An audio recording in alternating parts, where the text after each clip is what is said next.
Boom. That works better if I add myself to this stream. Jeez. Hey, folks.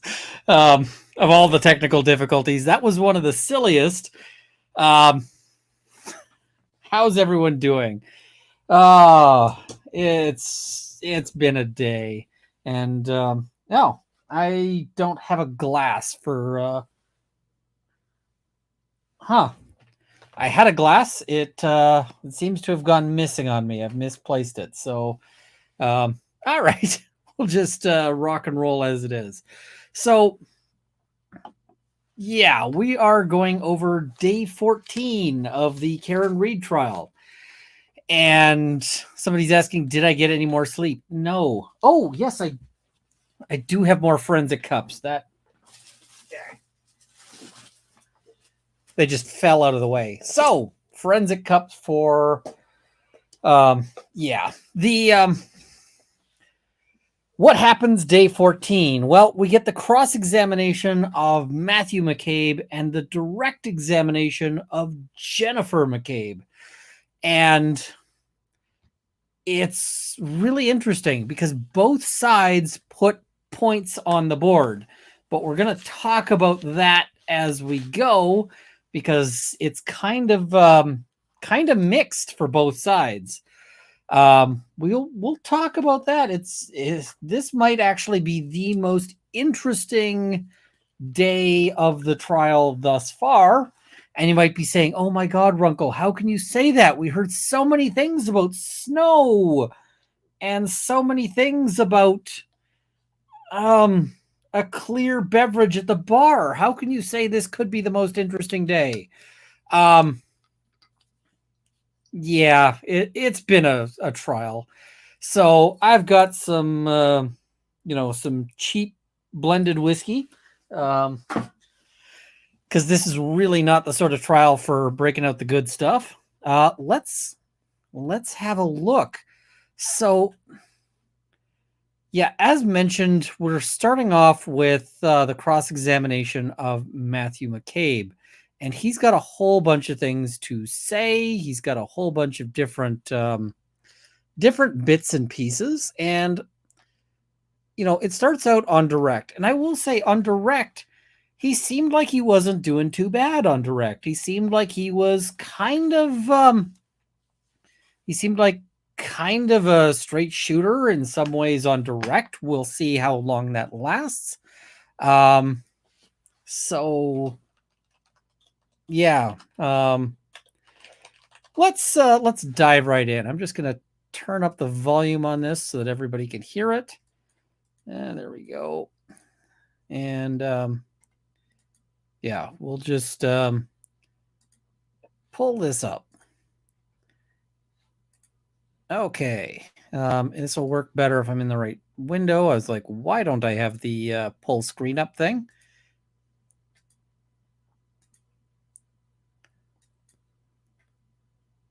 All right. And we'll embiggen a little bit. There we go. This is from Friday. Today was not a trial day. Apparently, they respect Canadian holidays in the U.S. So, yeah, tomorrow I may do a stream earlier, or it may end up having to go to Wednesday because tomorrow is date night.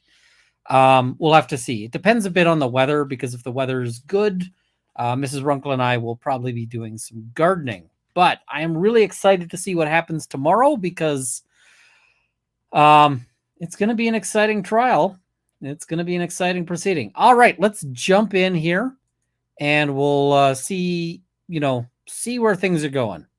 That, wait, we saw your car. We saw you come to 34 Fairview. You guys were there.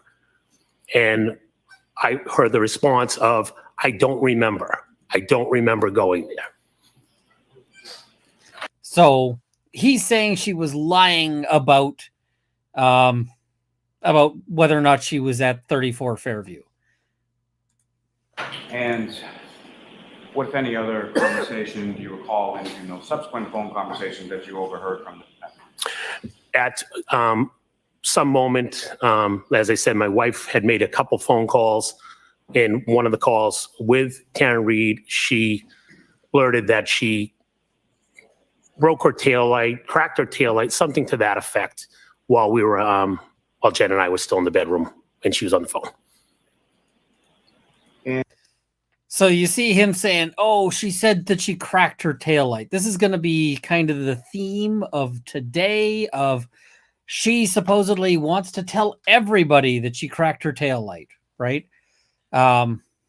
So, yeah. And as your wife, and you were in the bedroom and your wife is on the phone, what, if anything, were the two of you doing? After my wife had made a few calls, we were completely confused on where the hell John was. The thought process in our head at that moment was we knew that John had mentioned that he was potentially going to be meeting up with another person. So we called that individual, my wife called that individual to see if by chance, again, confused, left at the waterfall. We saw them at the house. Did John not go with her? Did what happened? Did he get out of the car? Did he go somewhere else? So we proceeded to call a couple other people that we thought he possibly might have met up with, or another individual. From those other phone calls that you observed your wife making at any point in time, other than her conversations with the defendant, did you observe her to have any conversation with anybody? You're asking if my wife did? What I'm asking is not to any content or anything like that, but your wife made phone calls, correct? That is correct. And when she made those phone calls, did you observe her conversing with anybody on the phone? No, she did not speak to anybody. Nobody answered any of our calls.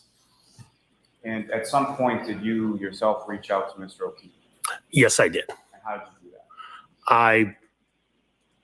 I know I texted him, and I think I called him as well. Pretty much, where the hell are you? I think it was when Karen Reed and my wife were leaving my house. I think I responded, where the hell are you? Now Karen and Jen are out looking for you.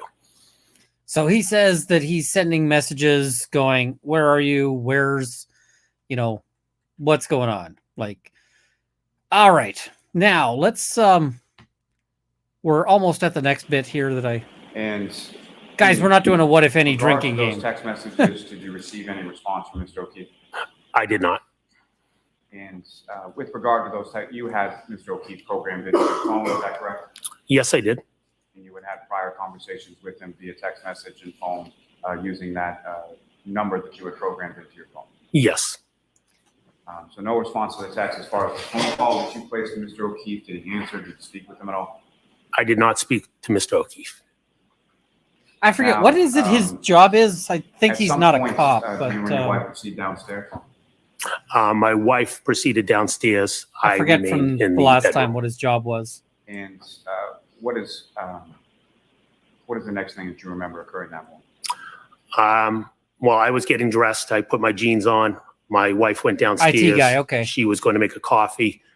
My wife and I were proceeding to leave. We were going to leave our house, and if this guy's an IT guy, then today's testimony gets deeply ironic, deeply quickly, because he ought to have known better. Make a drive to the house of the gentleman that my wife was calling that we possibly thought John could have met up with. And within that moment, again, I don't know the exact time, I then heard yelling out in my front yard. And when you heard the yelling in your front yard, where did you go? I realized it was Karen Reed, and I told my wife to please tell her to shut up. She's going to wake up the whole neighborhood. Really helpful. You see somebody like a friend or an acquaintance or whatever else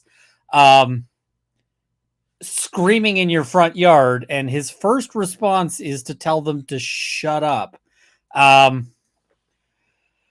Yeah. Somebody says depends on what IT. If this guy's job isn't like being a server rack at a farm, then he should know better. But yeah, I mean, this guy, she supposedly you know what I'd be doing if a friend or a friend's girlfriend was in my front yard screaming, I'd be trying to figure out what the hell is wrong, not shut up. Like, why wouldn't you be trying to figure out what the issue is? So this is already kind of interesting. Let's move along a little bit. We got a lot. I think it was a bright idea to be driving around with no. All right. That was the moment I want to talk about, but right in the middle Their vehicle, and Miss Reed's vehicle, and my concerns were that she had a broken taillight. What I thought by a broken taillight was that her taillight was out, meaning there was no light. And I didn't think it was a bright idea to be driving around with no physical light on the taillight. Particularly given the weather, is that fair to say? Because of the weather, correct. Okay, so the weather is so bad that they think it would be a bad idea to go looking around with this broken taillight. Cars have two taillights, right? And also, if you think the weather is so bad, how come you're going back to bed as your wife and Karen go looking? Like, the weather is so awful that I'm going back to sleep as my wife maybe goes and goes and gets killed in this weather. Like, I'm sorry. Like, if that happens, I'm stepping up, right? I'm getting up. It's like, okay, I guess I got a job to do. Not this guy. This guy is like, roll over. But I wouldn't have an issue. Like, I'm in Edmonton where we get real bad snow, and I still wouldn't have an issue with the broken taillight. This seems weird to me. So, okay. Okay. All right, we'll skip ahead a little bit more. In Braintree. I told her I would come with her to pick up the parents. Like I said, the road conditions were pretty bad. And, just for safety reasons, I thought I would go with her, help her, go pick up the parents. So now she you're informed me that Jen was in the house. Now Jen you're is going waiting with to them. be interviewed by the police. Previously, it's like, you guys have fun, I'm going back to bed. Now it's the road conditions are so bad, I've got to help. So where did you go from there? I then proceeded to the front door of 34 Fairview. And when you got inside, who, if anyone, was inside when you got there? When I got to the front door, it was my wife, Brian Albert, Nicole Albert, and Officer Lank. And when you came in, can you describe, starting with your wife, Jennifer McCabe, can you describe her demeanor when you first came into the house? Shocked. Just face was drawn, just kind of in awe. All three of them were just looking like, with a drawn face of, I'm walking and going, what the hell is going on? So there's this weird sort of group interview thing, right? Yeah. And just to be clear, by all three of them, you mean your wife, Brian Albert, Nicole Albert? Correct. And just turning back briefly to the phone conversation that you had from your wife, which led you to come over to Fairview in the first place, how would you describe her demeanor on that phone call as well? Matt, we found John. He says he was informed that she had a broken taillight, but that he didn't see it himself. What's in the evidence cup? For some reason, I had a bottle of, like, a mostly empty bottle of Chivas Regal, which I don't think is a good scotch, but it is a blended 12-year scotch. It is almost empty, and I mean, it's drinkable. It's not terrible. It's not my favorite, but that is what's in the that's what's in the evidence cup today. That's the current evidence. At Fairview. It was a quick conversation. I didn't get any details. Now, at some point, while you were at the house, did you speak to 3.95 liters. There, is that correct? That's correct. If there was any other officers in the house at that time or at any later time? At that moment, it was just Officer Lank at that moment. Other officers came in the house a little later, but at that moment, it was just Officer Lank. And at some point, while you were at the house, did you have any conversation, or what, if any, conversation did you have with Officer Lank or any other officer?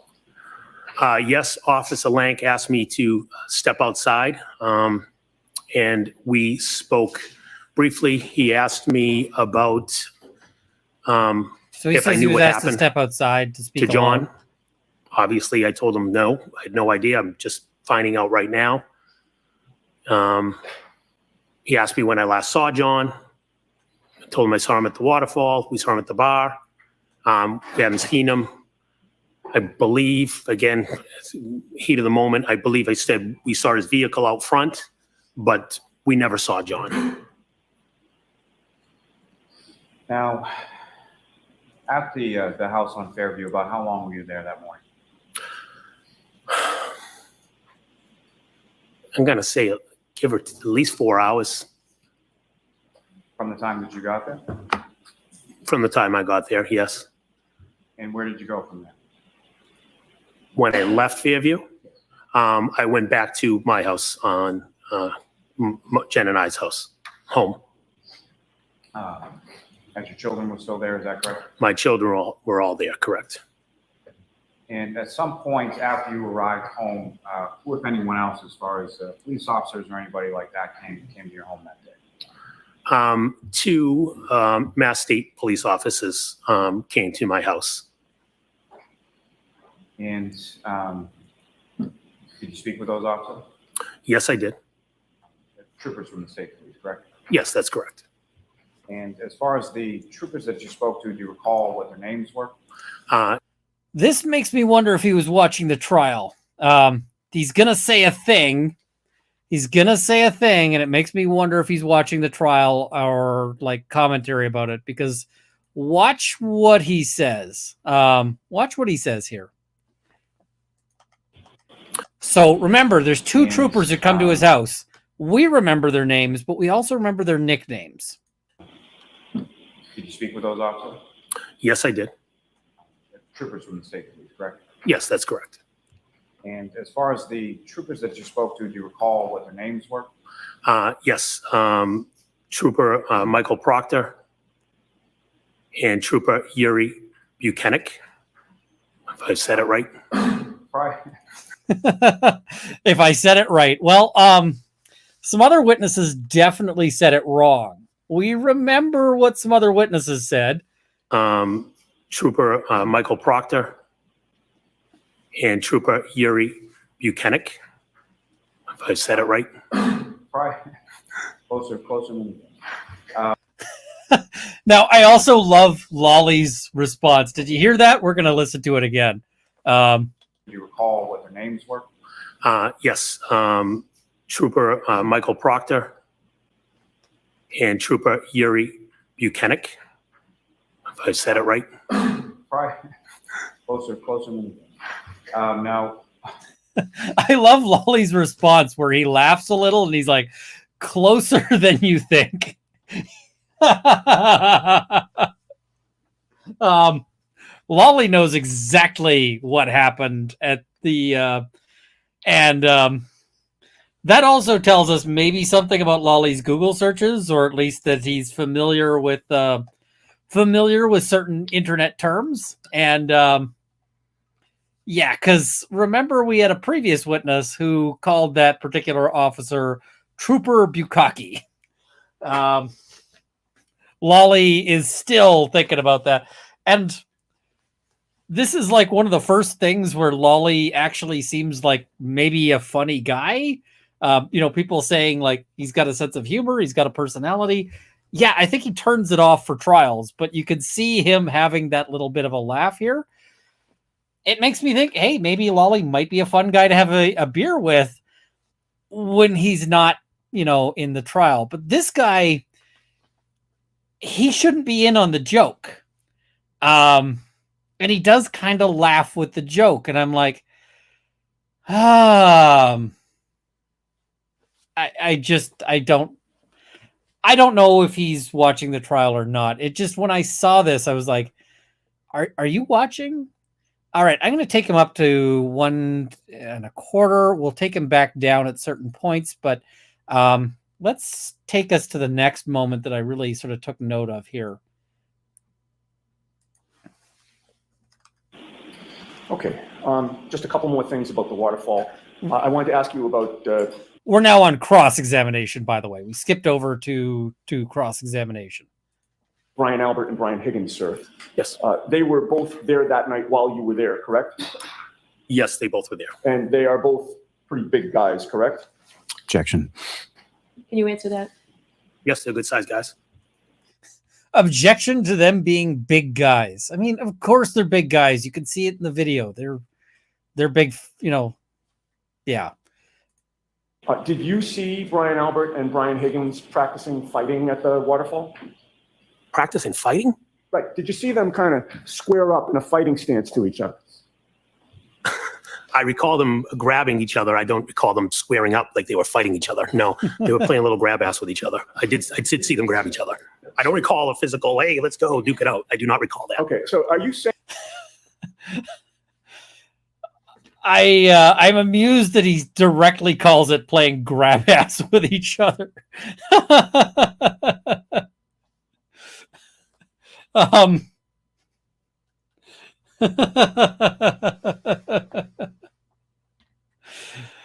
Okay, so this is kind of this is going to get explored on cross-examination. taking you literally that they grabbed each other's asses? Is that it? No, I'm saying grab ass. It's a figure of speech. Okay, but I love Yanetti's follow-up question there. Are you saying that he was literally like that they were literally grabbing each other's asses? I'm like, I guess you actually do have to ask that question as to what grab ass means. Like, okay. The thing is we actually saw them. We saw the fight there, or the squaring up. We saw that. But I kind of feel like I need to make a video that is just like some of the ridiculous moments of grab ass and bukkake and whatever else, and just be like, if you're not watching this trial, you got to be watching this trial. So, yeah.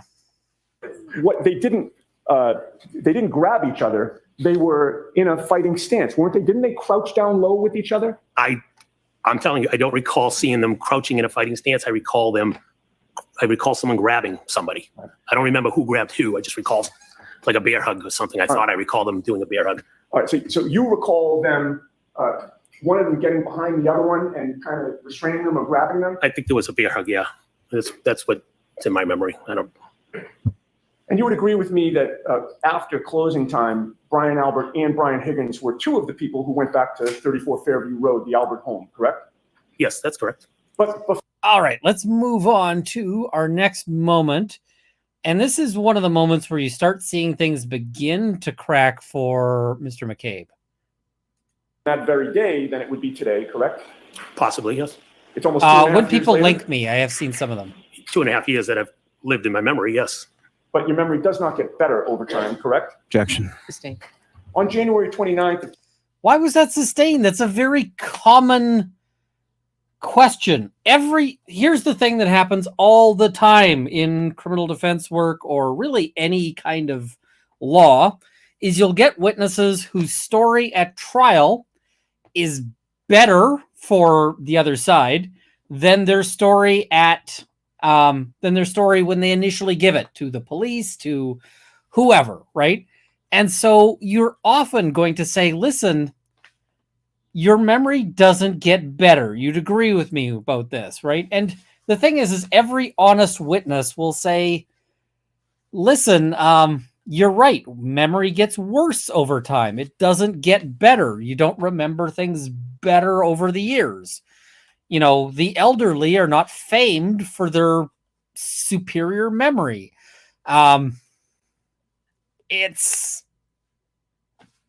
This is a thing, right? Your memory gets weaker over time. This is basically incontrovertible. And so you ask every witness that when their story gets better for the other side, so that you can point out, like, isn't it true? It's the old version of it. So I don't see why that was sustained. And they've asked this question of like everybody. I feel sometimes like the objection responses are just kind of random. But that said,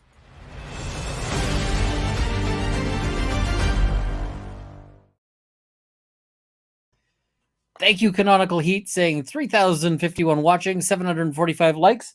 Very sad wombat here. Also appreciate the dickens out of the mods. Thank you so much. And that is a good reminder. Hit the like button. So thank you so much. All right. 2022, when you spoke to Michael Proctor, you told him that you saw a black SUV parked to the right of the residence as you look at the property from the street. Did you not? I did not. Can you elaborate what you mean by to the right of the residence? Well, so there's going to be this giant shit show, I'm going to call it, over which right. Are you talking about my right, or are you talking about stage right? And I mean, just normally you can work this out pretty quickly with a witness. I actually got that he was being a bit stubborn here, and that he is trying to push things there. Yes, I did see the Instagram or the Snapchat showing that Caitlin and Tristan got engaged, or that people got engaged. Yeah, there's a lot of the other right. Hey, Recovery Addict, good to see you. Sometime I got to figure out where it is you live. I know where, like what state, but I'd love to drop by at some point and visit and grab a beer. So you're on my list of people I want to grab a beer with, Recovery Addict. So we need to make that happen sometime. I will just repeat the question. Did you? I love this move from Yannetti, by the way. I love the way he does this. We're going to watch this again because I screwed it up. Sustained. On January 29th of 2022, when you spoke to Michael Proctor, Or a Mountain you told Dew, him that also you saw good. a black SUV parked to the right of the residence as you look at the property from the street. Did you not? I did not. Can you elaborate what you mean by to the right of the residence? Well, I will just repeat the question. Did you tell Michael Proctor on January 29th of 2022 that you observed a big dark SUV parked to the right of the house? What right? Looking at the house to the right, or looking at the house to the left? When you say right, I don't know what you mean by right. Is your memory exhausted as to what you told? It's like, which right, which left, which direction? Yeah. This is interesting. But the other thing I love as a tactic is you get all of these witnesses who are like, can you rephrase? Can you, can you elaborate? Can you whatever? And we've seen both Yannetti and Jackson say, no, I'm going to ask you the question exactly the same way again. Because screw you, this is a basic question. Answer it. It's kind of a power move. It's kind of, I'm here for it. Michael Proctor? No, not at all.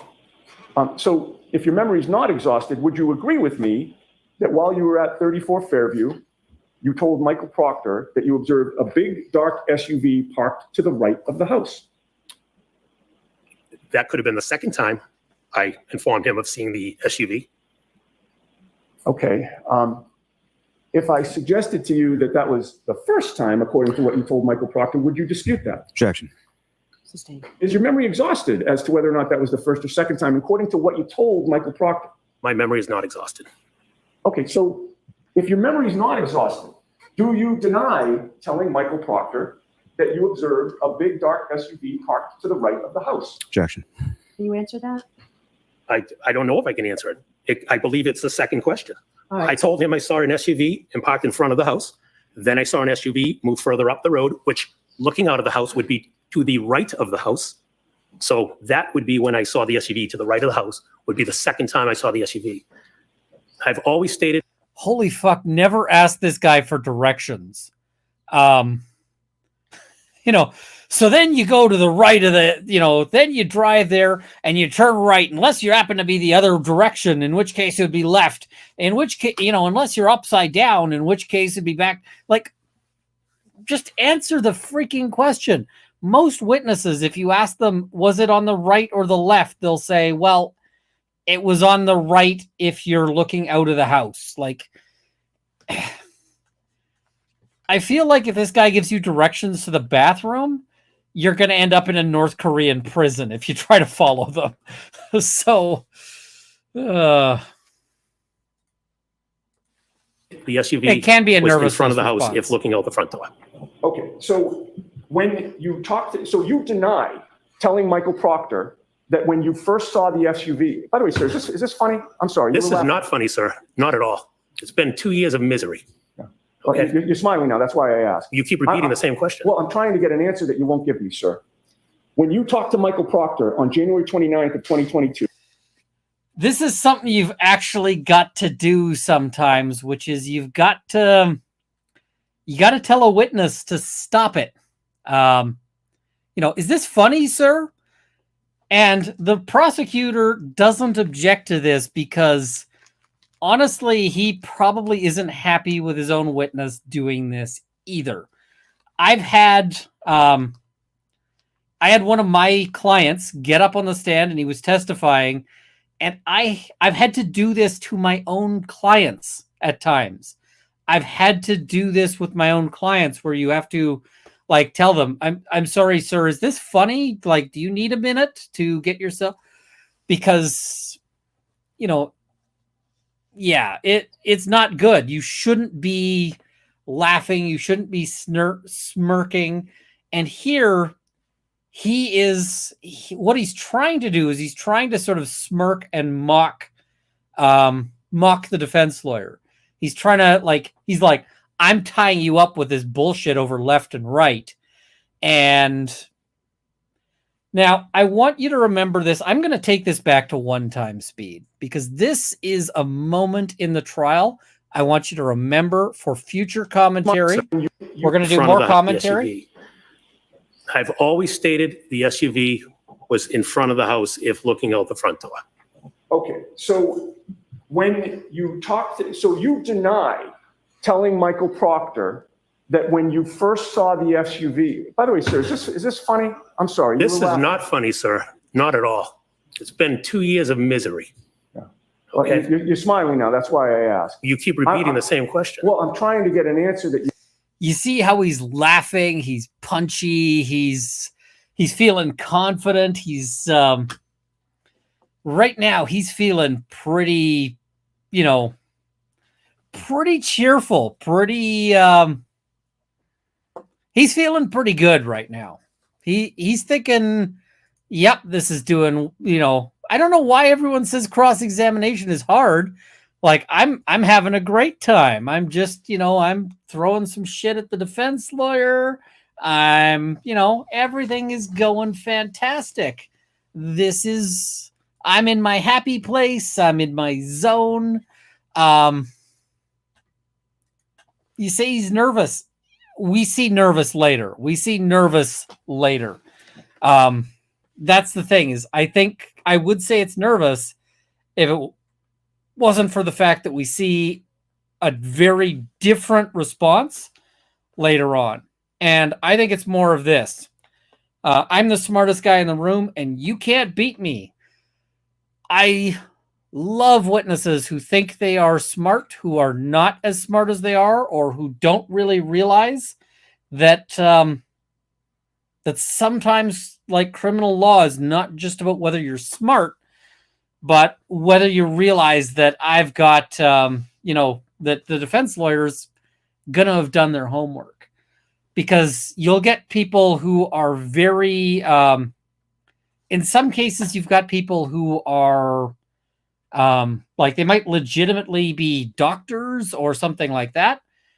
Lawyers don't tend to do this as much because lawyers tend to be terrified when they're getting up on the stand, but I've seen like doctors who are just like, I am the smartest person, you're, whatever. And then it doesn't go well for them overall. And I saw a comment here that I wanted to catch here.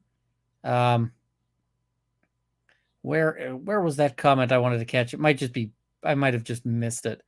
I also don't think that, I don't think it plays well to be talking about how much he is going through misery in a situation where there's a body. Oh, somebody compared him to Gage Grosskreutz. Yep, I know the Rittenhouse trial is controversial. Go check out the testimony of Gage Grosskreutz from the difference between direct examination and cross-examination, and you can watch him suddenly realize, oh, I am not in a good place here. I am, things are bad. All right, let's skip on to hereabouts. Straight in front of me. And you would agree with me that when you were looking at the vehicle from wherever you were looking at it, you were looking straight over the front lawn, correct? I would have been looking over the lawn, correct. Again, And I was focused on the tire vehicle. tracks were Hold on, Mr. Sorry. Yannetti. I said I was focused on the vehicle. I was focused. I didn't know that he was not done with his answer. My fault. We only can have one person speaking at a time. The court reporter can't be expected to have two different people at the same time. So please be cautious. The lawyer needs. The prosecution would. I will try. The prosecution would have those texts, and in fact, it's almost certain that Yannetti got those texts through the prosecutor. That he didn't get them on his own. That that the prosecutor provided those. So that's very, very likely here. I don't think he either saw those, or it might also be that he just didn't think that they'd come in for some reason or another. Right, Your Honor. Did you get your full answer out, sir? I did. Okay. You would agree with me that the V-shaped tire tracks were farther away from you than the front lawn? Yes, they were on the road. All right, so the V-shaped tire tracks are basically, this is critical to what appears to be the prosecution theory, which is that the prosecution theory is that, that's because she swerved to smack into him. Now, I just don't know how that makes sense as a means of running somebody over. But I don't see that, but we haven't actually seen a lot of their theory yet. And if you were able to clearly see those V-shaped tire tracks, you certainly were able to clearly see the Albert's front lawn, correct? As Fair. I mentioned, I was looking over the lawn. The feds would definitely have given them to the prosecution as well, though.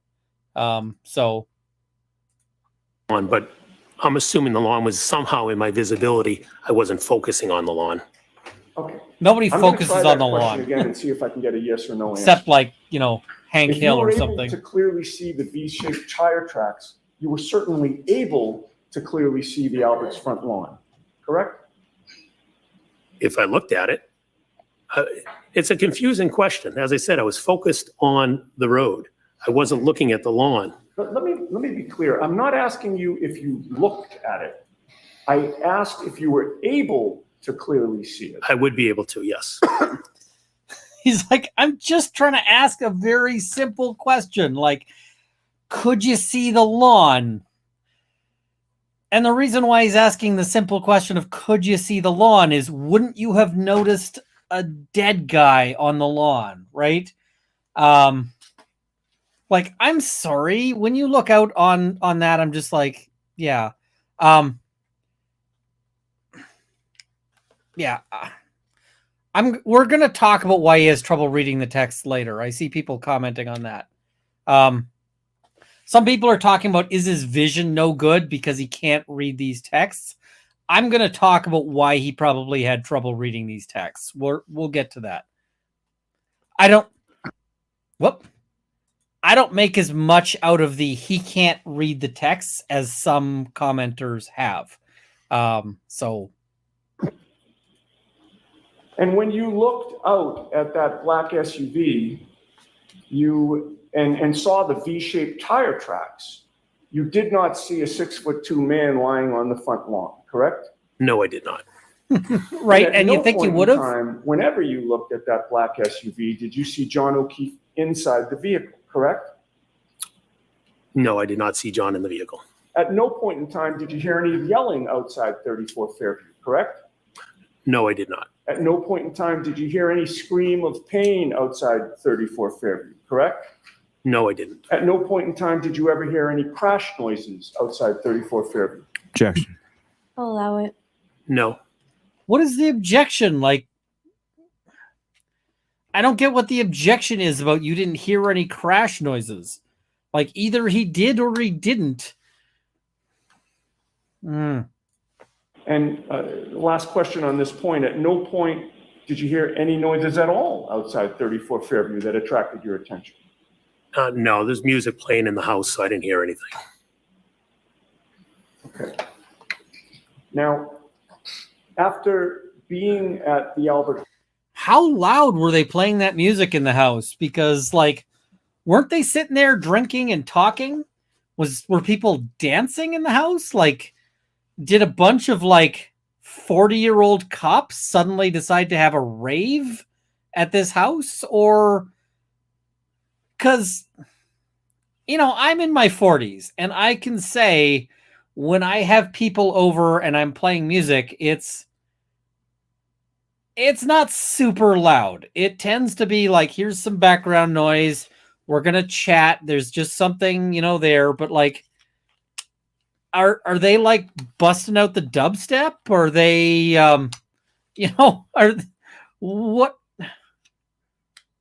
what exactly is this? So I don't know, right? Yeah, people saying it's Raining Men, MC Hammer. Yeah. Turned down for what? That would be hilarious. Home for a period of time early that morning. You left the home approximately 1:40 a.m. or so? Yeah, give or take 1:40, 1:45. I don't know the exact time. And you walked out with your wife, Jennifer McCabe, and two of Brian Jr.'s friends, correct? Yes, Brian's two friends were joining Jennifer and I. We were driving them home. And whether you knew their names or not that night, you subsequently learned their names to be Sarah Levinson and Julie Nagel. That's correct. And you all came out of the house together, correct? Yeah, I don't recall who was where when we walked to the car, but we all left the house at the same time. And directly in front of all of you was the front lawn, correct? If I was to walk straight out the front door, yes, the front lawn's in front of me. And when you were walking out, the black SUV was gone, correct? Yes, that's correct. And when you first came out of the house facing that front lawn, you didn't see a black baseball cap, correct?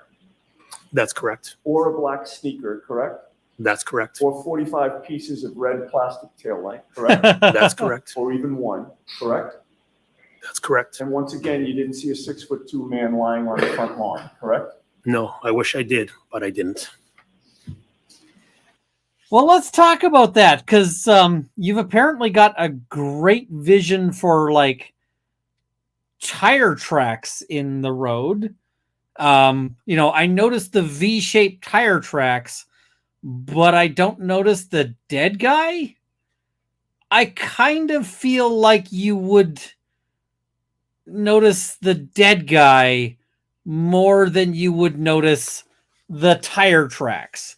Of all the things that attract my attention on the roadway, were tire tracks top of the list or dead guy on the top of the list. I just feel like dead guy is higher up on the list of things you would notice rather than tire tracks on the road. Like, Yeah, I just find this very, very weird. Like, I find this to be strange to me. So, okay. There's a little bit more here. As you were walking out with your wife and these two other women, none of them yelled that they saw anything like that, correct? Correct. And then you all piled into the vehicle which was in the driveway, correct? Yes. You and your wife got into the front, the driver's seat and the passenger seat, correct? Yes, I sat in the driver's seat. My wife was in the passenger seat. I had to brush off the car, but that's where we sat. And the other two women who were friends with Brian Jr. got into the second row passenger seat, correct? Yes. And I believe your testimony is you don't know who was where within that, but they did get in there. Yes, they were behind us. I don't know who sat in what seat. Once you got inside the vehicle, is that when you realized that you had left something back into the house? I don't recall leaving something in the house. I'm sorry? I don't recall leaving something in the house. If I did, I did. I don't recall leaving something in the house. You don't recall going back into the house? No, I don't recall going back into the house. If you went back into the house, the front lawn would have been directly in front of you from the driveway, correct? The lawn would have been to my left, and I would have went up the walkway to Right. the house. Okay, well, that's my next question. When you went up the walkway, the front lawn would have been to your left, right? Yes, that's correct. And then coming out, you would have had the same view that you'd had the first time, correct? Yes, it would have come back out the same way down the steps to the left. And He apparently forgot his coat, according to other witnesses. And the other thing is, I mean, you're forgetting your coat. How many had you had to drink, sir? without going through all the various items that I asked you about in terms of not seeing on the front lawn, the speaker, the cap, the tail light, et cetera, you didn't see any of that stuff at any point the second time, correct?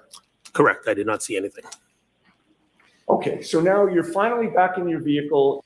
You step out of the car or out of the house. You walk all the way to the car without your coat. And then you notice that you're missing your coat when you get into the car. I'm guessing when he was looking for his keys. I'm sorry, I step out my front door in a winter. I definitely notice that I'm forgetting my coat right away. And you are backing out of the driveway, correct? Yes. Is it fair to say that to get to strike that. Is it fair to say that to drop the women off, your plan was to head toward Chapman Street? Yes, that's what we did. Which would mean that as you back out of the driveway, the rear end of your car would have been facing towards Cedar Crest. Correct. And then you would straighten out, and now you've got a straight shot up toward Chapman Street, correct? Yes. And it would also mean that you drove the length of the Albert's property, correct? Yes. While you did that, sir, Julie Nagel never said, "What was that?" Did she? I did not hear Julie say that. She never said she had seen a black object, correct? I did not hear her say that. She never said. Now, you notice the distinction he's drawing, right? He doesn't say that it didn't happen. He says, I didn't hear it. Well, if she's supposedly calling this out in the car, you would think you would hear it, right? You'd think that would be something you'd hear. But he's very careful to say, I never heard that. And then at the redirect, I thought this was really interesting because on the redirect, Lally specifically says, did you say that it didn't happen, or did you say that you didn't hear it? And he says, I say I didn't hear it. I'm like, how much were you prepped, sir? How much were you prepared for this question to avoid that particular pitfall? So That she saw a black blob, correct? I did not hear her say that. And she didn't say that the black blob that she supposedly saw was 5 or 6 feet in length, correct? Again, I did not hear her say it. And she never said that she might have seen a person, correct? I did not hear her. You talk about in the car? Correct. Yeah, I did not hear her say it in the car. And you were right there driving, correct? I was driving, obviously focused on the road. The windshield wipers, it was snowing pretty heavily. You didn't have earplugs in. I didn't, but they were all talking in the car. You didn't have AirPods in. No, I didn't. Certainly not the noise cancellation AirPods, correct? Correct. I did not have earpods in. And you never stopped the car because you never heard Julie Nagel say anything about anybody being in trouble, correct? I did not hear her say it. Sir, do you have a near fatal buildup of wax in your ears? Like, he's like, you would have heard it if it was said, and he's denying that. He's like, no, I could have totally missed it. And it's like, yeah, sir. But you can see this is a witness that's fighting him, right? So, yeah. Okay. You woke up the next morning, as you said, to screaming, correct? Yes. The screaming was so loud that you thought that the person screaming was actually in your bedroom, correct? That is correct. And it startled you, fair to say? Yes, it did. And then ultimately, you learned that Karen Reed ended up in your driveway, correct? Yes. You could hear her screaming outside, correct? I could hear her outside, correct. She was hysterical. Suddenly his hearing is back to perfect. He can hear the screaming outside, now. All right, let us. Oh, we're right about where I am. She was screaming Jen. She just kept repeating Jen. In a hysterical manner. Yeah, Jen. Yes. And she was screaming so loud that she was in danger of waking up the whole neighborhood, correct? She was loud, correct. And other than Now, this is a question I keep seeing, and it's one I'll keep addressing as long as I keep seeing it. Where did that question go? So where was that? Somebody asked a good question. I'm trying to find it again. Here we go. When can they be treated as a hostile witness? Hostile witness declaration, or like asking the court to allow you to treat a witness as hostile, only applies to your own witnesses. And what it does is it allows you to basically cross-examine them, to lead them with questions. So you don't need to have a witness declared hostile when they're called by the other side. They're sort of presumed hostile, if that, or might be another way of looking at it. But it would allow you to treat a witness you called like this, is basically what a hostile witness declaration is for. screaming Jen, Jen in that hysterical tone, you really couldn't make out her words a lot of the time, correct? Not when she was outside my house, no. Skipping ahead to when you went back to Fairview that morning, it's fair to say that when you went, did you say that you went inside Fairview at maybe around 7 a.m.? Is that a good estimate? Yeah, I don't know the exact time, but it would say give or take, could be All right. Let's see. a little before, a little after, but somewhere in that vicinity. And I believe you testified that the only people inside that you saw there were your wife, Brian Albert, and Nicole Albert. In addition to Officer. At that moment, that's who I recall seeing there. Okay, so there were, and you didn't know where Brian Jr. was, whether he was sleeping, but you didn't see him. I don't recall seeing him at that moment, no. Okay. And Officer Lank was the only police official that you saw inside, correct? At that moment, correct. Okay. Now, in the days after January 29th, Here's the critical bit. you participated in a group text exchange. All right, let's take this down to 1 times. You participated in a group text exchange with 3 other people. Do you recall that? Could you name the 3 people? Sure. You had a group text chat going with your wife, Jennifer McCabe, your brother-in-law, Brian Albert, and your sister-in-law, Nicole Albert, correct? Oh, yes. I'd like to ask He's looking you a some little. questions about that group text chat, if I might. Sure. You would agree with me that The smiling suddenly went away. on February 1st of 2022, that was 3 days after John O'Keefe passed away, correct? Yes.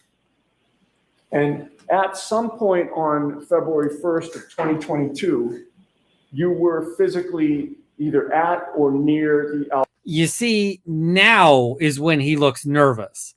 Before, I would have said that it was nervous traits, from when he's smiling and whatever else. Now he's looking nervous. This is nervous. Albert home at 34 Fairview in Canton, correct? I could have been. I don't recall if I was there. You recall watching what investigators were doing in the neighborhood on February 1st? I do not. If you could show it to me, I could maybe reflect my memory. I do not recall that specific day. You don't recall monitoring what troopers were doing in the I was not neighborhood? monitoring anything that the troopers were doing. If I had driven down the street, dropping someone off, picking somebody up, and saw the troopers, then I saw the troopers. I was not monitoring anything. Directing your attention to 1:34 p.m. and 27 seconds. You texted your wife, Brian Albert, and Nicole Albert, quote, troopers back out front, but in front of Asian house. Did you not? If I texted that, you could show it to me. He doesn't want to accept this one. And I've heard from some people, apparently some of the jurors might be Asian. And I can believe it. And you know why I can believe it? Because the defense lawyer does not let him get away with this at all. The defense lawyer takes the Asian house and throws it in his face repeatedly and very, very intentionally. The defense lawyer takes this, rolls it into like a thing, and smacks him in the face with it repeatedly. So, yeah. Yes.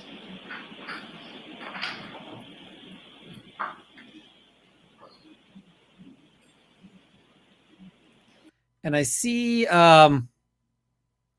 what is it? What's the, so he's saying, fortunately, Asians aren't like stupid white liberals. Thing is, whether or not the people are specifically offended on their own behalf, somebody else will be offended on their behalf too in the jury. So, yeah. Who is Torin 3? Torin 3 made a lovely braid. He's a content creator who does sort of takadai or braiding. So 02150. No, show it to him. Don't. I'm sorry. now I just want you to notice these texts are printed out with white text on a blue bubble background. And the reason why the dog rats, I'm just quoting. The reason why I suspect he was having a hard time reading this. Okay, fair enough. The reason why I think he's having a hard time reading this is that it's actually pretty hard to read that stuff, especially because a ton of printers, when you print out the like blue with white text, don't actually think of the white text as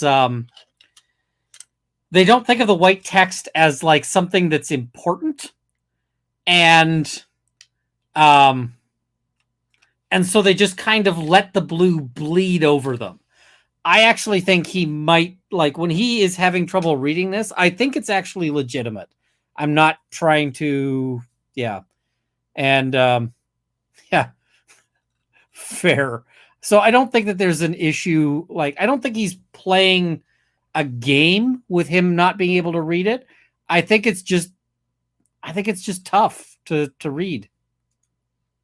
Oh, you show it to Show it to Oh, I'm Mr. sorry. Miller and don't reference what it is. You think this is my first try?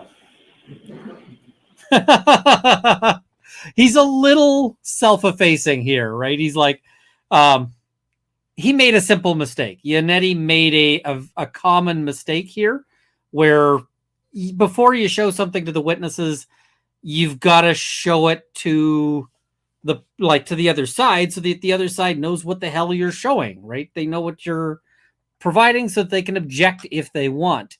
So that That's what he's joking about here. Also, I love the blue on yellow, or the yellow tie on blue. That is a stylish setup, and I say that because I wear the same look sometimes. That's why I can say it's a stylish look, because I run that look sometimes with Rob's tie. Thank you. I'm showing you a document, sir, and if you look up or I also like the witness's tie Do here. you yourself have, and do look you up at me have when you're done. glasses with you? I don't use glasses, but I can't see this. So maybe I need glasses. I think it's just a bad print. I also like the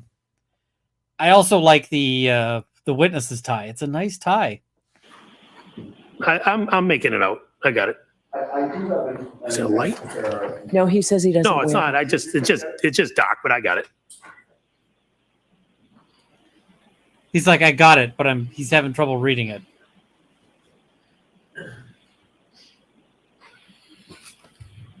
Go up front.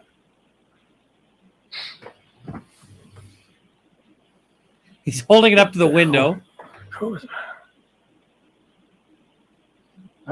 If you're struggling, I do. I'm reading mine, right? The middle one? Yeah. Yeah, You take yeah. all your time, the time. Yep, you need. I got it. Yep, I see it. Okay. If I may just grab that Yes. back. Thank you. Here's the thing. There's plenty of things people do all the time that actually look really awful when you put them in text. So you gotta be aware that things are a bad look. I actually thought the prosecutor was going to object sooner than he does. Having reviewed that document, is your memory refreshed? I see that I texted what you said I texted. The Okay. troopers were outside of the Flashlights house. and readers came today for my trial kit.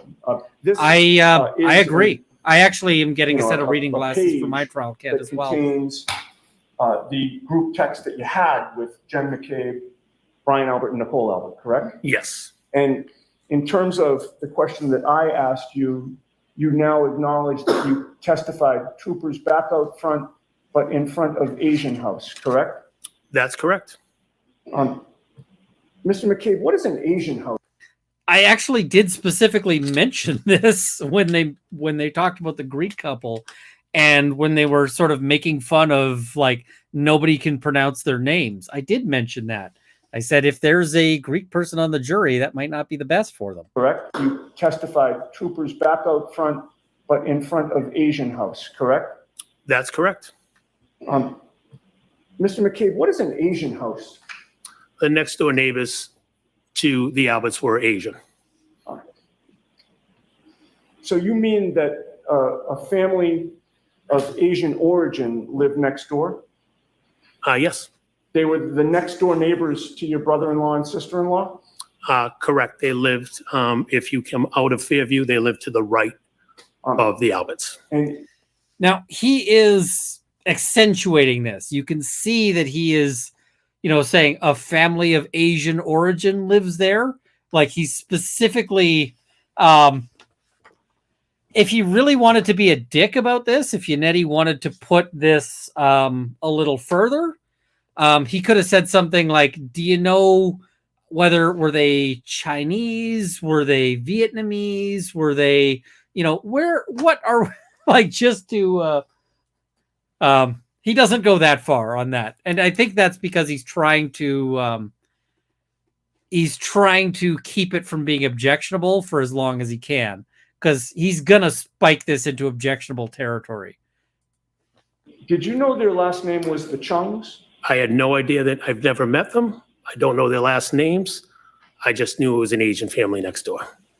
And you didn't feel the need to ask their names or try to call them by their names? I've never met them, sorry. Objections sustained. You know what, Ms. Giannetti, let's come to sidebar, please. The judge is like, Mr. Yannetti, I want to talk to you about what you're doing right now. You got to stop this. Like when he says you never bothered to learn their names, he is very much he's very much dunking on them there, because Yannetti learned their name, right? He learned that he learned their names, and he's like, but you never bothered, they're just the Asians. He's trying to tell the jury something about this group of people, and the jury, what they make of that will be up to the jury, but that's what he's doing right now. That's the game he's playing, and it is a bit of a game. And law is a bit of a game. The other thing is that, when you've got this of we know everybody in town, which is what it feels like, everybody in town except the Asian the Asian house, not even the Asian family. Hello, Court TV. Good to see you. We are watching your coverage here, going through some of the highlights. So good to see you. Thank you guys again for making this available. So yeah, there's a little bit more sniping that we get here.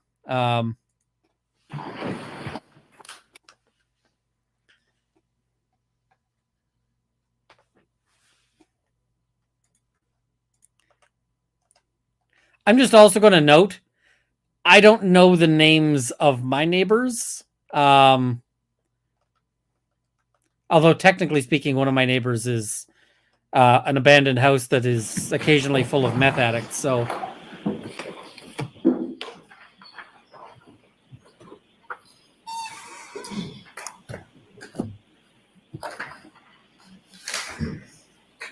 When you did tell the group chat about the troopers being at that house, you know how he got Yannetti got chewed out a bit by the judge in the in that sidebar?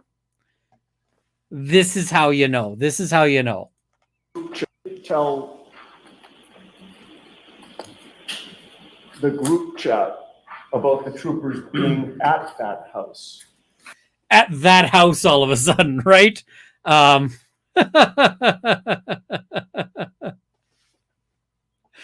that house. Was it? Do you call that the meth house?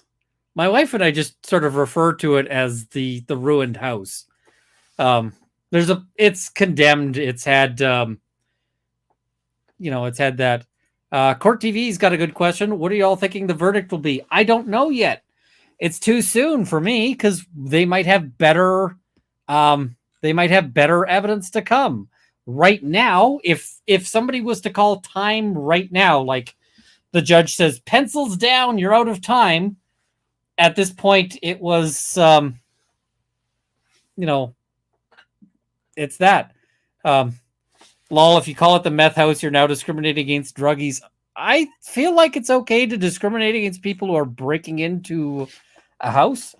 But yeah, if they call time right now, it would be not guilty, because the prosecution hasn't even established a cause of death, right? So we don't know yet. We have to get to there before we can start making those decisions. So nobody asked you to clarify which house you were talking about, correct? Objection. I'll allow that. Did anyone ask? you see what he says when, nobody asked you to clarify. This is a very clever question, right? This is a very clever little thing, because he's saying everybody knew what house you were talking about. Now, there's two different meanings, right? It's, were you understood when you communicated these directions? That's legitimate. What he's also suggesting here is he's suggesting everyone else had the same views of that, of that family. So it's like, he's just kind of hinted that everyone on that group chat is low-key racist. And he did it very artfully. He did it very cleverly. And I gotta say, if I was on the other side of this, I'd be like, you bastard. You bastard, right? So, but watching how he does that, watching the technique used to slip that to the jury is, I mean, the dude's got game. The dude's got, Yannetti's got trial game. Ask you to clarify. Nobody asked me to clarify that I recall. In fact, Brian Albert responded with just a question right now. Do you recall that? Yes, I think that was on the screen you just showed me. And you responded yes, correct?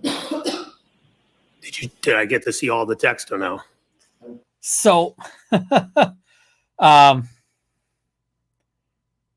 this was interesting. I see some people criticizing Court TV's got like over 1 million fans, so you shouldn't be surprised if one of them makes it on the makes it onto the screen there. I tease Court TV, but all right, let's skip ahead a while to a moment that I thought was just kind of stunning. The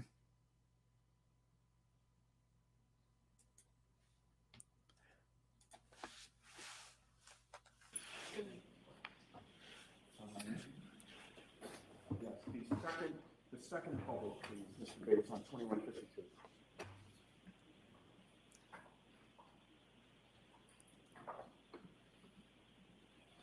Okay, now we're at 1:35 p.m. and 16 seconds. You can see why this would be difficult to read, right? The blue on white. Mr. McCabe? Yes, that's correct. Oh, and hey, the glare, good to see you. Text to the group of you, your wife, Brian, and Nicole Albert is what? Trying to get pictures. All right. You'll also notice that these texts don't actually look the way texts look normally, right? Because this is from an extraction. This is from, and yes, they are doxing phone numbers. It is what it is. This is from an extraction, so it's got a whole bunch of different things. Participant number, Jennifer McCabe, read at this time. It looks unusual. Court TV, you're going to have some people at CrimeCon? Carson, somebody else bought it. I was thinking I would put an offer on it. It's not in okay condition. It's got to be pulled down. But somebody else bought it out from under me. I was going to put in a bid on it, but it went to judicial auction instead of for sale via standard means. So I missed it, which means somebody's going to knock it down, and that's going to be a whole annoyance.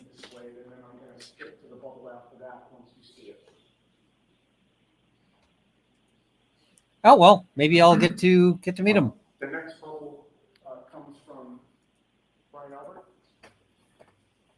Yes, Brian Albert.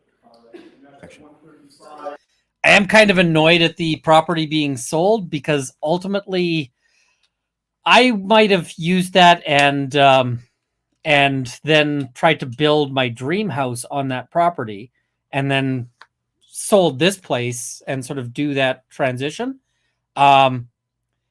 The thing that's going to be really annoying, this wall faces that property.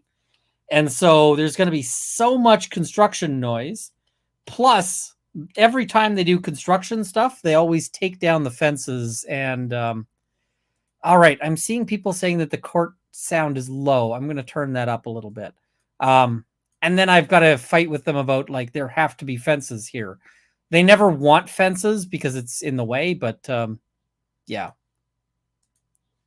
Mr. Yannetti, let him, the screen speaks for itself. If it doesn't, then the witness can. Of course. What time is that at? 1:35, 32. All right. And his response, does that appear to be a typo? PK, I'm assuming. The next couple the 2153 case? Just off- It's still really low. Yannetti is not next to the mic. That's the problem that's happening here. So there's the because he's not next to the mic can't pick him up. And yeah. I think Maya is going to be at CrimeCon. EDB listed as a speaker. They turned me down as a speaker, which is fair. So yeah, and I am going to end up with a McMansion next door. It just is what it is.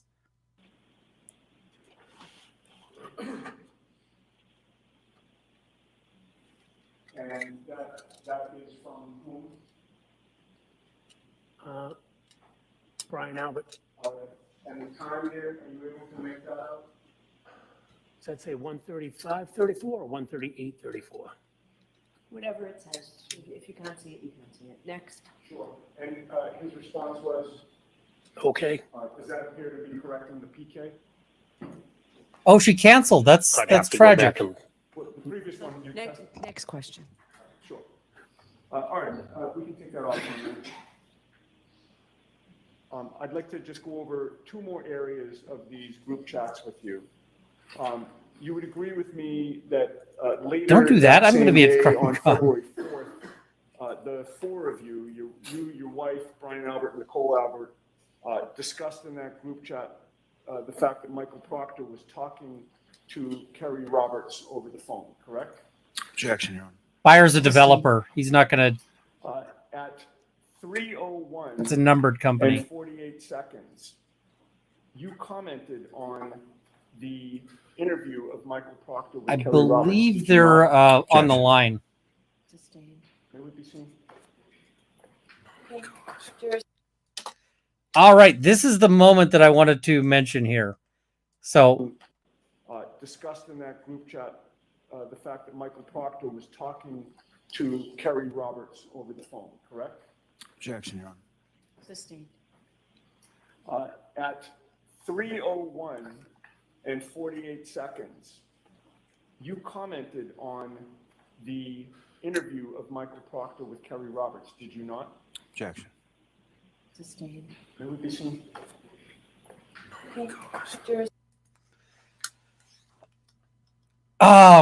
They cut the court mic a little too soon because he mutters to himself. And I think you guys might have a very hard time hearing it. I have it in my earplugs. I've got it turned up sort of as much as as I can. What he mutters to himself sounds like, "Oh my God." And the thing is, he's looking at the texts and he's just heard what they're trying to get out, like where they're trying to go. Interview of Michael Proctor with Kerry Roberts, did you not? Objection. Sustained. May we be seen? He's like, "Oh my God." And I think he was going to mention, mutter something else. Wow.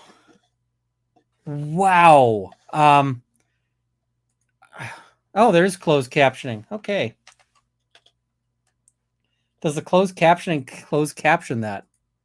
Interview of Michael Proctor with Kerry Roberts, did you not? Objection. Sustained. May we be seen? So it doesn't close caption that. I'm going to try to turn it up even louder.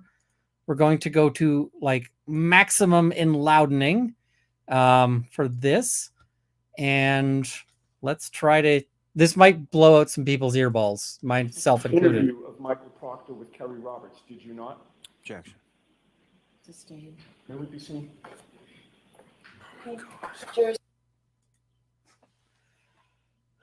Oh my God. Now, I mean, there's two different ways you could read this. Way number one is that he is frustrated with the process. He just wants to be done with this. He wants to be, he wants out of there. He is he's just frustrated and says, "Oh my God." That's way number one. way number two, on the other hand, is that he might be freaking the hell out. And I don't know which it is, but it's a bad look. It's a bad look to be caught saying something like that on the mic. Either way, because honestly, I think if Yannetti had heard this, if Yannetti had been able to hear this live, he would have gone to town on him over that. And the thing is, Yannetti might recall him to say, like, why did you say, oh my God, in this moment? Like, why, what? This is sort of the beginning of things being real awkward for him.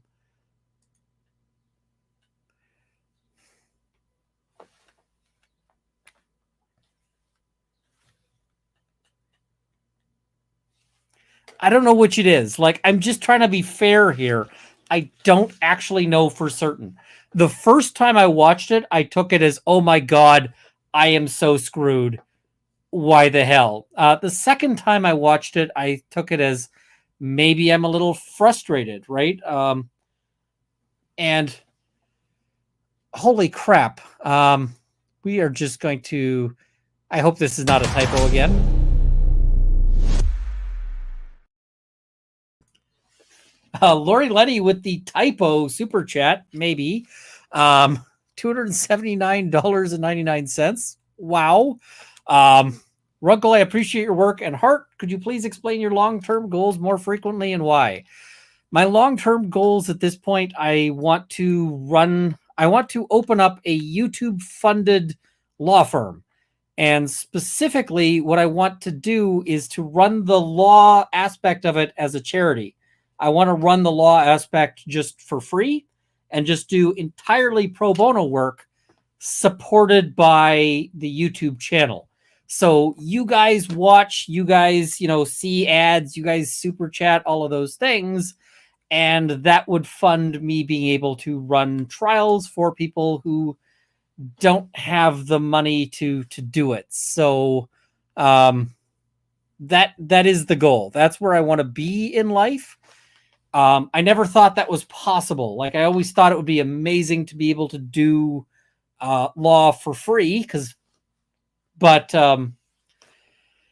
YouTube is making that like a dream that might be a thing that I can do, right? It might be something that is actually, it might be something that is possible one day. And so that is, it's tremendous. It's what I'm working towards. It's where I'm trying to be. And I don't need to be like the lawyer who drives the fancy cars and lives in the giant house and goes on vacation all the time and whatever else. I'm in it to help people. That's really what it's about. So, and I know that seems crazy when you're doing criminal defense, but everybody deserves a defense, including people who may have done or been accused of doing terrible things.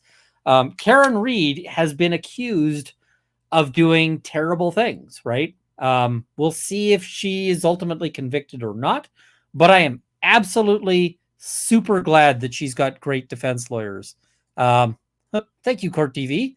And M22 says, what kind of cases are you hoping to do pro bono? Lots. All sorts of things. Just mostly criminal law, although I may also branch out a bit into landlord-tenant stuff. So, yeah. All right, let's see all this out. Yes, although that's a very difficult job. The amount of work that goes into like Innocence Project stuff is insane. Thank you so much, Lori Lenny. Thank you. Yeah, one of the things I really like about the dialogue around this case is that it has made it clear that it is important that people have good defense lawyering, right? That people can see this and they say, They can say this is important for for people to have somebody in their corner.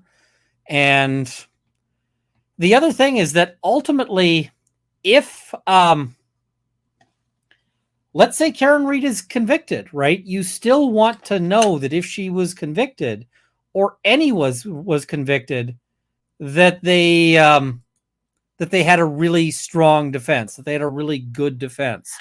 Paul Bernardo is in prison, and I'm glad that he's in prison having had a good defense, right? That we know the right person is there. Jason Bowles is speaking at CrimeCon, apparently. Jason Bowles may not like me. I shall try to get a selfie with Jason Bowles. So, yes, Court TV, any chance you could email me with contact info for CrimeCon? Ian and I will both be there with Emily. Shoot that to Rob. I'm sure he will share with the rest of us. So, yeah. If Bowles knows who I am, I don't think he will like me. That might be an awkward moment if I run into him. So, yep.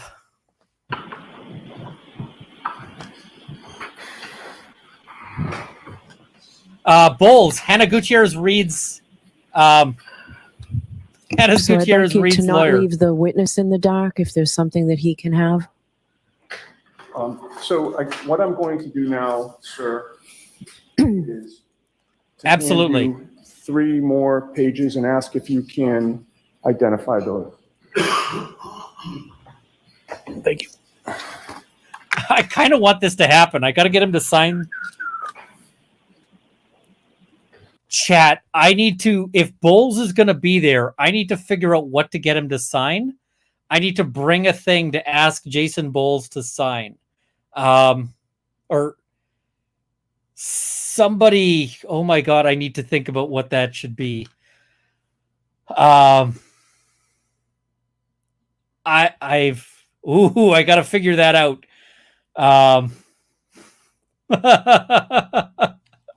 You know what? I gotta see. I wonder if I can get Jason Bowles to sign my bag of film dummies.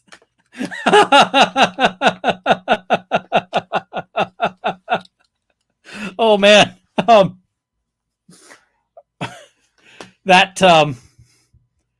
yeah, a dummy round. I may have to do that. Oh my God. All right, let's keep going here.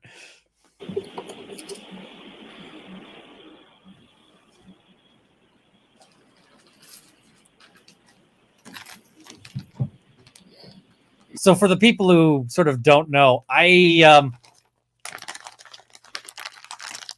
got film dummies, which, rattle. I can't take this on carry-on luggage, but I'm pretty sure I can take it as check bags. And so I need to bring that at a Sharpie to see if I can ask him to sign it. Oh, that would be that'd be fun. We're doing a panel: Julie Grant, Matt Johnson, and Bowles on the rush shooting at CrimeCon. Court TV. I'll just, yeah, that'd be fun.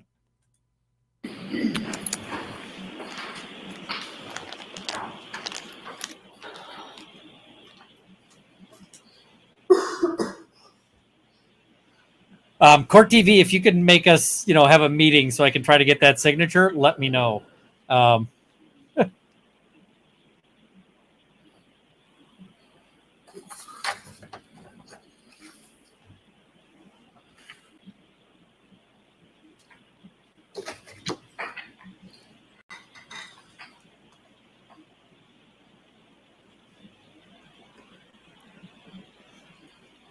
I will mildly bully on that one.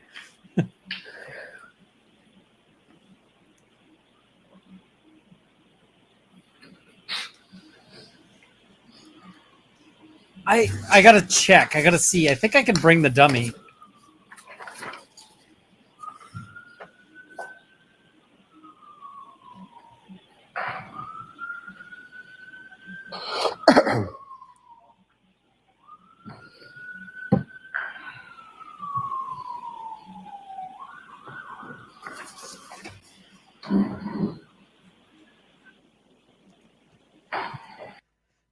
I feel like it's got to be especially bad. Just to note, like, you see his hand. You see how much this is shaking?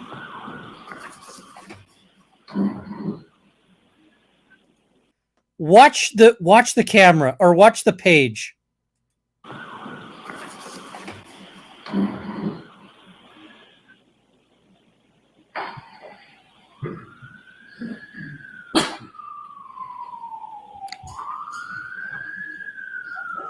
That is some amazing shaking. That is some amazing level of shaking on that. And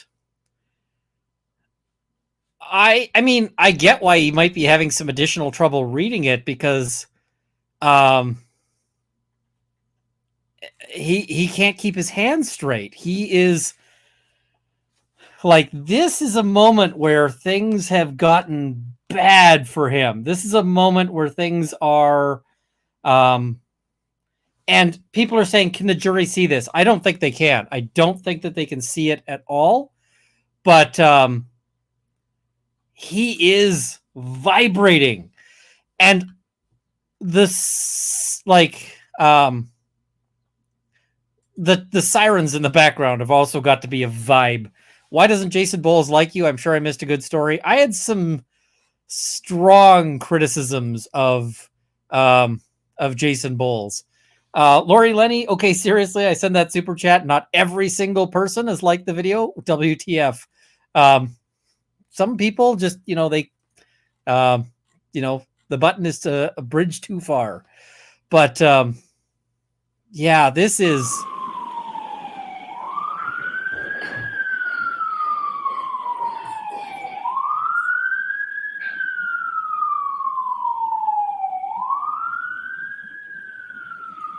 He's got a look here that just says, how the hell did they get this? How the hell do they have all of this?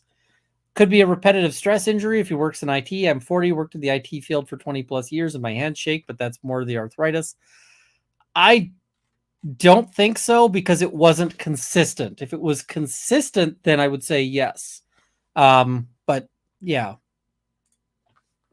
All right, Mr. McCabe, generally, do you recognize those, Yeah. sir? All right, so I'm go just ahead. marching it up. Yep. Okay, go ahead, Mr. Yannetti. The pages that I've handed to you and that you now have in your possession, those are from that's the a same fun one. group chat that you identified earlier, correct? Yes, that's correct. And it appears to have the same sequence and content of the group chat as well. Yes. I would offer that one. Over the Commonwealth's objection, again, I'm not sending anything to the jury that they can't read. So let's mark this for identification.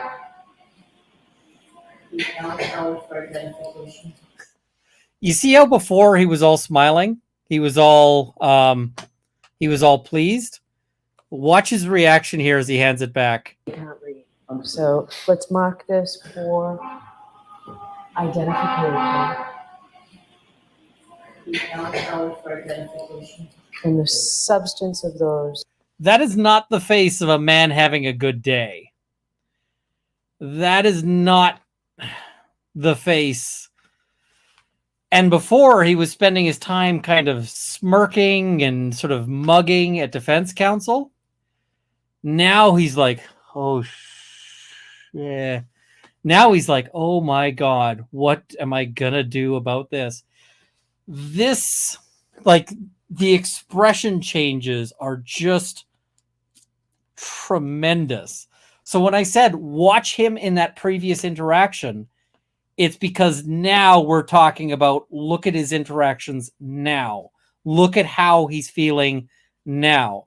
One of the big things about credibility assessments and about looking at demeanor, no particular demeanor on its own tells you much of anything in a criminal trial. If somebody fidgets a lot, doesn't tell you anything. If somebody is, wiggling or whatever else, doesn't mean anything. But when the thing that matters for demeanor is when demeanor changes, when demeanor shifts. Because sometimes you have people who are Like they're just anxious or they're just nervous people. They're just whatever. And that tends to be the same on direct and on cross. It tends to be the same when things are going well on cross versus not, assuming that they're being honest. Here, you see that his demeanor has changed. There's been a shift. That tells us that he's had an emotional change. Why has he had it? Because, yeah. So this change from his previous thing is significant. Each individual one will be question by question. Understood. So, Mr. Bates, with regard to page 2160, I'm looking for the second bubble. Do you have an extra copy for me to follow along? No? Sure we do. Or Jim, was it, Mr. United, was this in the, what was marked for, you're using that? All right. I believe we have extra copies here. Thank you. Always bring a copy for the judge. Always, always, always. And you see that he is just freaking out, right? All right. And if it's a question by question objection, just. May that be displayed, Your Honor? May what be displayed? Well, I just offered that as an exhibit, and I'm asking. And I did not take it in. I said the content on a question by question, so it's each bubble. All right.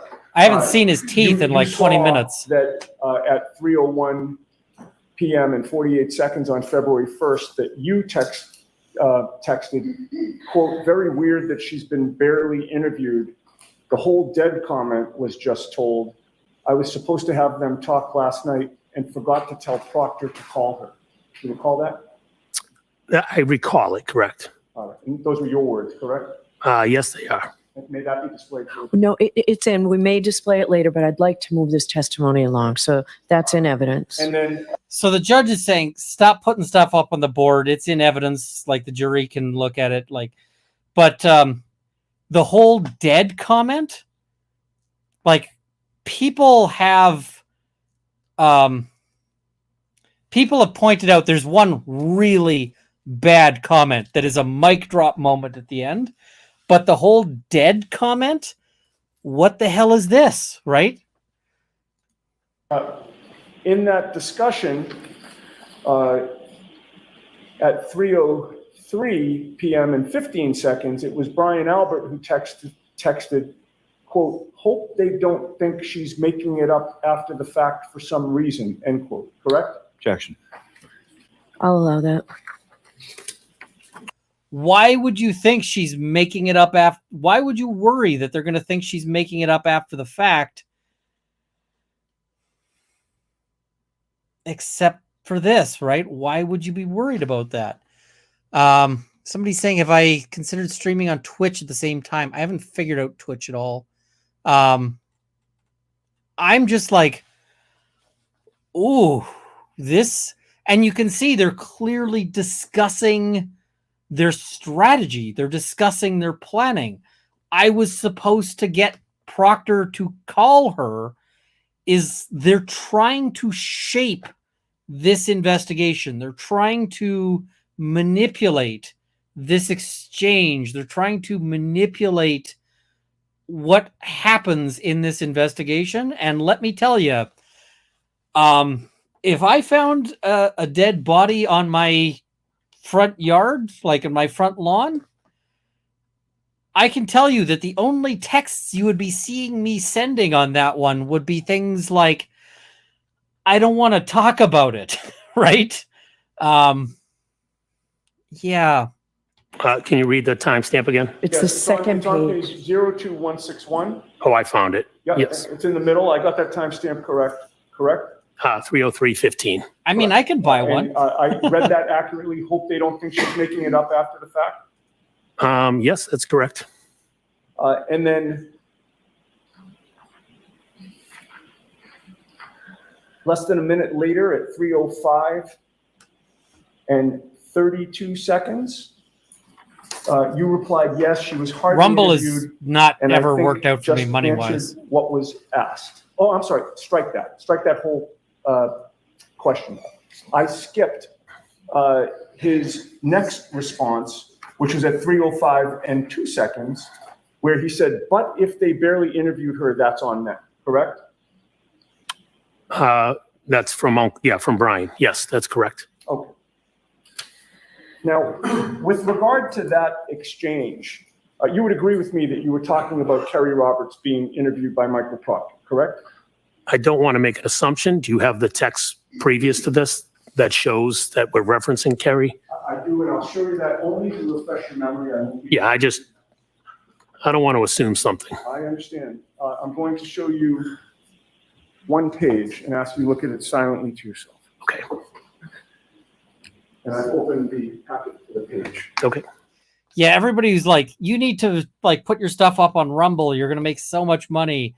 I mirrored all my videos to Rumble. I've made like 85 cents off of Rumble. It's not really viable for me. So, yeah. You can just look up at me when you're done.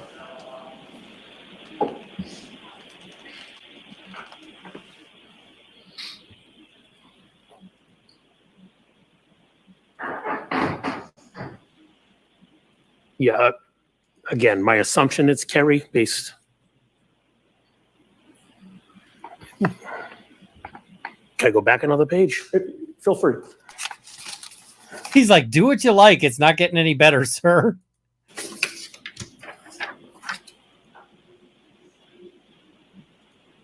Okay. That's what I was looking for. Yes. Did those previous pages refresh your memory about the context of your group chat conversation? Yes, it did. And certainly it was talking about Kerry Roberts being interviewed, correct? Yes, it was. And you Big were sigh. passing along information about that interview to Brian Albert, were you not? Yes, I was letting him know that Kerry was being interviewed. And you were telling him things that she was saying, correct?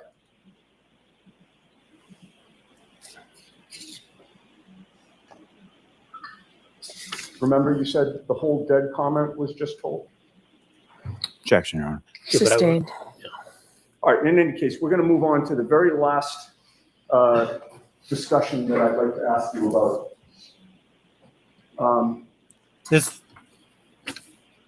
Earlier that day, This is going to be a huge deal here, right? This is going to be substantial. February 1st of 2022, at 12:50 p.m. and 37 seconds, Brian Albert texted the group, which would have again been his wife Nicole, your wife Jennifer, and you.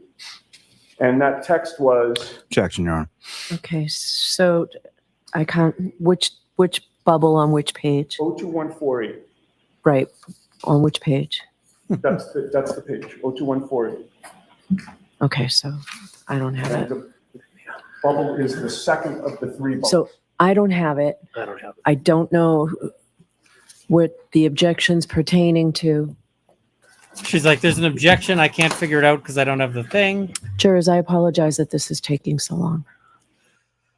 I hated this. I hated that. I hated the moment. Jurors, I apologize that this is taking so long. Don't apologize to the jury on behalf of defense counsel or the prosecution. It's not appropriate. It's not fair. I don't like that at all. Like, don't tell the jury that defense is sucking. It's especially when defense ain't sucking here. Defense is doing a great job. She's just annoyed at the paperwork. But defense is in the middle of their, this is the middle of their victory arc right here.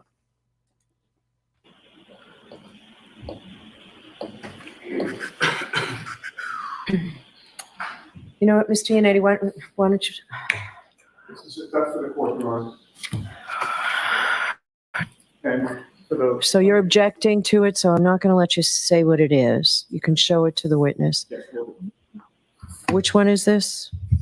Second bubble on 02148. Then the third bubble on 02148.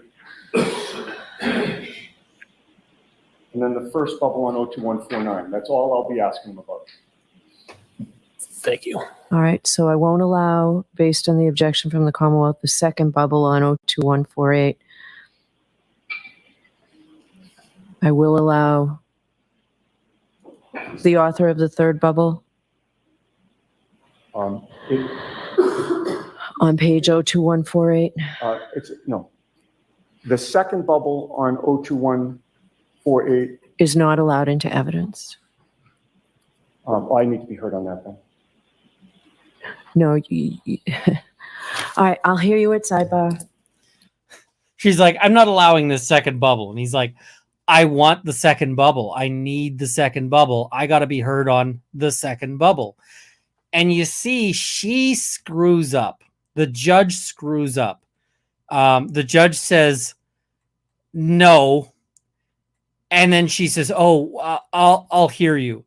It's like, she just kind of ties her hands, because if she actually doesn't allow the second bubble in, she's actually created an appellate issue on the basis of deciding the issue before she hears it, when she's like, no, okay, wait, I'll hear you. It's like, ooh. So, yeah. Shit, yes, I have to hear you or I deprive you of making a record, which would be a fantastic appellate issue. Yep.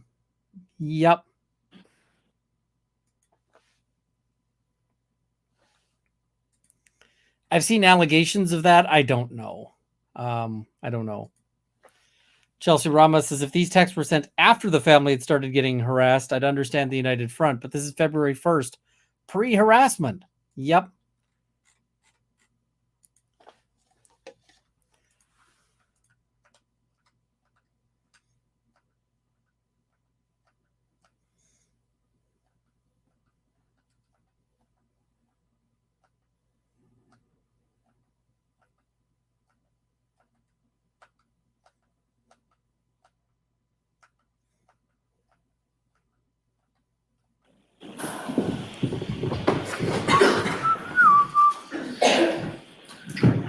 Yes, please. Can I have the jury back, please?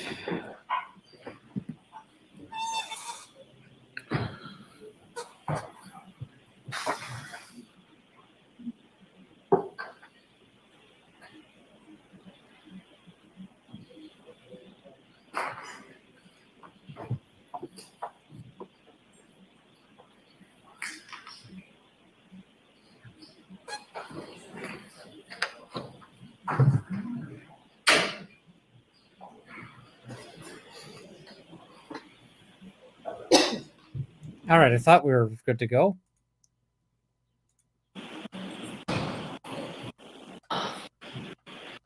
Know which ones of these you intend to use so that we can avoid all of this. And if you have a copy from me, that would be helpful for objections.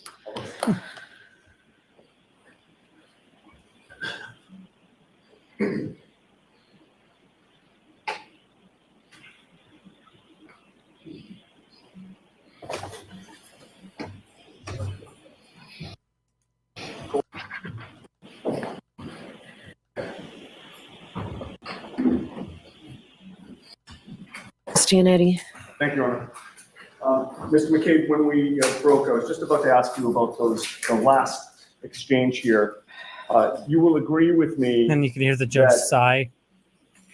On February 1st of 2022 at 12:51 and 49 seconds, you texted the group chat to say, ask Chris to ask some questions, correct? Yep, I'm reading it right now. Yes, that's correct. And who was the Chris you were referring to? That would be Chris Albert. Brian's brother, correct? That is correct. And then He doesn't want to admit this. texted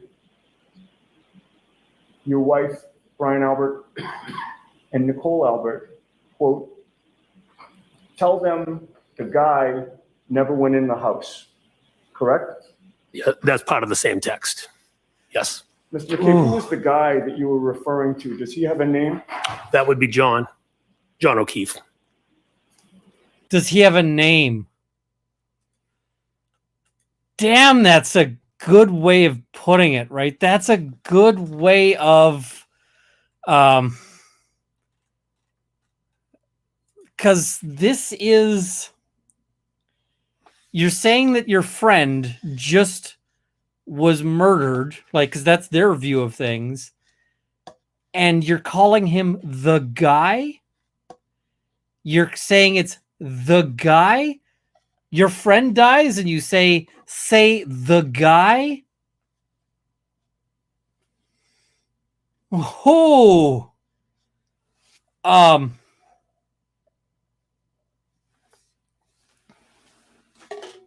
Folks, if I get hit by a truck tomorrow, I hope that my friends are not going to refer to me as the guy. Like, I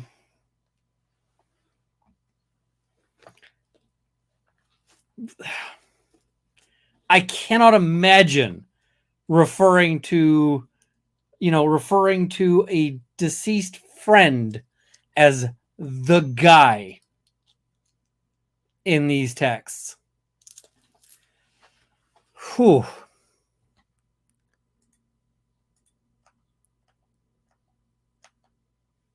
Albert and Nicole Albert, quote, tell them the guy never went in the house, correct? Yeah, that's part of the same text. Yes, Mr. McCabe, who was the guy that you were referring to? Does he have a name? that would be John O'Keefe.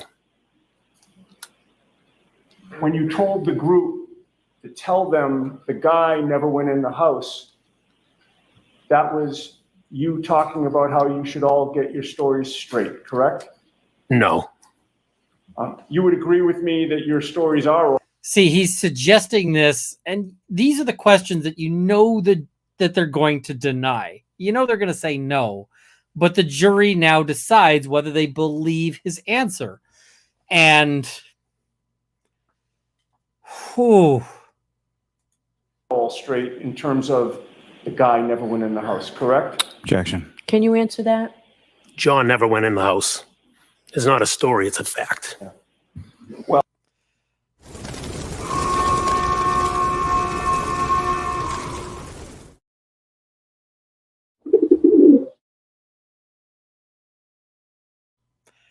I'm just going to say, if the guy never went into the house, why would you need to tell your friends to tell that to the police?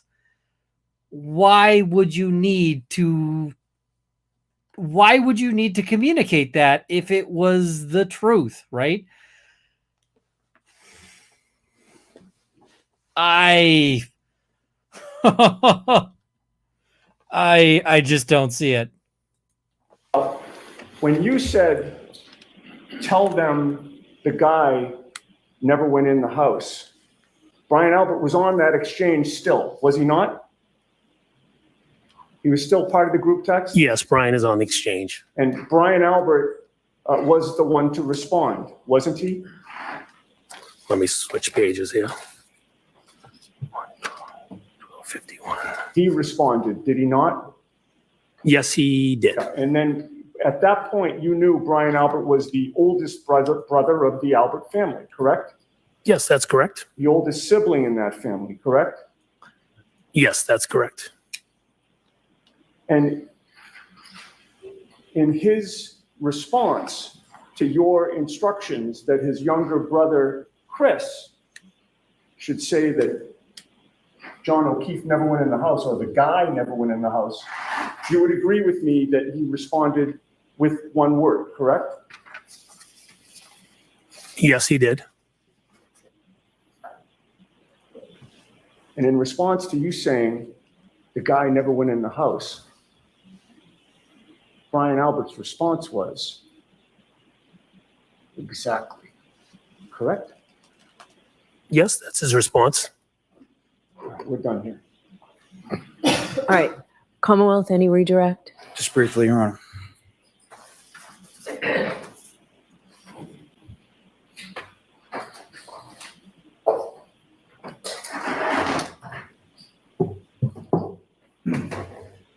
Now, Mr. McCabe, John O'Keefe never went in the house that night, is that correct? That's correct. And from this text communication, as far as Chris Albert was concerned, was Chris Albert ever at the house on that night? No, he was not. And this is something that you obviously... So you see, he's going to try to fix this by basically just saying he was never there, right? On that, now, Mr.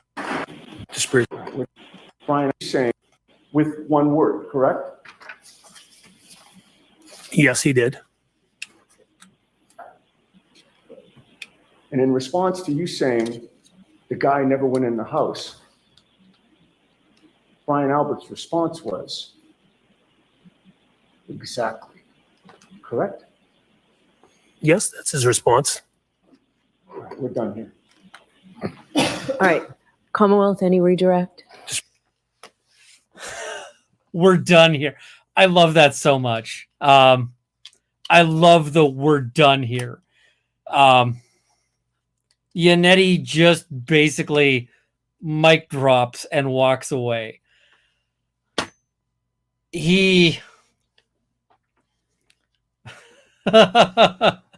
We're done here. That is like straight out of My Cousin Vinny. It is straight. Yeah. So,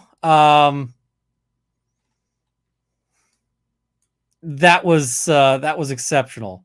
Yeah,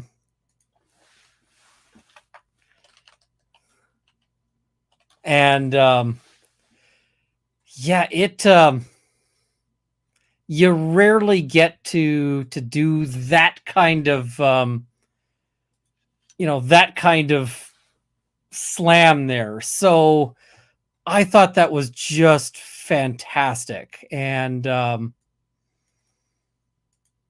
it's amazing. Now the thing is the prosecution is going to try to argue that the reason why he says tell them he never came in the house is because it's the truth. He never went into the house. That's what the prosecution's argument is going to be.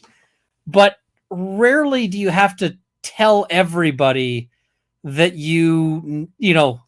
please make sure you tell them the truth, right? It's like, that just makes no sense. That just doesn't. So I'm also going to say Yannetti getting this moment is not the sort of thing this is the kind of thing that law is rarely about. You rarely get this kind of moment in your career. Yannetti has been living for this moment for like the past, I don't know how long, right? He's been waiting for this moment. He's been rehearsing this moment in his head. He's like, I need this moment to be perfect. And he nailed it. He nailed this moment. I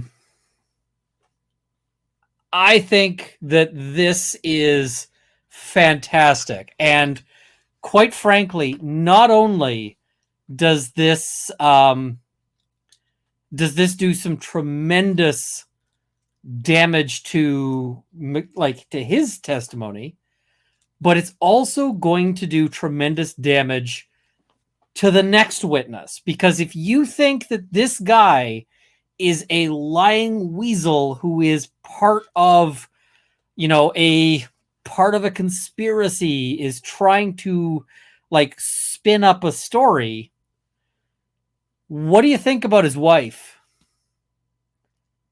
You're going to think she's super honest? You're going to think she's like the voice of truth in that courtroom? He starts out looking pretty good. By the end of it, I am just like, oh my God. Yeah, yeah. Briefly, Your Honor.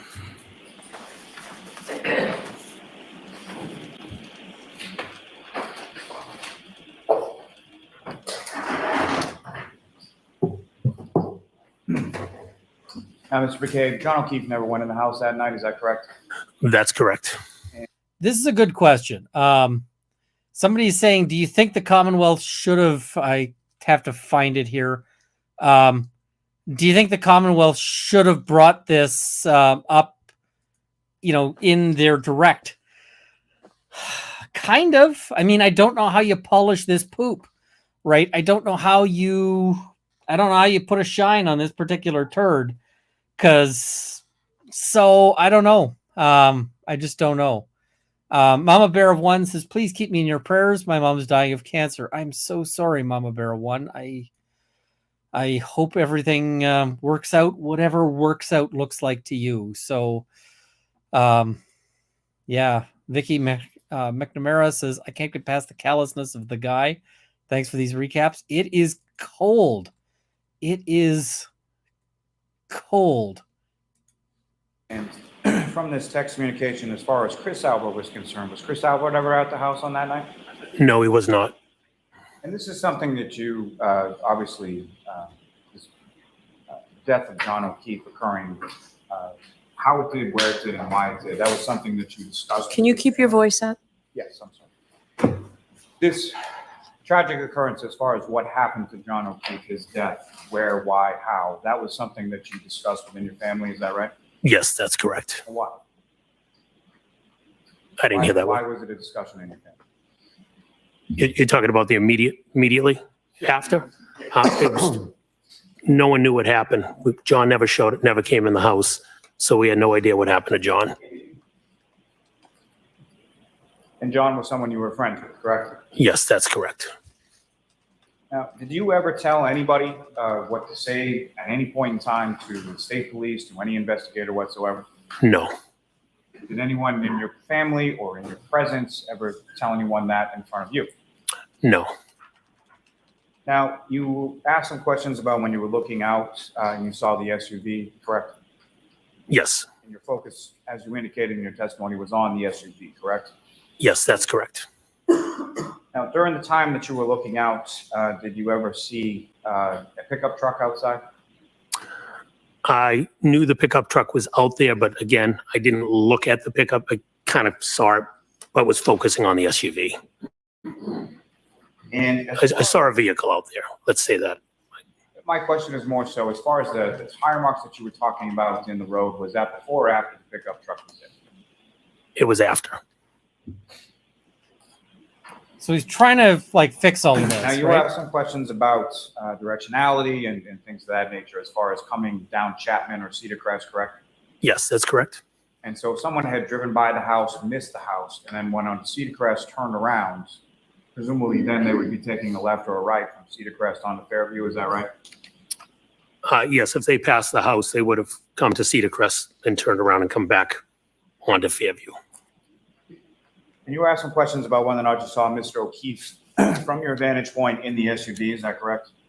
Yes, I was. You didn't see him, correct? I did not see him. Could you see anyone inside from where you were? I could not see anybody in the vehicle. Did you see anything about the windows as far as their tint or anything like that? I don't recall the tint. I couldn't see inside though. As far as any statements that Ms. Nagel made on the way home, is it your testimony that Ms. Nagel didn't? Even on direct, you can see he's no longer the smiling, grinning guy. He's like, this is a guy who's just had a very bad experience. Say those statements, or that you didn't hear those statements? I did not hear those statements. Now, turning to February 1st, do you recall what you were doing on that day when you drove by Fairview? I don't recall what I was doing. I don't recall exactly what I did that day. And were you going specifically by Fairview, or where were you? Based off of reading these text messages, I was doing something, picking up a car or something, it says.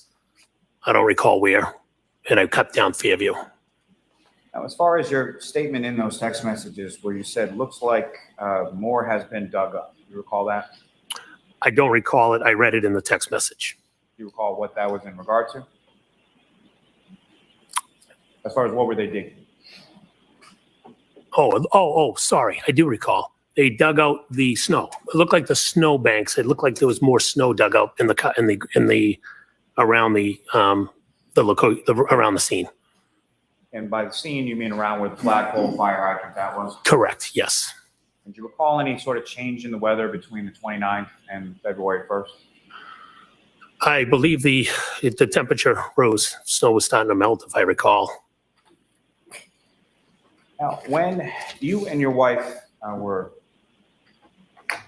your wife was talking to Mr. O'Keefe and you were given directions, there was some reference to Bella's house, correct? Yes, that's correct. And that was sort of used as a directionality as far as Mr. O'Keefe would be familiar with where Bella's house was? Yes, that's correct. What, if any, relationship in the past were you aware of between Mr. O'Keefe and Bella, and Bella's mother? At some point, Bella's parents were separated, since divorced. At some point, Mr. O'Keefe had a relationship with Bella's mother. And after that conversation in which that was referenced as far as Bella's house, did you ever hear from John O'Keefe again? Never heard from him again. Nothing further. Anything? Just very briefly. Okay. You were just asked if you ever told anyone, if you told anyone what to tell the state police or investigators, and your answer was no, correct? Yeah, I don't recall telling anyone to tell anybody anything. So with regard to your statement, tell them the guy never went in the house. Pup's got opinions in the background. Who's the them? Do you mind if I go back and read? Take your time. I think I know. I just want to read it. So I actually think that his answer here may not help the defense. That said, it's up to the jury at this point whether they believe it or not. But his answer here actually undoes some of what he accomplished on that mic drop moment. The them was Channel 4 went into D&E. You done with your answer? Yeah, you just asked me who them was. And the answer is you were instructing people on the group chat to tell Channel 4 that the guy never went in the house, correct? Yes, this was on February 1st. As I said, none of us in the house had any idea what happened to John O'Keefe. So we instructed I was saying, we don't know what happened. He never came in the house. All right, so, That's what was my statement was. sir, I didn't ask you for any of that just now, did I? You just asked me No. why I said I that. asked you who the them was. did I Objection, Your not? Honor. You didn't. You look like you asked me to elaborate. Okay. So your answer to my question is the them was you were saying that Channel 4 should be told that the guy never went in the house. Yes or no? Channel 4 was who I was referencing. Yes. No further. All right, you are all set, Mr. McCabe. I will take those documents. Now, here's the thing. Before he went into this and before he elicited that testimony, it sounded like he was saying, talking to the police. I actually think here that I think that, sort of now people have the possibility of going, well, was it Channel 4 or was it something else? So that I think, it gives the jury a way out of disbelieving or of thinking that this guy is horrible. That said, I don't think the jury is likely to believe him at this point. And yeah. Now, I also just want to note here, you hear Lally's tone. Lally has a very distinctive way of speaking. He's got a lot of verbal tics and a lot of habits, but he's also got a very sort of confident demeanor normally. And you can hear Lolly's tone when he's doing the redirect has also changed. Lolly is like, they beat up this witness real bad, real bad.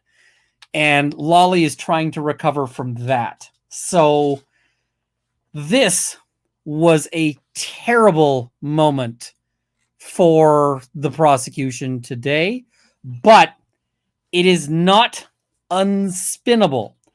You will absolutely see for this, as you know, you'll see methods of trying to spin this. And I've got Rob saying, look who's got 5,000 concurrent on a Monday. Holy crap. Everyone tuning in, there's a little like, thumbs up button, costs $0 and means the world. Hit as many times as Lolly says what, if any, or just once. Once is good. There's also a subscribe button if you or if you're enjoying the content. I was stunned at just how much this witness gets smacked down. I didn't think that this witness, what I thought when I started watching the cross was that they were going to say, oh, listen, you saw some tire tracks, you didn't see a body, kind of the usual thing. And what I didn't see was like a, this is ending your entire career moment. I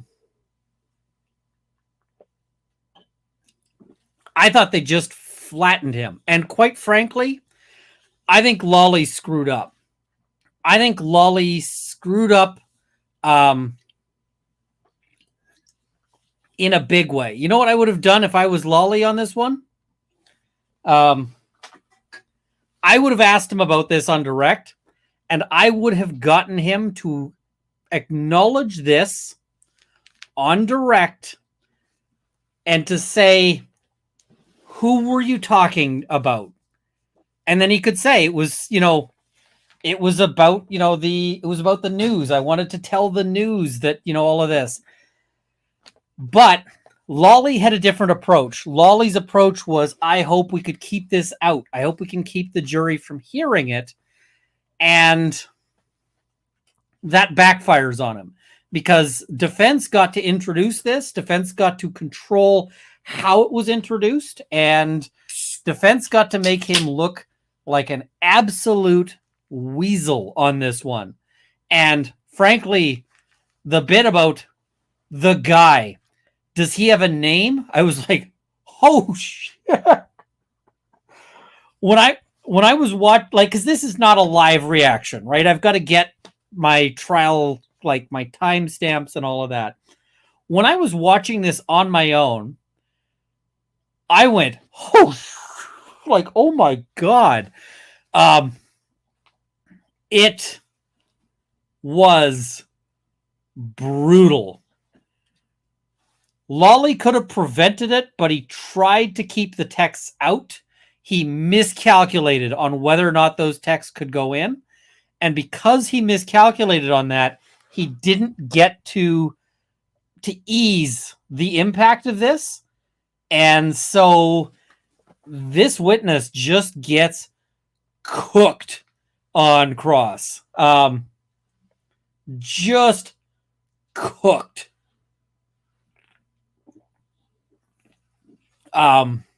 Just absolutely cooked. And somebody's saying, I don't think Lolly had these messages. I don't think the FBI has to share anything with the prosecution. They don't want to when it's an open investigation.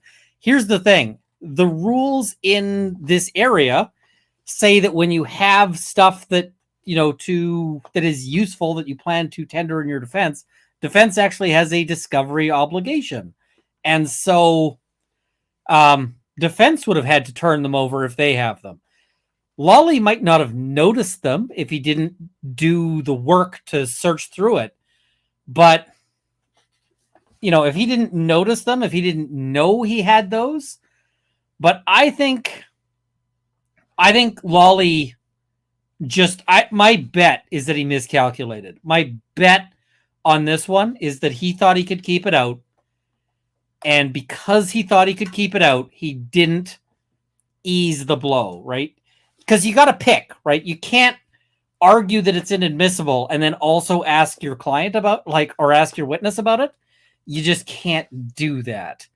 So, yeah. So, yeah. It's a whole thing, right? I thought that was so bad. So bad. Yeah. All right. Now we've got that. We'll finish this up. We'll do some super chats because I'm way behind. And then we'll look at Jen McCabe. Thank you. Your next witness, please, Mr. Lally.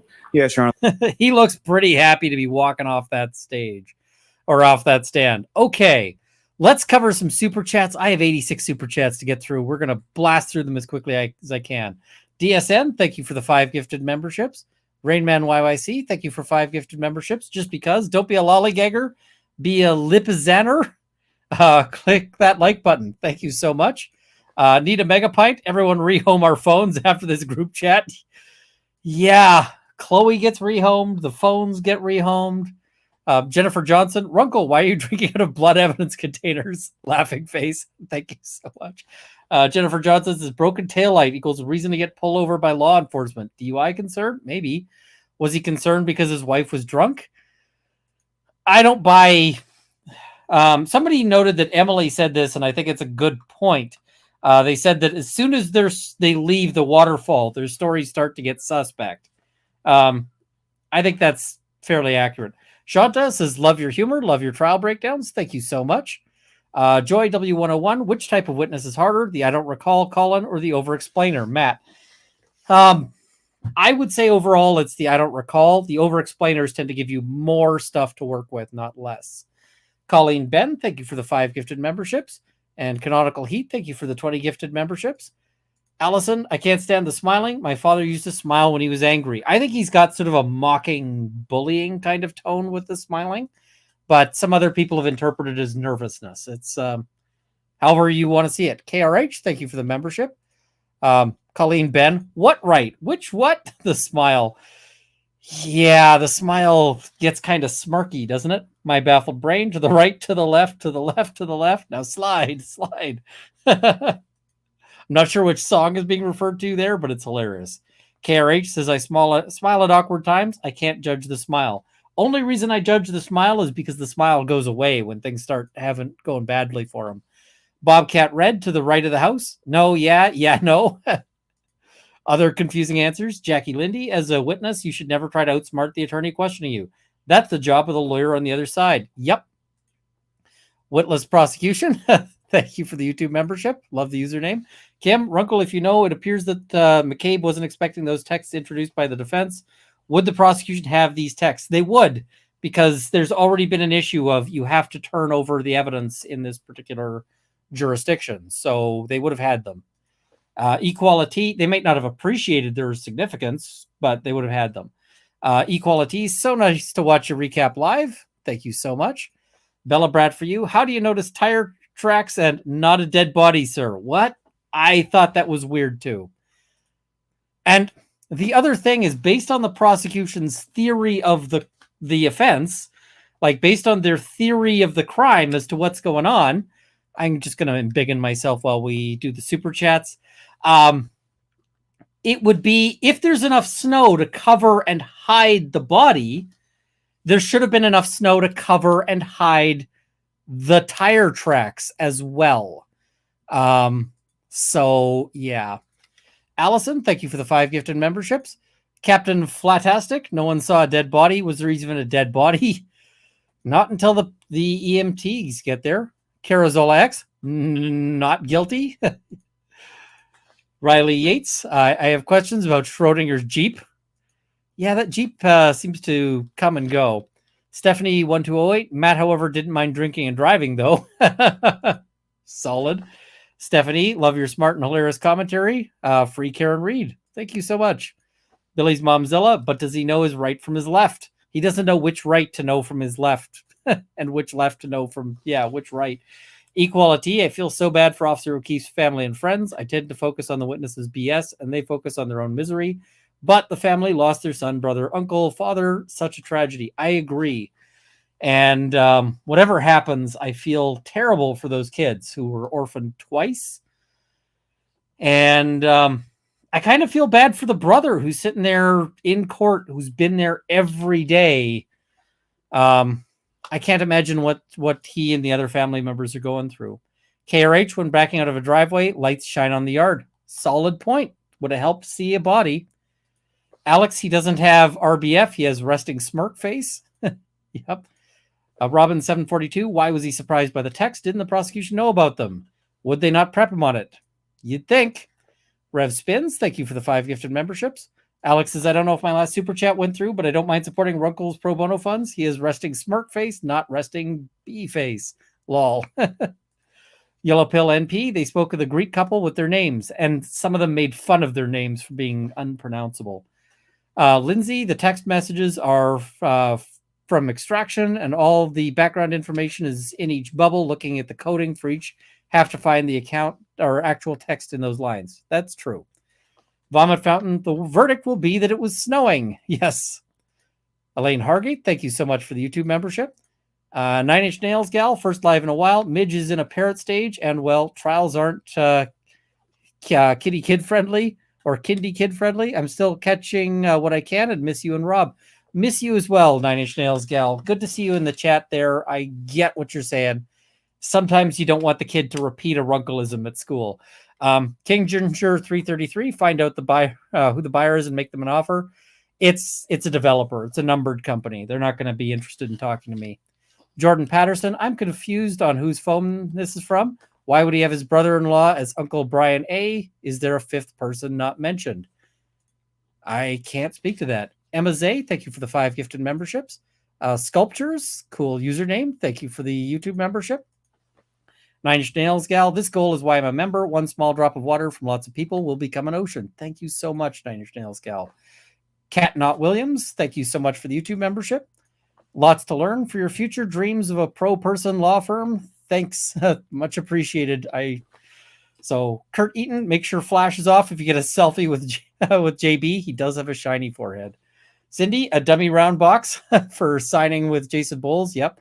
Choo choo, let's make this dream happen. Everyone deserves a Runkle defense. We'll see. Lisa BS, New Mexico rules on pleading for parole. That I don't know. I'll have to look that up. Galena Ward, signed fanny pack to keep your dummies in. Ooh.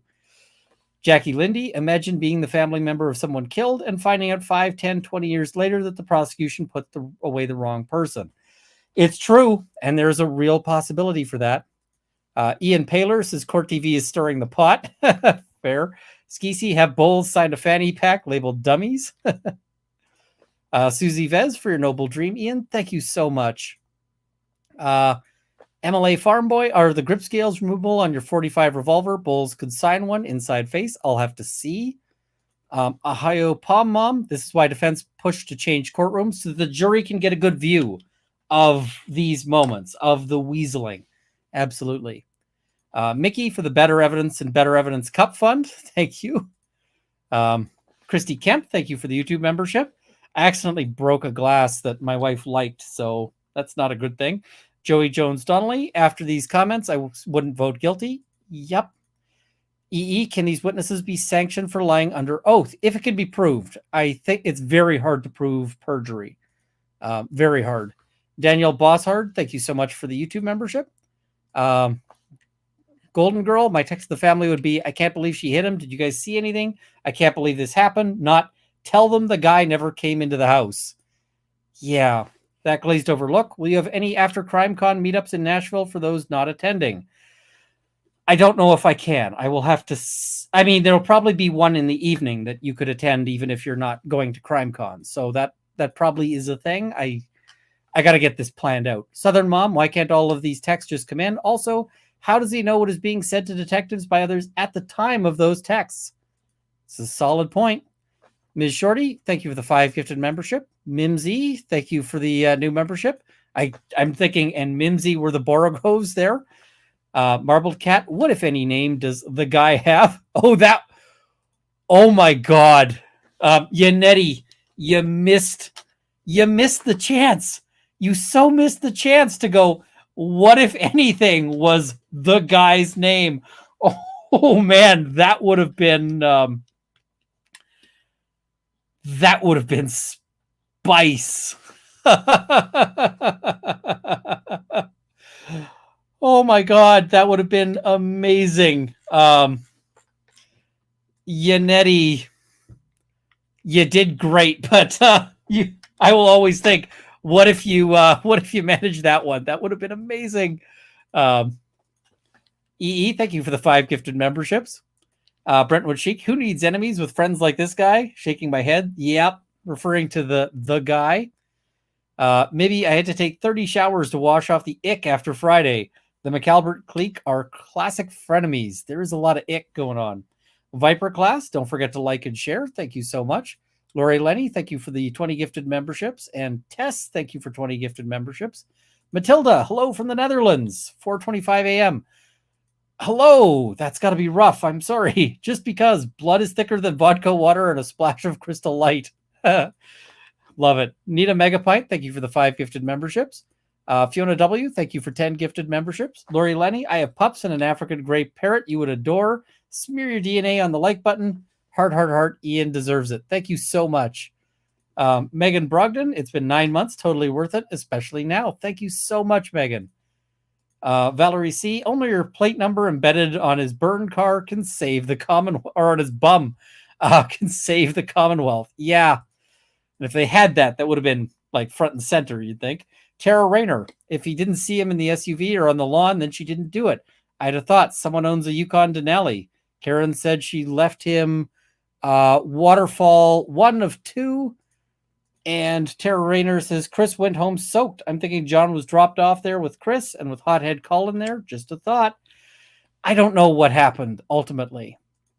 Random Remixes, thank you for the YouTube membership. And why would the news be at the pizza place before an arrest was made? He was talking about the cops. I'm from Boston. FYI, we don't call dead friends the guy. If I talked about Secret or about, Corey as the guy, I think you guys would murder me. I think the chat would have opinions. So 9 Inch Nails Gal, 1994. I feel like Lolly's trying to get ahead of the defense in the wrong spots, like bringing in the Alberts and McCabe's early, but then not bringing this kind of stuff up on direct. Prioritize Lally.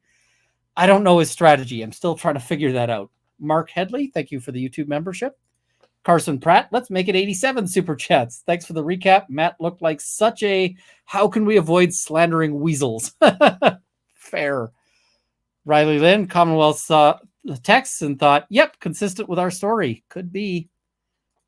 Burroberries, BS on Channel 4. Time order of texts is ask Chris, tell them the guy, troopers at neighbors, Carrie talking to troopers. They knew they were being talked to.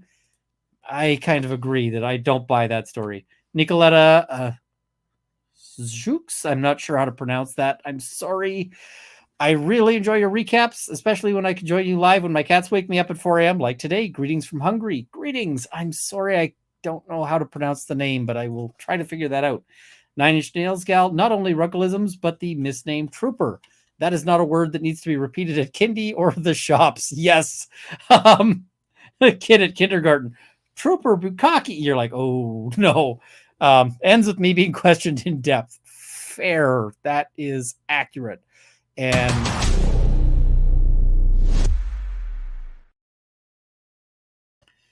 Bella Brad for you. Cheers to Runkle's drinks in any and what if any drinks in solo cups. Thank you so much. And Nick Starro, sadly, people have been convicted with less evidence. Yep, there are no guarantees in this trial. And lots of people who are like, it is certain that she's going to be acquitted is not guaranteed. So, yeah. All right, let's jump on. We've got to call Jennifer McCabe to the stand. And it'll help if I actually show you Jennifer McCabe. Jimmy. Runkle, the guy who I don't know and have never met.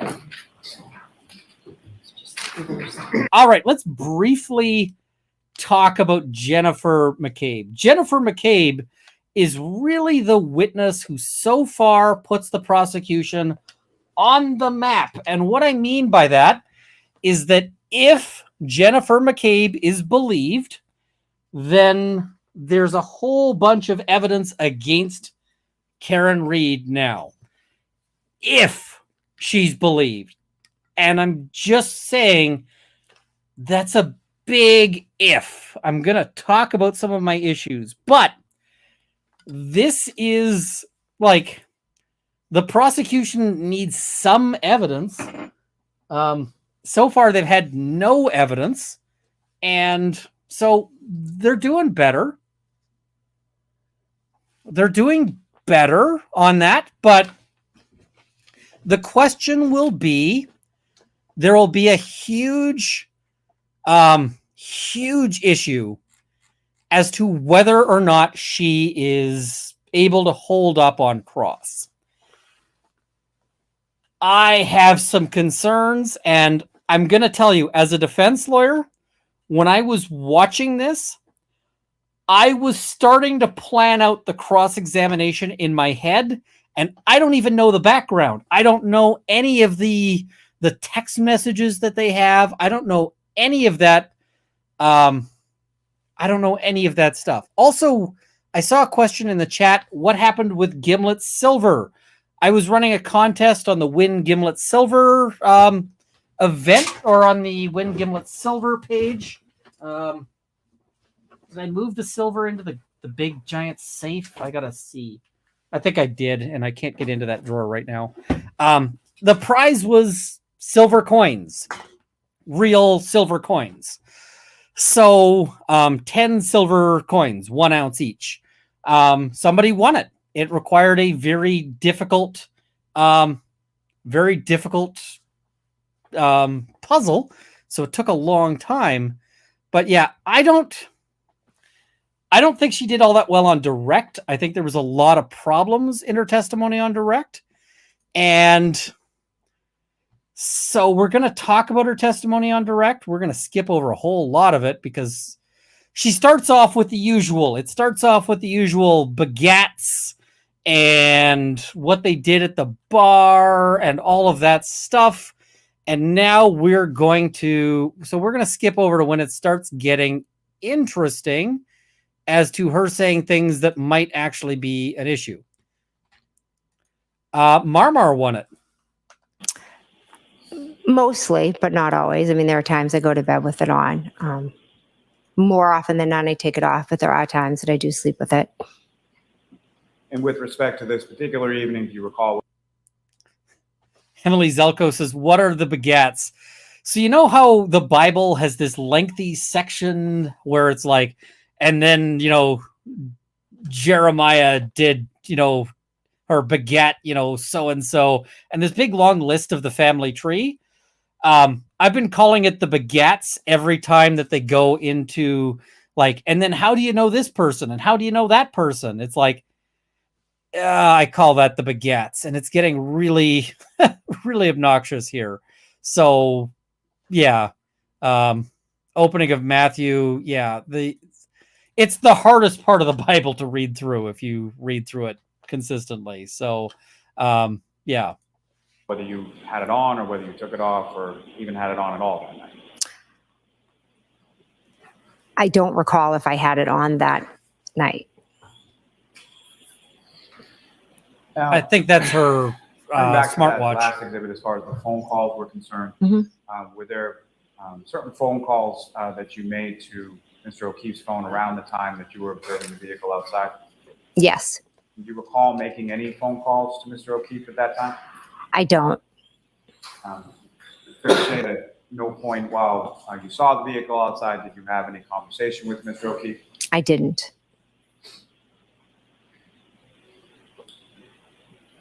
Now, you go to sleep, and at some point later on in the morning, you wake up, correct? Correct. And what is it that wakes you up, and when about was that? I woken up to my phone ringing. And do you know what time it was? 4:53. And according to your phone, who was calling you at 4:53? John's niece. And so that would be John's niece, Kaylee, is that correct? Correct. And how old was she at this time? I believe she was 14. And she had just gotten into Bishop Thean, correct? Correct. She was in 8th grade going in, finishing up her 8th grade year of middle school, correct? Yes. Okay, Is we're that still normal, sort of in the begats. that, Kaylee would be calling you at 4:53 in the morning on a Saturday? No. So you answer the call, is that correct? Yes. When you answer the call, who, if anyone, is initially on the other end? Initially, it's Kaylee. And what, if anything, did Kaylee say to you? That John didn't come home and Karen and we wanted to talk to me. And even in that initial call, when you're speaking to Kaylee, what, if anything, do you hear sort of in the background when you're talking? Karen screaming. And could you hear what she was screaming? She was just screaming, Jen, Jen, Jen. I hated her doing the voice. I hated her doing the voice. She does the voice, and she does the voice over and over and over. She does the voice, and it just, I hate it. Karen screaming. And could you hear what she was screaming? She was just screaming, Jen, Jen, Jen. And she starts off with, she was just screaming, Jen, Jen, Jen. And then she's got to do the voice. And the feeling I started getting after she was doing the voice was, the moment in was it the Lord of the Rings where you've got Bilbo and he does the face when he's reaching for the ring? It just kind of felt like that. It was like, ooh, that's a bad. I hated the voice. It just looked. I was just like, oh my God. Yeah, I just hated that. So yeah, it felt like the Bilbo voice. It felt like or the Bilbo face, and I was just like, huh. And the thing is, yeah, all right, let's skip forward a little bit because we'll get to sort of the next critical thing she says here. You make your way downstairs, is that right? Correct. And then what, if anything, did you hear once you were downstairs? Screaming. And where was the screaming coming from? Out front. And when you heard that screaming, where did you go? I ran to my front door. At some point, did you open your front door? I opened my front door, correct. And then what did you see when you opened the front door? Miss Reed came running up my walkway. And prior to, during any of the other conversations that you had had with Miss Reed, did you know where she was when you were talking to her? No. Obviously, the first call was Kaylee calling from the house. That Yes. was the assumption. Mm-hmm. And then So subsequent. is that a yes or no? Yes. And as far as the second call that you were talking about, do you know where she was when she was talking to you then? The first couple calls, I know she was at the house, and then I don't know. So was opening your door, hearing the screaming from out front, was that something that surprised you? Yes. And when you hear the screaming, if you could just explain to the jury, how loud was the screaming that you were hearing? Very loud. And what, if anything, was she saying at this point? It was more of the Jen, Jen. Let's see how my pause game is. Very loud. And what, if anything, was she saying at this point? It was more of the Jen. There we go. I got the pause game. We got the Bilbo face going on. Like, I feel like they could have done some witness prep to tell her, like, hey, that thing you're doing, maybe don't do the thing. Hey, Emily, good to see you. I'm just like, oh, this is not.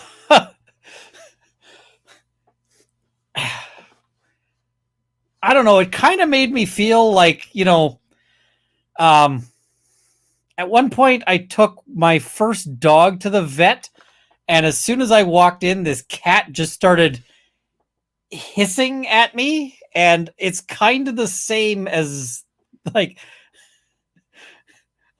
she's kind of doing like the hissing cat / Bilbo / whatever. This is just like, I was just like, this is weird. And yeah, I see. Where was that? It's getting in the background there. Emily saying, Runkle of the Bailey, how dare you assume anyone is doing any witness prep? what, if any, witness prep are they doing on this file? Uh, Emily, you've got an in with the StreamYard people. I wonder if there's a way to suggest to them to set up something where you can have it auto star the comments made by certain people. That would be good. Oh God. Did I hit him? And then she would yell, did I hit him? Could I have hit him? And then she was yelling, we have to go to Fairview. Here's the thing. What she's actually, and I'm just going to say, I hate this even more now that I'm listening at it with earplugs in, because having that pipe directly into my ears is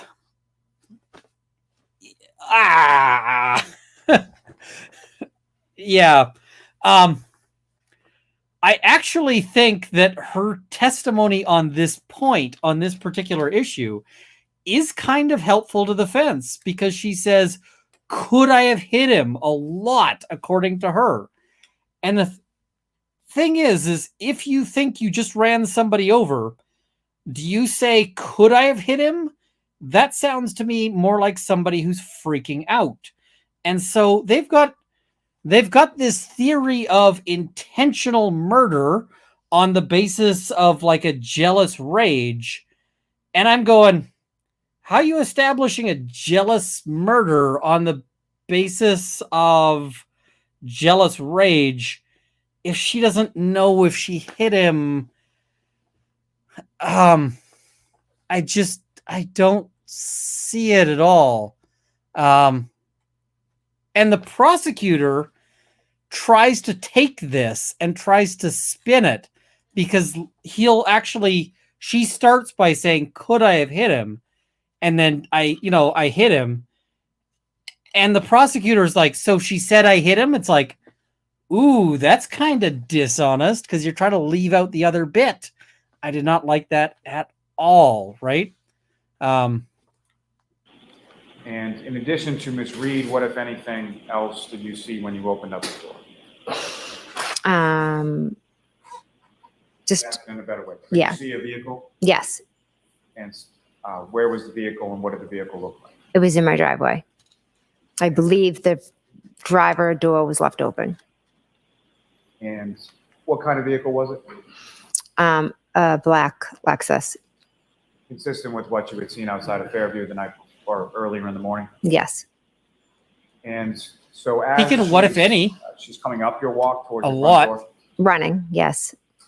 And then what, if any, conversation did you have with her there in reference to that? I just said, Karen, I was trying to calm her down. Matt came, I believe, and was yelling down that she was going to wake up the neighborhood. And then she was yelling that we had to go to Fairview. So I told Matt that I was going to go with Karen. Initially, before that, what were your plans as far as going to look for John before Miss Reed showed up again? My husband and I were going to go to Tom Beatty's. Now, once you decide that now you're going with Miss Reed, the defendant, where did the two of you go? So as we walked out, there was a car pulled up and then a plow. Recognize the car that pulled up? No. I'm sorry, I interrupted. So the car pulls up and then the plow, and then what happened? So in the car was Kerry Roberts. And so she kind of rolled down the window and was like, Karen, what are you doing? And then the plow was behind her. So Kerry pulled up, and I told Karen that I was going to drive her car because I didn't want her driving because she was hysterical. So we got in her car, and then Kerry Roberts called Karen. And then Karen was screaming and, saying that she had cracked her taillight. We need to go to Fairview. Could I have hit him? Did I hit him? And then she would just scream our names. now, does this feel a little bit weird to me? Yes, it does. Because, it sounds like she's just there and she just wants to, like, the version that we're hearing is basically Karen Reed came over and started like dumping information on all of the most critical issues. Like, hey, I just want you to see the tail. Like, I want to tell you the tail light is broken. Like, what? How does this make any sense? Why would Karen Reed be telling you about the tail light? She's this cold-blooded murderer. And she's like, could I have hit him? Could I have hit him? Also, check out the tail light for evidence. Could I have, like, what? What? And I mean, criminals do dumb things, right? They do. But this just doesn't make any sense to me. I just don't get it at all. So, I mean, it seems like she's really being convenient. So while this is fantastic evidence for the prosecution, if believed, that if believed is doing a tremendous amount of heavy lifting in that sentence, because I don't believe it. And I don't know if a jury is either, right? Like, you know, if you're the arguments that they're trying to, like, what she tries to spin is this narrative of, like, she's trying to make it look like she's looking for the guy and she doesn't know what happened. And instead, they're making it like, it sounds like she's just like, let me point out all of the evidence of this without actually,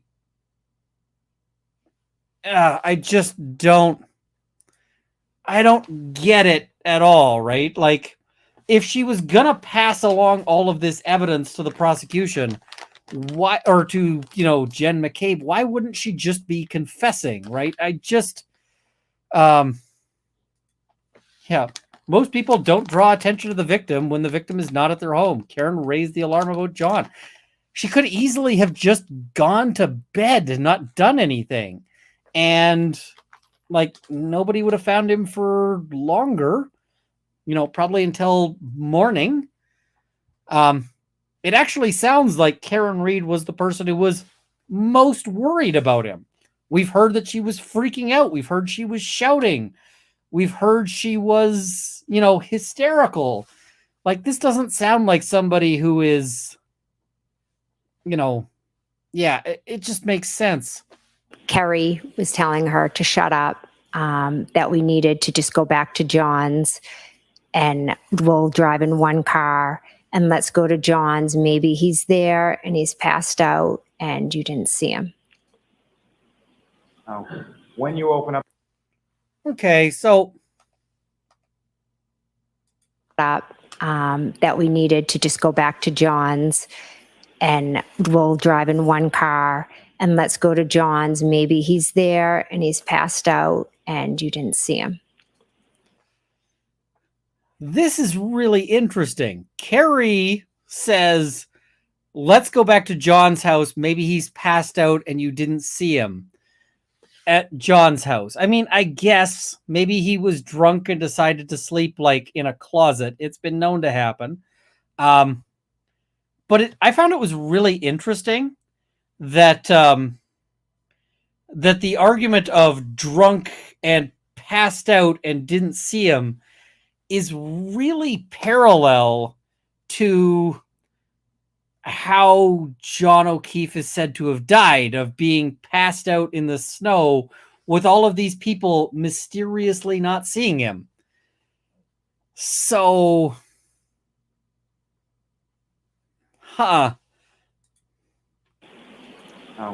when you open up the door, it's a good question. If they prove Karen Reed was still drunk, does that change your opinion on her behavior, according to Jen? It still doesn't make sense. Still doesn't make sense to me. I haven't seen any evidence on her intoxication other than evidence of her non-intoxication. So initially, and you come outside and you see the defendant out there screaming and all of that. again, with respect to the weather, what was the weather at that point? It was like dark and it was almost like a whiteout. And so you get Fabrication into is sponsored by Duncan. Ms. Reed's vehicle, Duncan correct? disavows that Yes. statement. And you're driving that vehicle from your house to Meadows Ave, is that correct? Yes. That's Mr. O'Keefe's house. Yes. You're familiar with that residence? You've been there plenty of times before. Yes. Now, with respect to Kerry Roberts, did you know Kerry Roberts prior to this morning of January 29th? I had met her once before. And can you describe for the jury sort of the circumstances of that or how you knew her prior to January 29th? Way back when, after John's sister and brother-in-law died, I would have Kaylee a lot and Kerry would have Patrick. And one day John said, I get a discount at Reebok. I'm going to take you guys for sneakers, get all your kids' sizes. So he took Kerry and myself and we went to Reebok and bought sneakers for all my girls and me. And then he took Kerry and I to the That's a super nice thing. I'm not a parent, but I know, I know about the existence of children. Kids are expensive. And kids are expensive when they have, because kids just keep growing. They just don't stop. And every time they need new shoes, it's super expensive. So, we've got but why do we care about the shoes? This feels like over-explaining. Okay, cool. He did you a solid with buying all of the shoes, but how is this related to anything other than just you over-explaining and talking about,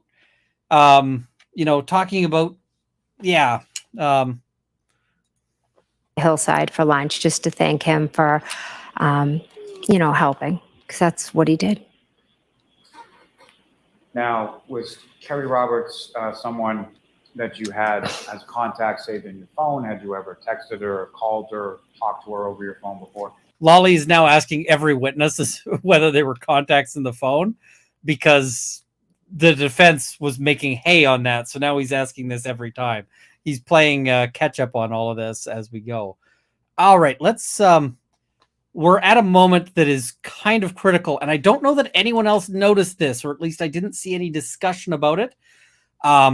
So yes. No. So you indicated that Ms. Roberts then calls Ms. Reed's phone while you're in Ms. Reed's car, correct? Yes. Now, as far as that, Ms. Reed's phone, was that similar to your phone that earlier in the morning? Was that hooked up in any way or matched or paired with the vehicle that you were driving? Yes. So fair to say you could hear both sides of the conversation as far as Ms. Reed talking next to you and then obviously Ms. Roberts on the other end? Yes. So the conversation that you were talking about as far as Ms. Roberts saying, shut up and we're going to Meadows Ave and all of that, you could hear Ms. Roberts saying that? Yes. Now, the vehicle, when you... Here we go. When you get into the defendant's vehicle, she pulled in straight into your driveway, is that correct? Yes. So fair to say you had to back out of the driveway, correct? Correct. Now, when you were operating Ms. Reed's vehicle in reverse, what, if anything, showed up in sort of the center console area of that vehicle? I do not remember. I don't know. Do you recall anything as far as a camera or anything like that? Leading as fuck. He is so trying to lead her by the nose, just hooks his fingers into her nostril and tries to yank her along. He's basically saying, isn't it true that Karen Reed has a backup camera? And the thing is he actually could have said, this car doesn't have a backup camera. He could have just said, does her vehicle have a backup camera? Okay, that would have been fine, but the way he's doing it is actually objectionable. And Vehicle in reverse into your driveway, is that correct? Yes. So fair to say you had to back out of the driveway, correct? Correct. Now, when you were operating Ms. Reed's vehicle in reverse, What, if anything, showed up in sort of the center console area of that vehicle? I do not remember. I don't know. Do you recall anything as far as a camera or anything like that? I don't remember. I don't remember. You back the vehicle out of the driveway, Mhm. and you proceed to. He's like, I really want to get that there's a backup camera. And this witness who has been like, all of the details that he wants to, like, she's just dumping all of the details. She doesn't understand that this is significant. And so she's like, I don't remember. So she doesn't remember whether or not there's a backup camera. It's a new car. Of course it's got a backup camera. But the reason why they want to suggest a backup camera, I'm guessing, is because their theory is that she was like ramming into him in reverse on purpose, which would require like a camera or some kind of like, so I'm just like, I don't get it. Like, I don't. So, that model of car is an auto stop when backing into something. Okay, that's interesting. So I don't know what the deal is on that, what they're trying to establish here. But it just totally falls flat. And they were really trying to hammer that, and it wasn't working for them. Meadows Ave, correct? Yes. And to take her How long up a to drive is it from your house to Mr. O'Keefe's? 125. Approximately 5-6 minutes. And when you get to Mr. O'Keefe's house, where do you park? I pull in the straight in the driveway. And after you pull into the driveway, at some point you all get out, correct? Yes. Do you recall who pulled in first as far as who was in front of who on the way to Meadows, yourself or Miss Roberts? I believe I was in front. You would have pulled into the driveway and parked, and Miss Roberts would have pulled in and parked behind you, correct? Yes. And so after the three of you get out of your respective vehicles, what happened then? Karen brings us to the back of the car and she says, look, see, I have a cracked taillight. And where? Okay, let's listen to that again. So this again makes no freaking sense, right? She says, we park, and the first thing Karen does is pulls us out of the car to the back to show the evidence against her. And remember this, because some of you have already watched the trial and you know where I'm going. But yeah, we're just going to take this back down to 1 times. Whoops. I took it down to 75. We want 100. Yourself or Miss Roberts? I believe I was in front. You would have pulled into the driveway and parked, and Miss Roberts would have pulled in and parked behind you, correct? Yes. And so after the three of you get out of your respective vehicles, what happened then? Karen brings us to the back of the car and she says, look, see, I have a cracked taillight. And where on the vehicle was she directing yourself and Miss Roberts' attention to? The back right. So passenger side, rear part of the vehicle. Yes. And when you looked at that area of the vehicle, what could you see at that? I saw that there were missing pieces, but there was also snow covering it. And Karen was screaming, look. Missing pieces, but there was also snow covering it. Now, I just want to note here, they're talking about a vertical surface. A vertical surface. I live in Edmonton. I am familiar with snow. It is a thing that happens.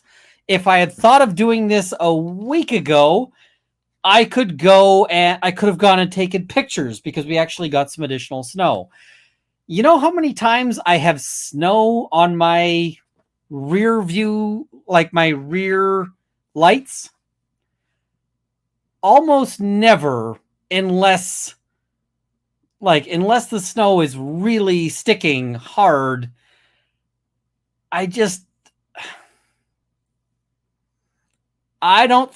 don't see it. I don't think this is accurate. I don't think this is what the snow was doing. look, and then Kerry was screaming back at her. It was a very chaotic. So I didn't stare in depth, but what I can tell you is I saw missing pieces from the taillight. And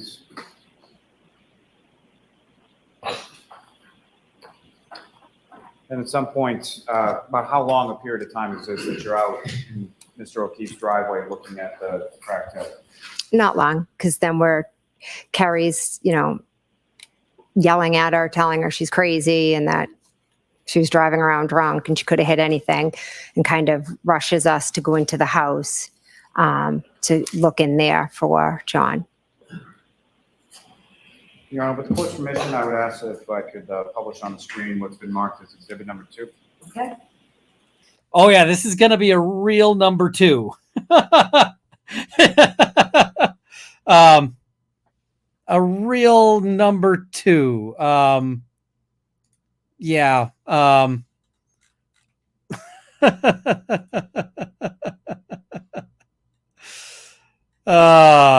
Yeah. This is just exceptional.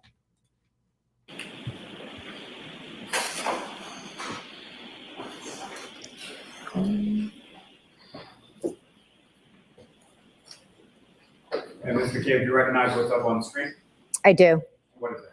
That is Meadows Ave, John's house. And the driveway that you're talking about as far as where you pulled in, that's not visible in this photograph, correct? Correct. So from facing Mr. O'Keefe's house on Meadows, which side of the photograph would the driveway be, the left or the right? The right. And Your Honor, may I approach? Yes.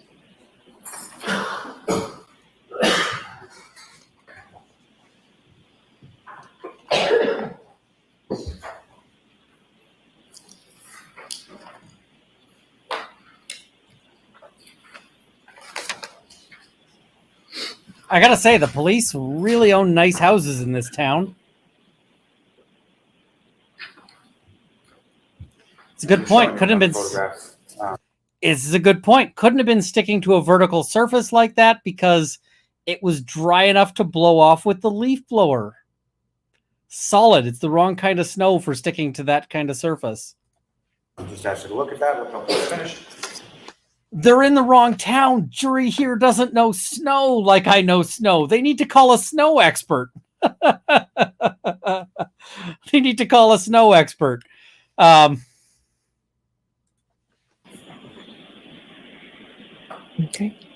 And do you recognize what's in that photograph? Yes. What do you recognize? That's John's car. And where is John's car in relation to John's house? It's parked to the side of the driveway. And you also see sort of the garage area in that photograph? Yes. Or may I approach? Yes. I'm going to seek to introduce in the mid as the next. No objection.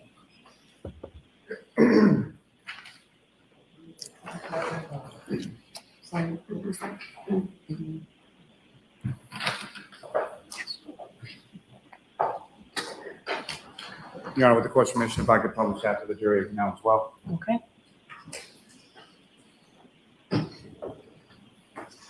I'm gonna say if they manage to get snow from the road up onto those taillights, I'm impressed. Now,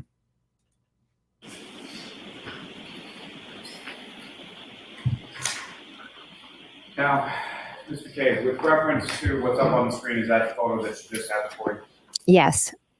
And there are 2 garage doors on the house at One Meadows Ave, correct? Correct. Left and a right, is that fair way? Yes. And you've been inside Mr. O'Keefe's house a number of times before, correct? Yes. Now, with respect to the garage door on the left, what was contained within that part of the garage? His old-fashioned car. The one that Kaylee didn't like? Yes. And on the right side of the garage, what, if anything, was in there? It's pretty open. How would you describe Mr. O'Keefe as far as how he kept things around his house, either in the house or the lawn or things around? John was very meticulous. Everything had its place. Now, when you arrived there on the morning of the 29th, Mr. O'Keefe's vehicle wasn't parked in that position, correct? Correct. From sort of the outside of the residence, were you aware of there being any sort of security cameras or anything affixed to the house of One Meadows Ave at that time? Yes. How were you aware of that? John told us he was, yeah, I don't remember, years prior, I believe, he came over and he was so excited that he got in a ring and he would always show us it. He just is always watching. And when he No, would Kurt. show you that, Mhm. how would he show you? Like on what kind of device? Oh, that On his phone. teeth sucking noise. He had the ring application hooked up to his cell phone. Yes.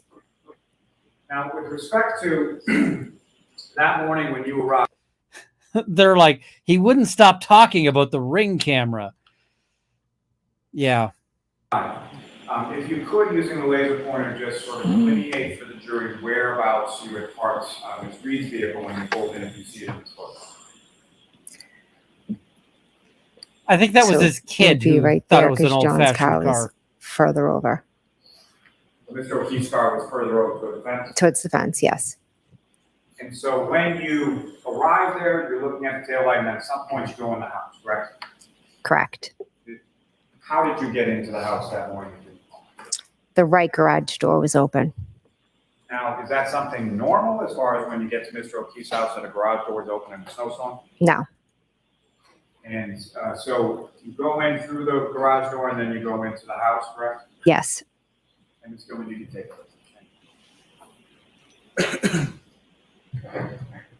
I don't like the David, Ring you could because describe Amazon to the can jury pull your sort of video. How you, when you come in through that right garage door and you start Privacy going into issue. the house, what is it when you see when you first come into the house, and what is sort of the layout of Mr. O'Keefe's house? All right, so they're going to keep going on about that for a while. We're going to skip ahead a little bit. Showing you two photographs again, if you could just look at those and look up when you finish.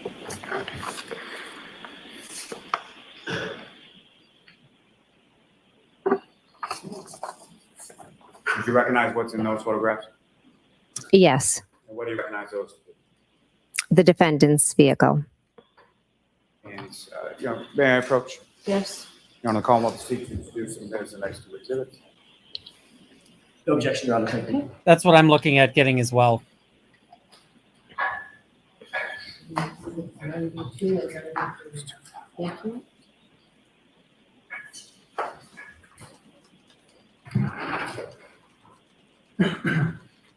Your Honor, with the court's permission, if I could publish those to the jury as well. I do not have a Liberty Safe. That's the one I'm looking at getting. Mr. So McCabe, what's that's depicted in good this that people photograph like it. is the defendant Ms. Reed's vehicle, correct? Correct. And in sort of focus here is the right rear passenger It's side made of the that news? vehicle, correct? Correct. And the taillight, if you could, with the laser pointer, just direct the jury's attention to where you observe that.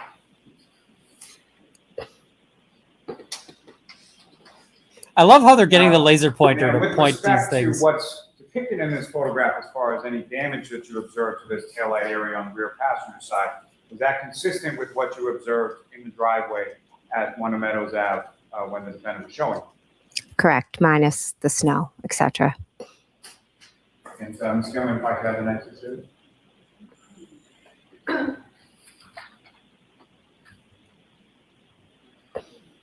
And again, do you recognize what's depicted in this photograph? Yes. And this is essentially a closer image of that same rear passenger side taillight area, correct? Yes.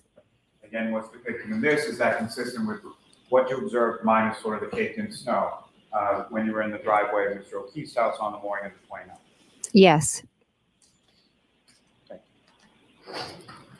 Gentlemen, you can take that down, and Your Honor, with the court's permission, I would ask to publish just a short portion of,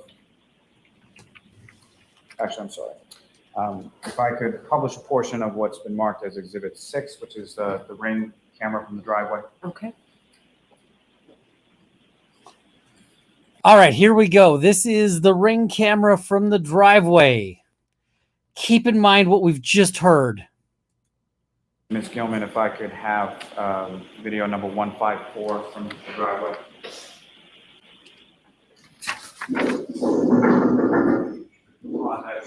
All right, we do get some snow on the vertical. I take that back. We do get snow on the vertical. Fair enough. Fair enough. Ms. McCabe, directing your attention up to the screen, what's been marked as Exhibit 6 or video from Exhibit 6. Do you recognize what's depicted in this video? I do. What do you recognize? That's myself getting out of the car at Meadows Ave. Is that essentially where you parked Ms. Reed's vehicle when you pulled in? Yes. If you could, just direct the jury's attention with the laser pointer as to where Ms. Reed's vehicle is that you parked, and if you see Ms. Roberts' vehicle. That is Miss Reed's, and that would be Miss Roberts. And as far as the right garage door that you entered into the house, if you could direct the jury's attention to whereabouts that would, I know it's not on the video, but where would it be? Walk straight. Tell me if you could run this in its entirety.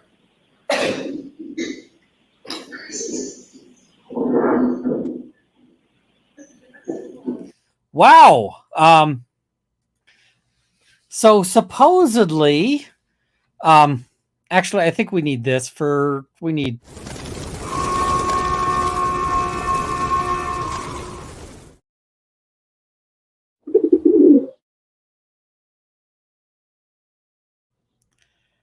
Supposedly they stop at the car and they have a little discussion about, like, look at the broken tail light. And she looks at the broken tail light and observes the broken tail light.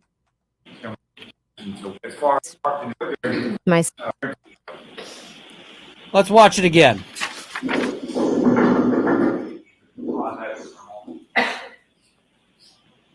Ms. McCabe, directing your attention up to the screen, what's been marked as Exhibit 6 or video from Exhibit 6. Do you recognize what's depicted in this video?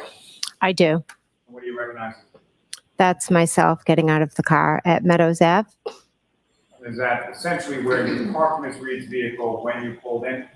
Yes. If you could, just direct the jury's attention with the laser pointer as to where Ms. Reed's vehicle is that you parked, and if you see Ms. Roberts' vehicle. That is Miss Reed's, and that would be Miss Roberts. And as far as the right garage door that you mentioned. Now, guys, I might have missed this because it was just so fast at one-time speed. We're going to play it at half speed. Walk straight. Tell me if you could run this in its entirety.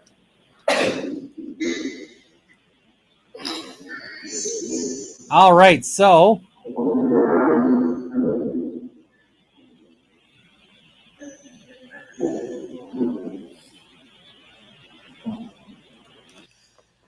literally nobody stops and pays any attention whatsoever to the tail light, which was what she said was the first thing that happens when she gets there. And then when she's actually asked, what do you do? She gestures with the pointer arrow to say, I walk this way. She knew that was BS when she's looking at the video. Nobody looks at the tail light in the slightest. Karen Reed walks past it without any notice. The person coming from behind doesn't, like, they're just hurrying to get into a warm place. Nobody stops to look at this taillight. And so when I say that her testimony is very damaging, if believed, I have some reasons why I might think you might not believe it.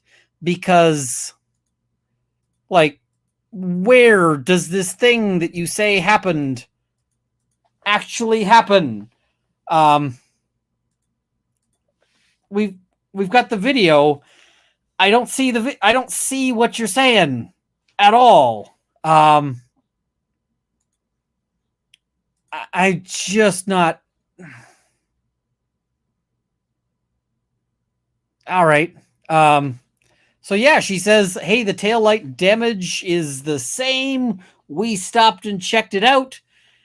They did not check it out in the slightest. All right, let's go to the next thing she's got to say, which is that she's the first person to argue for a motive. Well, kind of.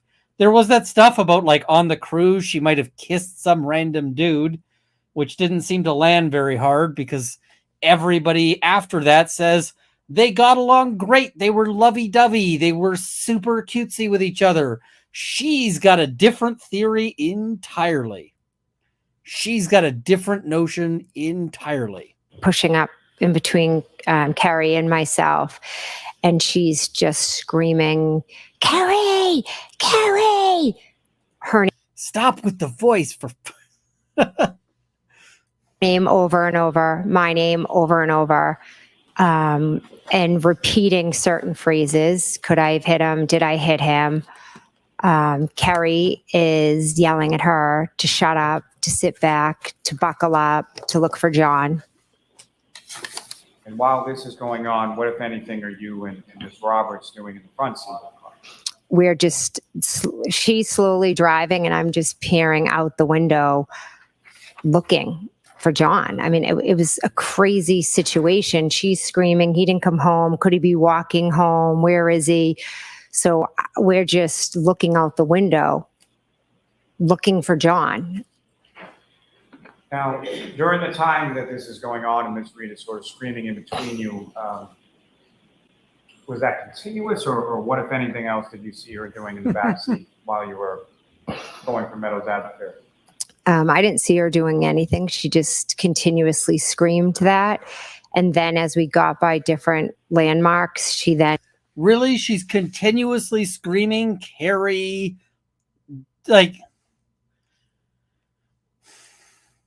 Come on. Come on, because we also see, like, when she gets out of the car, she doesn't appear to be screaming. And you're telling me you're riding around with this woman who's just completely screaming, you know, like, Carrie, Carrie, the whole freaking time? Really? Okay.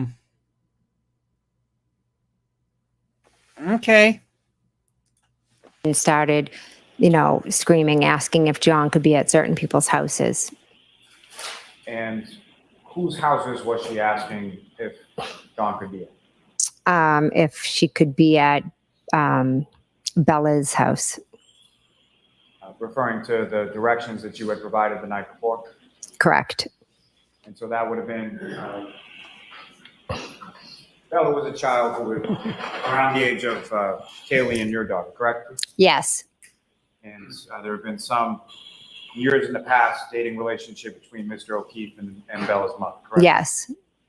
And so Ms. Reed is saying that in the car that morning as you're driving over to Fairview? Yes. She asked, could he have been with Ashley? And I looked at her and said no, because to me that was a crazy idea.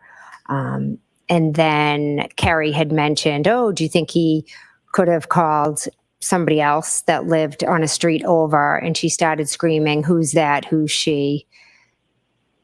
And you recall who Carrie referred to?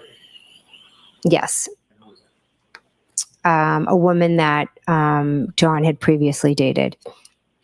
And was that anywhere recent in time to when you're driving around on January 29th? So I'm just going to say, let's consider this story. Like, let's consider this, this scenario, right?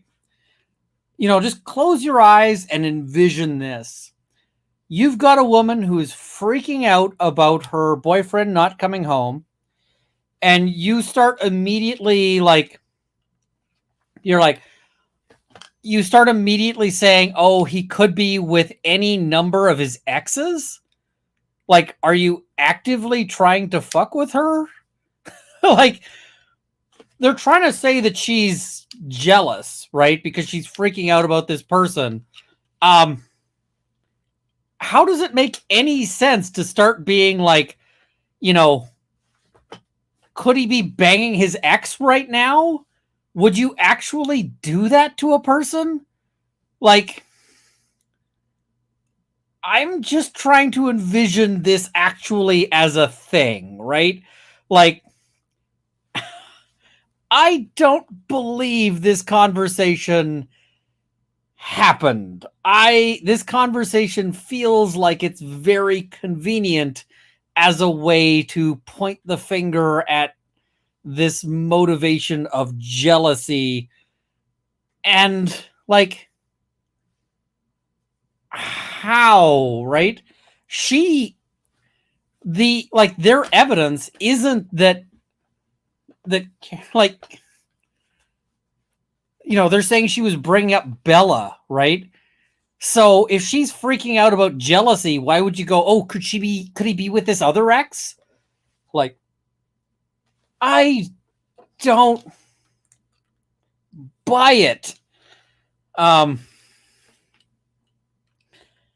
again, if you believe this, and that's an if the jury is right now sitting here going, she is the most credible person ever, then this is very damaging for Karen Reed. But I don't buy it. I don't know if the jury is buying it. I just find this to be a very weird interaction that they're trying to tell us about. Like, if I was freaking out about, like, Mrs. Runkle didn't come home last night, come home after work, I'm super freaked out about, where is she? Where is she? Where is she? And like, let's say I call Rob and I'm like, hey, I could see him being like, hey, you're a lawyer. Is she in hospital? Call her work. Is she working late? Call call hospitals, call all of these things. Like, where might she be? I couldn't imagine Rob going, hey, Runkle, do you think maybe she's like banging some other dude? Like,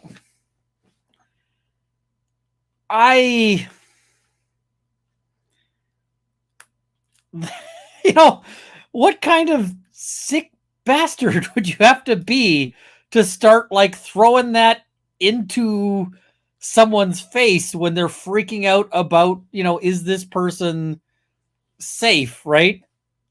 I just don't see it. And the other thing is, if she's going, could I have hit him? I hit him. Could I have hit him? Like, are you really thinking at that point, if you're thinking that she is confessing to running him over, are you suggesting like that? How do you run someone over and they like fall? I'm past 2 hours. They fall dick first into an X? Like, I don't see any of this. This just is weird to me. Weird to me. They dated. No, So similar to Bella's mother would have been years before. correct. And so when Ms. Roberts said that, what, if anything, did the defense? She was just spiraling, yelling about Ashley, who was Bella's mom, and just talking what I thought was very irrational about John maybe being with her. Didn't you suggest it? She's talking very irrationally about whether she could. You just said you brought her up. Like, okay. Okay.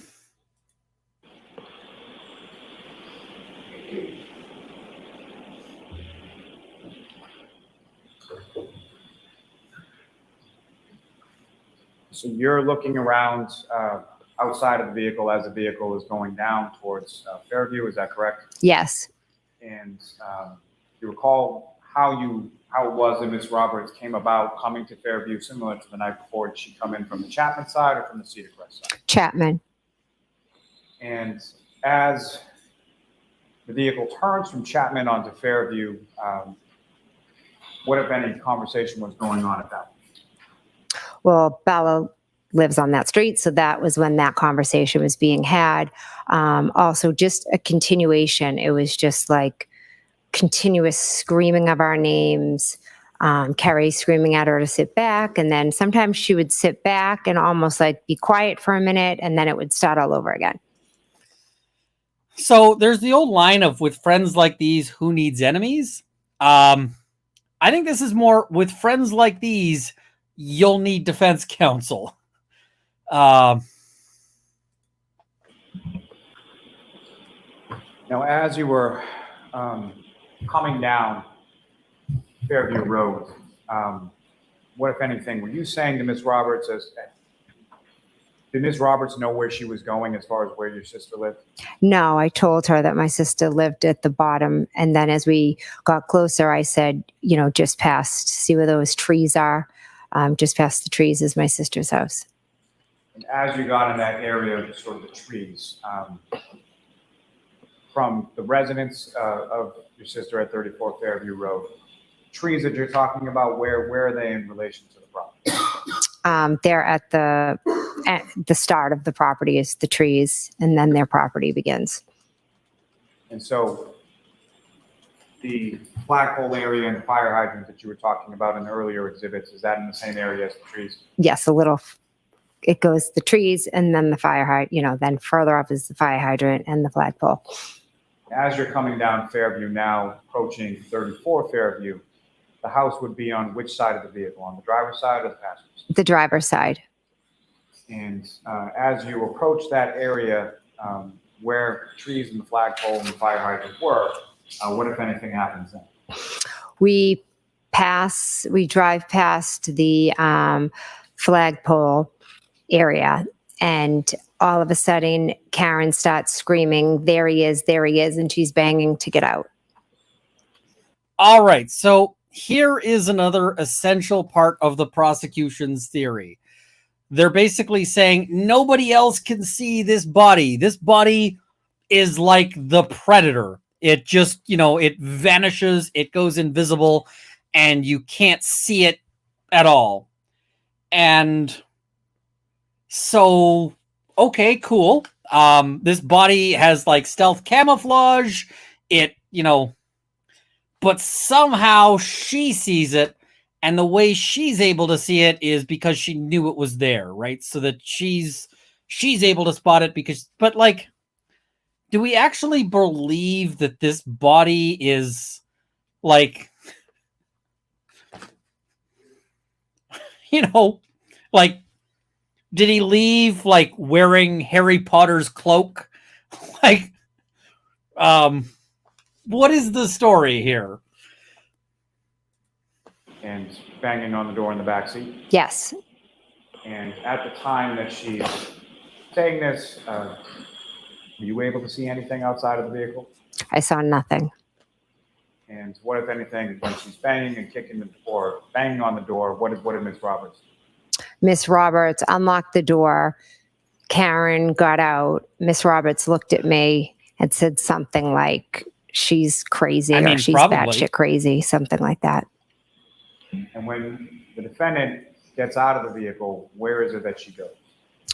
She just runs. And runs with? Straight to John. And again, when she... Where the hell else is she supposed to go if she sees a body on the street? Like, she gets out and she runs to Taco Bell for their special. No. Running? At this point in time, can you see what she's running toward or where she's going or anything that she's talking about seeing? I was on the passenger side. So as I got out, she was already at John. So she gets out and essentially makes a beeline over to where John was? Correct. And you're getting out of the passenger side, and by the time you come around the car, she's already there? Yes. And when she gets over there, what, if anything, could you see at that point? She straddles John and she lifts up his shirt, and then she lifted up her shirt and went to lay on him. And Miss Roberts went over and she was removing the snow from his face. Let me take a step. Okay, so basically they're saying that she tries to make skin-to-skin contact in order to help a guy who's freezing in the snow. I know that sounds weird because she phrases it in like the most phrasing kind of way. Like she straddles him and she pulls up her. She's trying to help the guy, and she's trying to help the guy in a way that is going to be deeply unpleasant, like physically painful, to be putting her skin on his skin when he's freezing cold. Like, okay. So she is taking steps to try to help him, steps that would be physically harmful for her to be doing. And like sometime when it's like, freezing, I just, go outside and like take your shirt off and lay face down in the snow. Tell me how that feels. And she's trying to she's phrasing this like it's something that was weird or like whatever else. I'm like,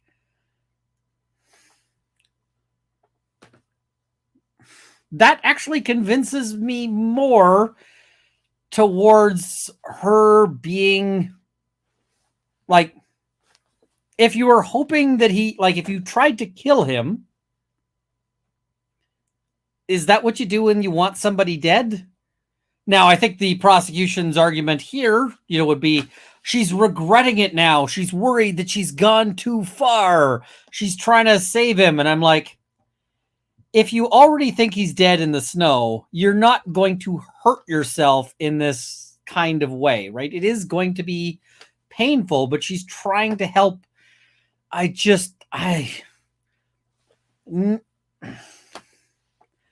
Like, this is part where I'm actually like, I believe that she might have done that. Like, that seems plausible, but I certainly don't believe there's spin. Back from that just for a moment.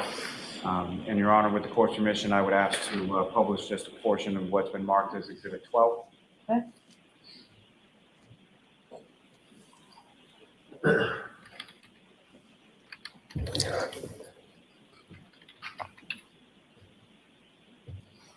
Skin-to-skin contact is direct your attention up to the screen. Skin-to-skin contact is a good way to try to provide heat to somebody who is freezing. It's especially good for things like, when people are starting to get frostbite and so forth. Yeah. And Emma Daisy saying, in all the original affidavits, including the first responders, only one person said they heard Karen Reed say, could I have hit him? Did I hit him? Now almost everyone remembers Karen Reed saying it. How is that allowed in? They're allowed to testify to it, but the defense has done a pretty good job of saying that didn't happen, right? You didn't put that in your original thing. Certainly you would have done it. Been marked as Exhibit 12, and I know this is not something that pertains to your vehicle or anything else. But what I'm going to ask you as it plays through is if what you observed in this video is consistent with what you observed during the drive to Fairview Road that way. Just come in if you could, please.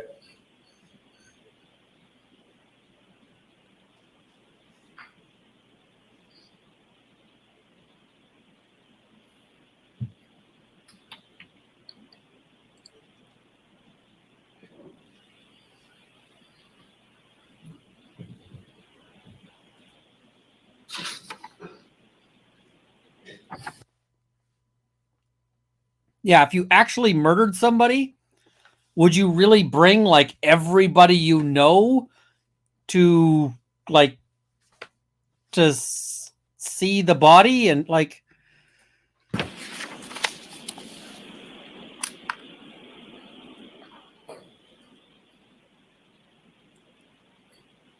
As this video is running, Mr. McCabe, if I could just ask, what you see in this video, is that consistent with sort of the lighting and the conditions weather-wise that you observed when Ms. Roberts is driving from Meadows Ave to Fairview? Yes.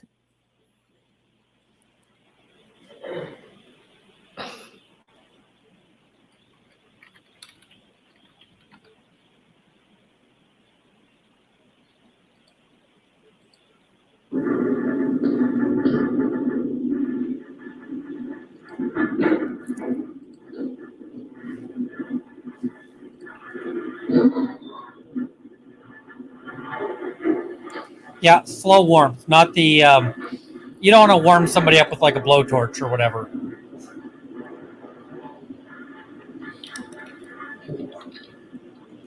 Also, they keep exaggerating how much snow there is, right? They've said that this is like a blizzard and like whiteout conditions. And I keep mocking this because I'm Canadian and because every time they say that it's a blizzard, I go, this shit? Really?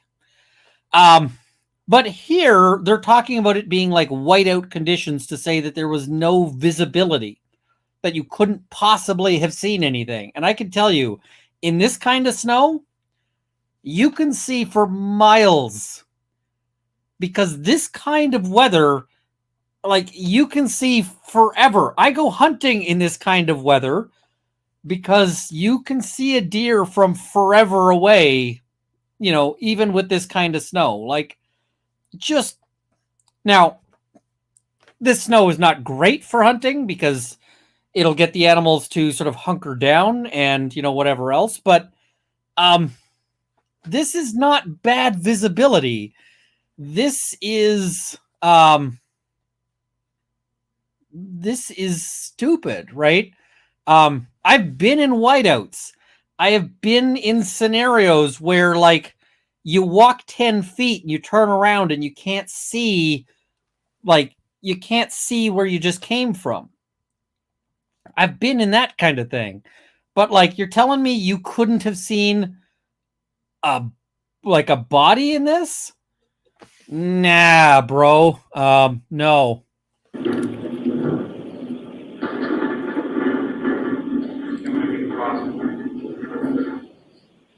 Mr. McCabe, do you recognize whereabout in the town of Canton this is perspective-wise as far as what street or where it is, any landmarks that you observed in the video? Yes, that is Cassie. We just passed Cassie's Corner Store, and that is Chapman Street. I'm gonna be good.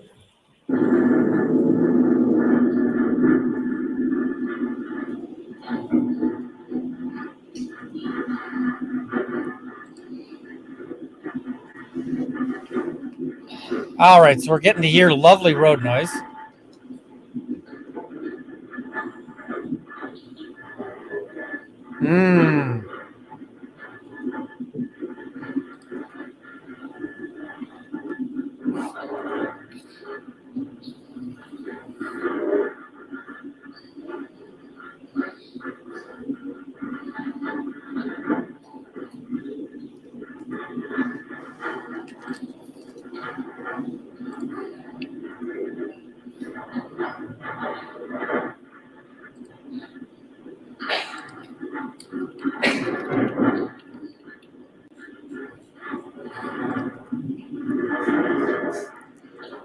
It's evidence, Ian, not noise. In this case, it's been so hard to identify the difference between evidence and noise because what they seem to be claiming is their best evidence just sounds like noise to me. So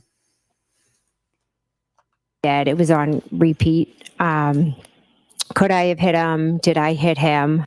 okay, whoop. Got to go back a little bit here.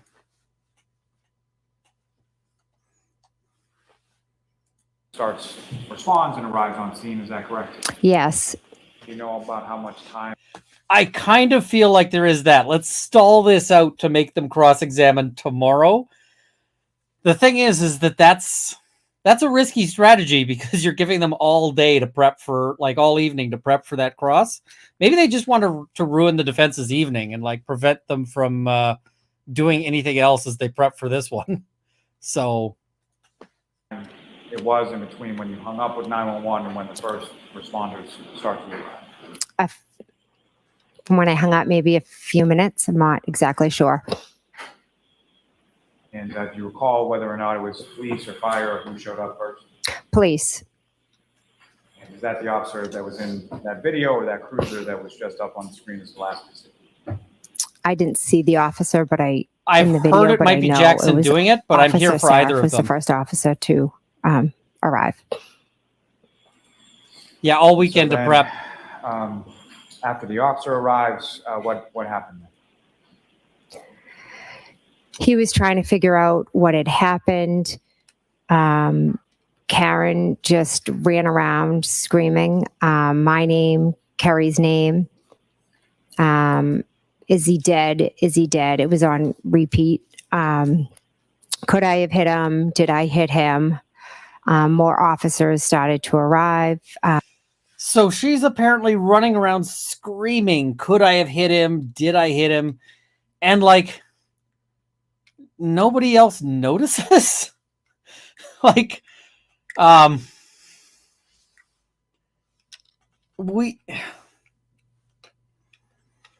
just like, The EMTs, they began to work on him. And while by him you mean Mr. O'Keefe. Yes, And Mr. O'Keefe's still on the ground, and they're working on him there. Is that correct? yes. And could you see anything about sort of what they were doing or what was going on with that? No, I just saw a bunch of them around Mr. O'Keefe. And then what happened then? Mr. O'Keefe. Well, that's better than the guy. So yeah. More officers began to arrive. And Miss Reed just continued to run around screaming. As more officers and EMT arrived, they asked what happened. One EMT asked, I'll allow it. one EMT had asked, his name, his age, things like that. If she knew what happened, Miss Reed stated that she hit him. Besides running around saying, I hit him, did I hit him, could I have done this? Is he dead? Is he dead? At one point, one of the police officers put Miss Reed in the back of her cruiser, and he asked for myself to go over with her, and Kerry came over with us as well. Okay, so you're saying she's running around screaming all this stuff, and I'm like, and she doesn't get arrested? She, how does that make any sense to me at all, right? Like, she's running around, basically confessing to anybody within earshot with this voice that can wake the whole neighborhood, and nobody writes this down. Nobody says maybe we should arrest the person who's loudly confessing. I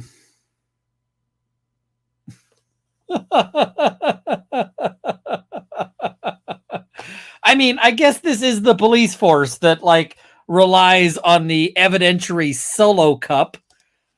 I am out of the little bit of whiskey I had, so we're getting on to the cheap stuff. How is this a thing, right? How is it a situation where I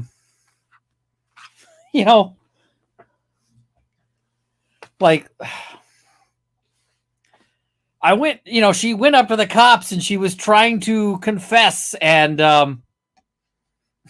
and nobody would. It's like, I guess if you want to get away with murder, according to her, the answer is to shout a confession in a crowded residential neighborhood in front of the police and emergency services.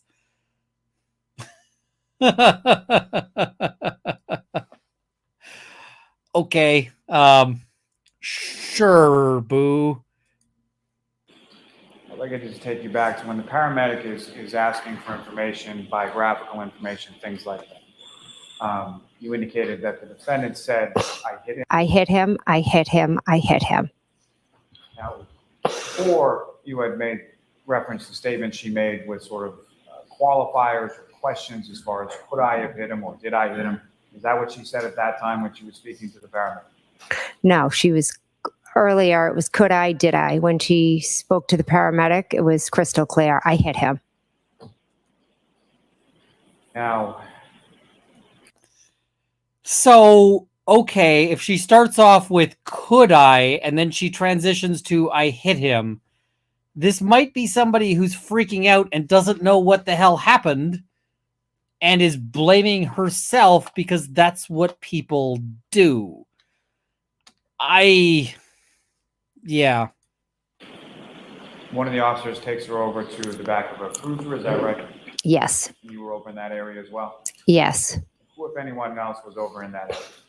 Miss Roberts. And while you were over in that area, what was going on over there? We were in the back of the police cruiser. Karen was sitting in there. I kind of scooched myself in. Miss Roberts came over. Karen grabbed our hands. She asked us to pray. She looked at her hands and she had blood. She asked us if she could have gotten her period. We told her no, that was... Seriously?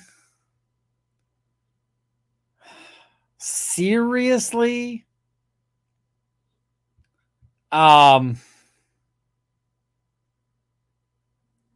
mean, maybe she's so far out of it, but like, you've just been dealing with a dead body. Like,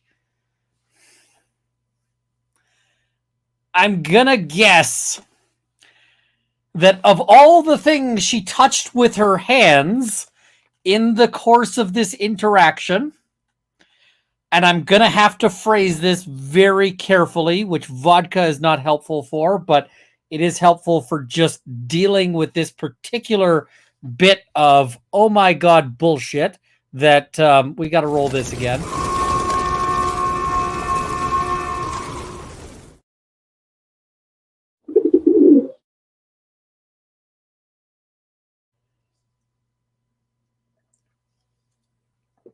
All right, so little sip of the evidence vodka. What does she think she was touching that she could have gotten blood? I'm guessing she knew she was touching a dead body. And I'm guessing she wasn't touching...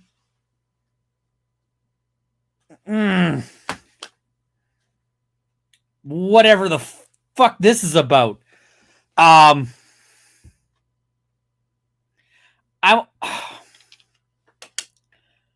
What the actual fuck? I just don't...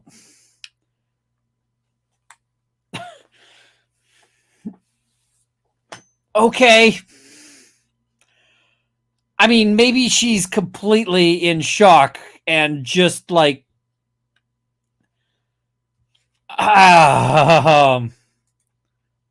John's blood. Then she said, what if he's dead? Promise me you'll take care of the kids. Someone's going to take care of the kids. Then we prayed. Then at the end, they were moving John. If Karen gets up on the stand, you know they're going to try to suggest the like, well, you couldn't take care of the kids because you knew you were going to jail forever, you horrible murderer. And I mean, she's not actually married to John O'Keefe. She doesn't have status to take care of the kids. So, yeah, And at that point, Karen... That's fair. Told Karen... But if she is in a dissociative state, then, like, if she is completely out of it from shock, then any of the rest of the stuff she says is pretty useless, right? So... Go over, look, is he dead? Is he dead? Is he dead? Over and over. And Carrie said, I'll go over and check on him. And she was yelling, are they working on him? And then at that point, she grabbed my hands and she said, Google hypothermia, Google how long it takes to die in the cold. And so I had my phone out and it was Why wouldn't she Google this herself? Right? Hey, I need you to Google random person who's just been suggesting that like he was cheating on me. Could you like Google for me a critical like wouldn't you Google that crap yourself? And yes, I have tremendous pause game today. and she said, Google hypothermia, Google how long it takes to die in the cold. And so I had my phone out and it was cold and my hands were frozen and I have MS and I took my phone out while she was screaming and shaking my arm and I attempted to Google how long does it take to die in the cold. Is that really the phrase you would use if you had somebody telling you like, okay, she's saying she's having a hard time typing because it's, because it's freezing and she's got MS. So instead of like, searching hypothermia when you're doing that, she instead types up how long does it take to die in the cold. Let me just see how long it takes for me to type that. First, I got to unlock my phone, which has a very lengthy password. Okay, I've got a browser up. Somebody start the timer now.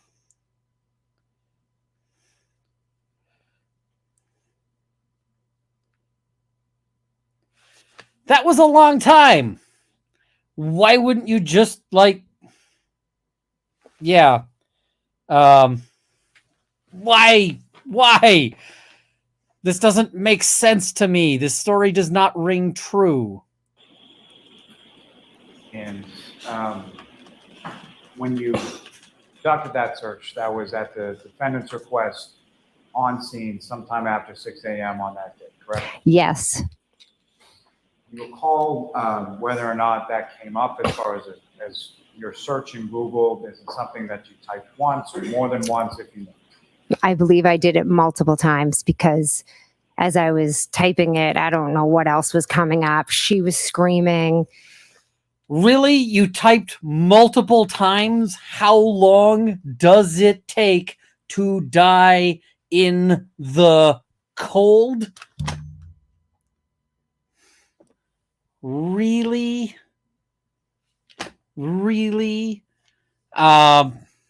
While you've got people screaming at you while you're in the cold,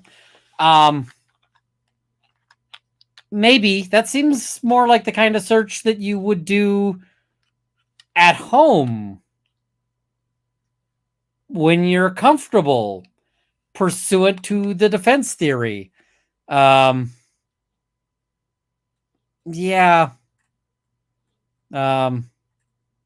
Yeah, I have questions. Okay, you got to show this for the laughs. How long does it take for ashes to distribute on an office? Yeah. My hands were shaking. And do you recall anything as far as what the search results were, or did you click on anything, or did you get an answer to the question the defendant had posed to you? I don't even think I got an answer because as I kept Googling and she kept yelling and then they were moving John. And the next thing I knew, we were kind of moving because she wanted to see if they were working on him. And so you were moving along with the defendant over towards where Mr. O'Keefe had gone to the back of the ambulance? Yes, we kind of just moved to see what was going on. When you moved over, what did you see then? They were just putting him in the back of the ambulance. Now, after Mr. O'Keefe was Now we're put in gonna the back of the ambulance, we're gonna get to something that I find even more weird. where did you go then? What did you do? At that point, different police officers, I believe, were arriving and they were asking questions about what happened. And did you speak to those officers? I did, yes. And at that point, did you know what happened? No, Oof, this vodka's to be hitting honest, it was rough. like I was there, but everything was just going on, and I was completely just in a state Ooh. of shock and disbelief.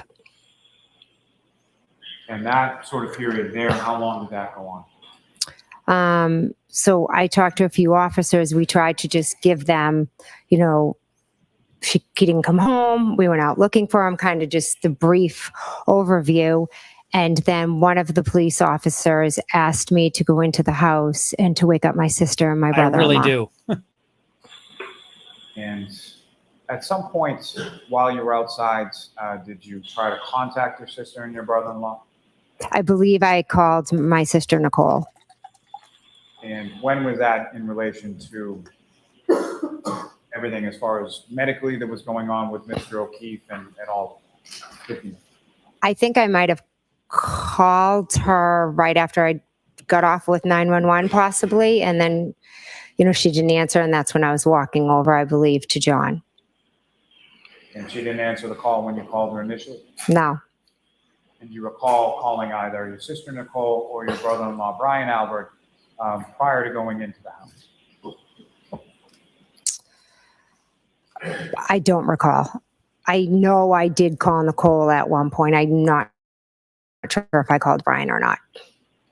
Regardless of if you called or you didn't call, do you recall having any sort of phone conversation with either Nicole or Brian Albert before you went in the house? No. So you at least called your sister Nicole, she didn't answer, and then one of the officers directed you to wake them up. Yes. And when you went up to the house at 34 Fairview, how did you get in? The front door. And the front door was unlocked? Yes. Is that typical from your experience at that residence? Yes. And so you went to the house, and where did you go? I went up the stairs to their bedroom. And the bedroom door, when you arrived there, was it open or closed or something? Closed. And you opened it? Yes. And when you opened it, who, if anyone, did you see in the room, and what were they doing? I saw my sister and Brian, and they were both asleep. Okay. This is weird to me. This is strange. And so, I just want to remind everyone that this is set in America. And so you open the door of a police family, wasn't it? That they're not like, and you just go into their house late at night. The dog doesn't rip your face off for whatever reason. And then you just kind of burst into the bedroom of the people. And you're like, hey guys! I would be worried that I would, you know the old saying about the way to a man's heart is through his stomach? Well, as it turns out, the way to a person's heart can also be bullets. I would be worried about bullets, right? And the thing is if I'm at somebody's house as a guest, like if I'm staying over and let's say something happens, something that needs to be dealt with right away, right? Something like, I don't know, a water pipe has burst and I gotta wake up the homeowner. I'm not like bursting into their bedroom going, hey! I knock. Because there's plenty of people who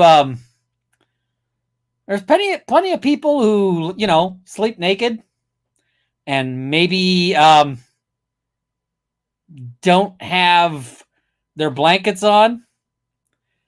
I don't know. I I don't know many friends that I would be comfortable just suddenly accidentally seeing, the tackle. So, like, hey, I just burst in on my friends to like see the package. Really? Okay. Okay. Yeah. And you familiar with a dog that they have? Yes. What was the dog's name? Chloe? Was Chloe in the bedroom as well at that time? I don't recall. You come in, they're both sleeping, and what happened then? I go over to the bed and I'm calling out their names.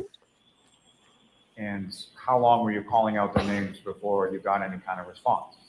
Brian responded first and he was very, startled and looked at me like, what is going on? Nicole. And like, what the fuck are you doing in my bedroom would be the other thing. Like, I got lots of great friends, Rob and Emily and whatever. And if I found any of them in my bedroom here, I would have thoughts. And Rob makes a good point. Ian, I clicked it. Why is the click not clicking? Oh, something is going wrong here. I don't know why StreamYard is not pulling up chats now. StreamYard seems to have decided that's not a thing we do. All right. So I can't bring up Rob's comment, who was saying, Ian, I had to wake you up for those days in the line somehow. That is accurate. But, am I frozen? What is going on here? Can you guys see me?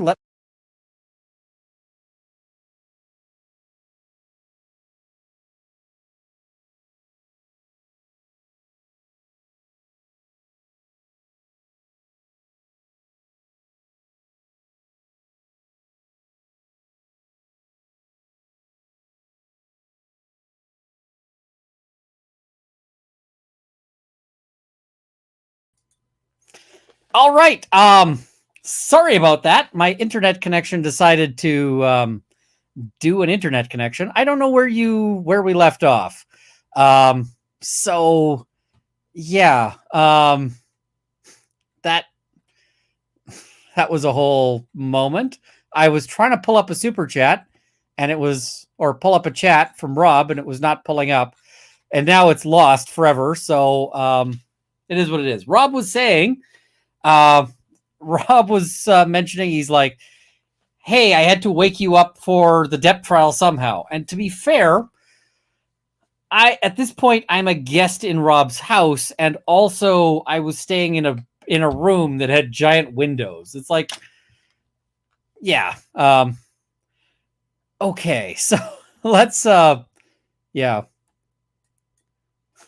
Another YouTuber making money off a tragedy. I also encourage you to send the same thing to, I don't know, CNN. Like, literally everyone discusses tragedies. It just is what it is. So if you got a beef with me, you got a beef with, CNN and so forth. I don't know which joke I was trying to clarify. So, yeah. IDK James says, Runkle was in the U.S. military. That means IDK James was in the U.S. military. I certainly was not. Made me pretty comfortable seeing tackle. Lol, this trial is very muddy. I thought judge might grant summary judgment, as rare as it is. If they don't get some additional things out, then they might. So, yeah. All right, let's pull this up again. All right, here we go. It took a little, and I think it took Nicole a little bit longer than Brian to wake up. And what is it that you're telling them as you're coming into the room and they're waking up? I'm telling them that we just found John out front, and I could have possibly said John has died. We just found John out front. They were very confused. At one point, I think Brian was like, "Who's John?" I mean, they had just woken up and they had no idea what I was talking about. Now, as far as when they're first waking up and you're explaining to them, how would you describe sort of their demeanor as you're talking? They were both shocked. I think they thought, like, why? That's not what you think they saw. Okay. But what I'm asking them is just sort of when you observe them, how would you describe your physical observations of what they look like, their demeanor in that respect? Shocked, confused, not understanding. Objection, move to strike. Strike the last one.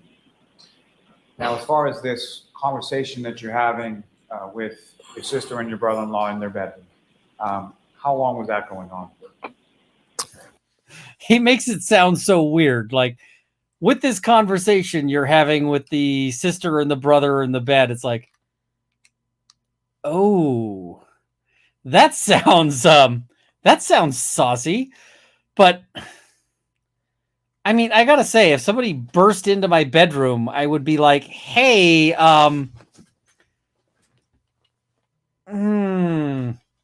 give me a minute to get up, right? A few minutes, at least. And then following that, where did you go? They got up, got dressed, and then we walked down the stairs. And when you got to the bottom of the stairs, what, if anything, did you see when you got there? There was a police officer at the bottom of the stairs. And do you know who that police officer is? Yes, Officer Lank. At that time, Wait, did she say that she went into the house alone and then the cop just... I gotta go back here. A few minutes, at least. and then following that, where did you go? They got up, got dressed, and then we walked down the stairs. And when you got to the bottom of the stairs, what, if anything, did you see when you got there? There was a police officer at the bottom of the stairs. Wait, the cop came into their house without permission? Like, did he have a warrant? Or, like, you're saying, like, really? Because if the cop just walks into the house, like, because whatever, let's say the cop walks in and they have like 20 murdered hobos hanging up on meat hooks. Then that would be a bad thing. There's a reason why cops don't just walk into your house. And somebody else makes a good point. Like, she stays and watches them get dressed, and this is all weird. And do you know who that police officer is? Yes, Officer Lank.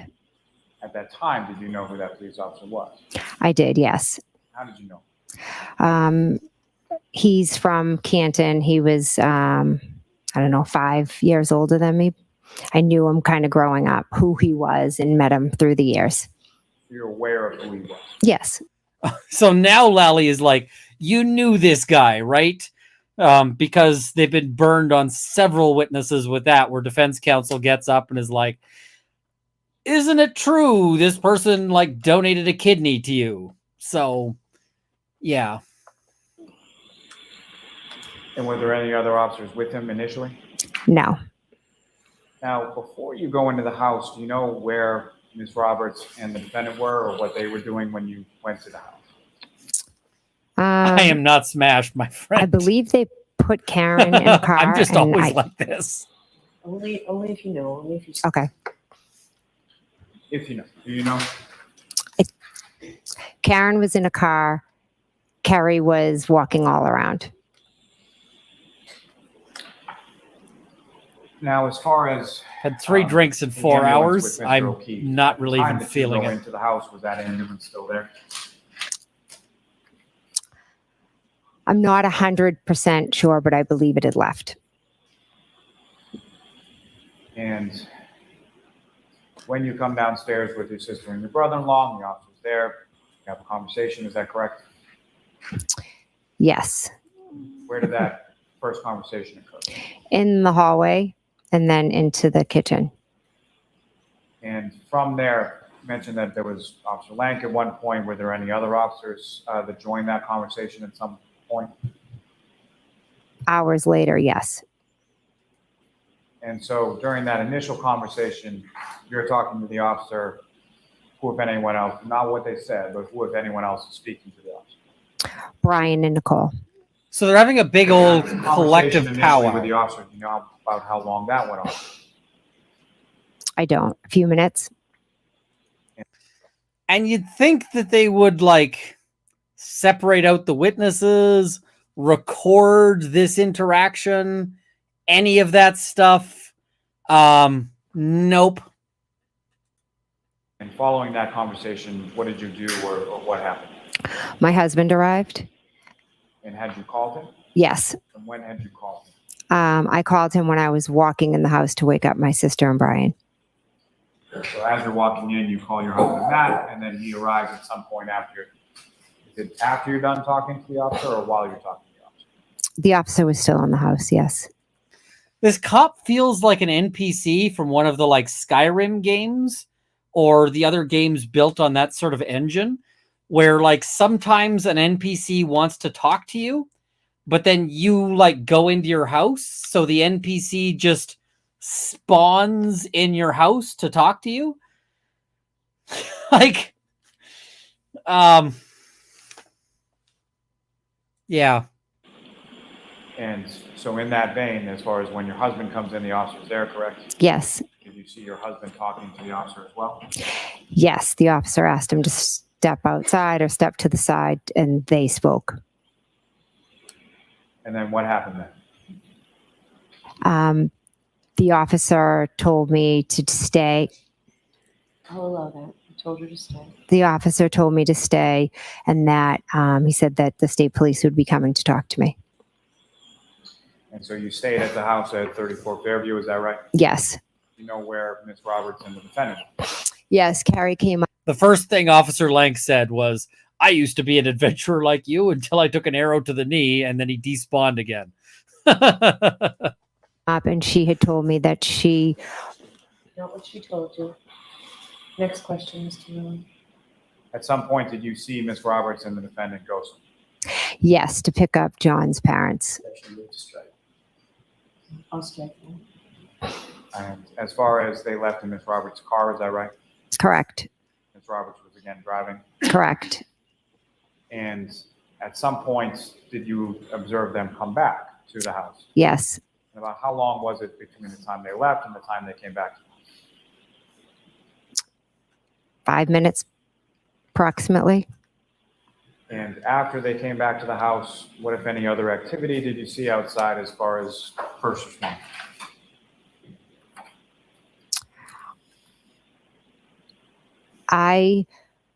I was in the house, so I didn't see Miss Roberts pull back up. So you were in the house for most of the rest of the time that you were there, is that correct? Correct. How long were you there that morning? All right, so I don't think she says anything else super interesting.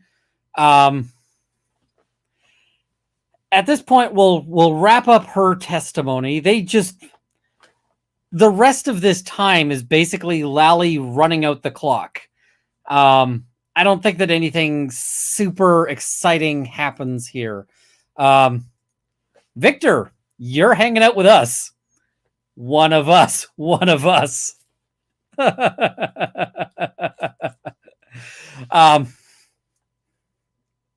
You're here by choice, man. You are supporting this stream through your presence. Thank you for your support. Hit the super chats though while you're here. So she is like, they run out the clock till the end. Cross-examination is gonna be tomorrow, and it is gonna be exciting. It's gonna be fire. So I want to see how they handle it. Apparently it's going to be Jackson handling the cross-examination. So that's interesting. He's got a different style than Yannetti. Yannetti's got a very fiery style. Jackson's got a very sort of methodical style. We may not see the same kind of mic drop flourish from Jackson, but what I suspect we'll see is very carefully researched Columbo style. I have one more question, right? I just have one more thing to refer to. So, I really like both of these defense lawyers. And you're right, Jackson does get some fire. He does get some, but he's not as fiery as Yannetti. Yannetti gets like full on, like fire and brimstone preacher kind of thing. Jackson gets more, how do I put it? Like father who is very disappointed in you and shouting kind of thing. He's got a very different kind of style to it, but it's effective. So I like both of these. He gets snarky. He gets sarcastic. He gets like stabby, if that makes sense. So I really like both of them. I think that they're both highly effective defense lawyers. I want to see this so bad because I think that she has left so much in her testimony to be taken apart. And that's without any of the other things that are there available to the defense. Like, defense has huge trial binders that they're ready to go with.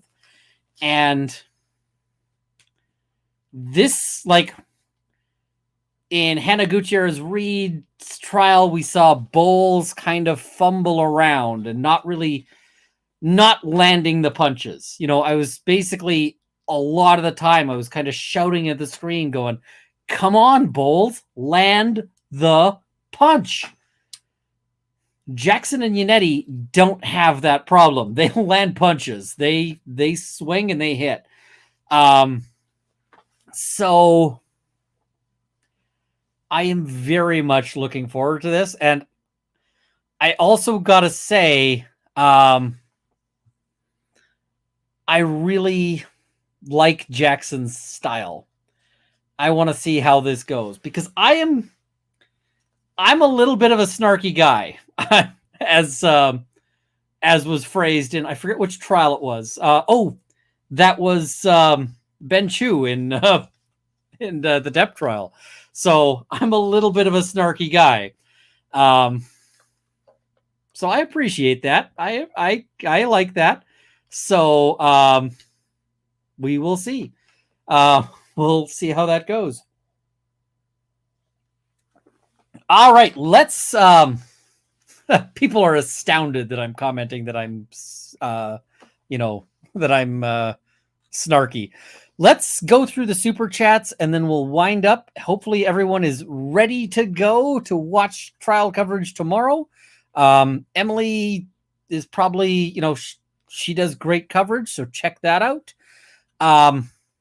And I will be doing a recap when I can. It will almost certainly, it is unlikely that the recap will be tomorrow night because Tuesday is date night with Mrs. Runkle. And unless she says, hey, Victor, thank you for continuing with the engagement. Love having you here. Glad to see you're engaging pretty much as fast as the slow mode will allow. So thank you. It really does help the channel when you keep those comments coming. So you can't win here, man. I'm sorry. You have no power here. All right. So let's look at this. Tin Cat, I don't understand how the Channel 4 stuff is that much better than telling the cops. Still reads as trying to control the narrative for their in-group. It's still better than trying to tell the cops false things, right? So, yeah. Beautiful messy ball. If Chris A wasn't there and didn't know anything, wouldn't they just tell him to tell the truth that he wasn't there and didn't know anything? I gotta say, I had a client at one point who the Crown, the prosecutors, were required to turn over recordings that they got of my client who was in custody. So they recorded his jail calls because he had a conversation with one of the other potential witnesses.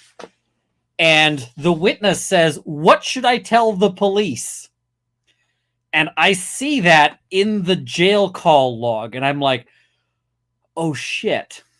And you know what my client said that was just the best thing ever? He said, "Tell the cops the truth.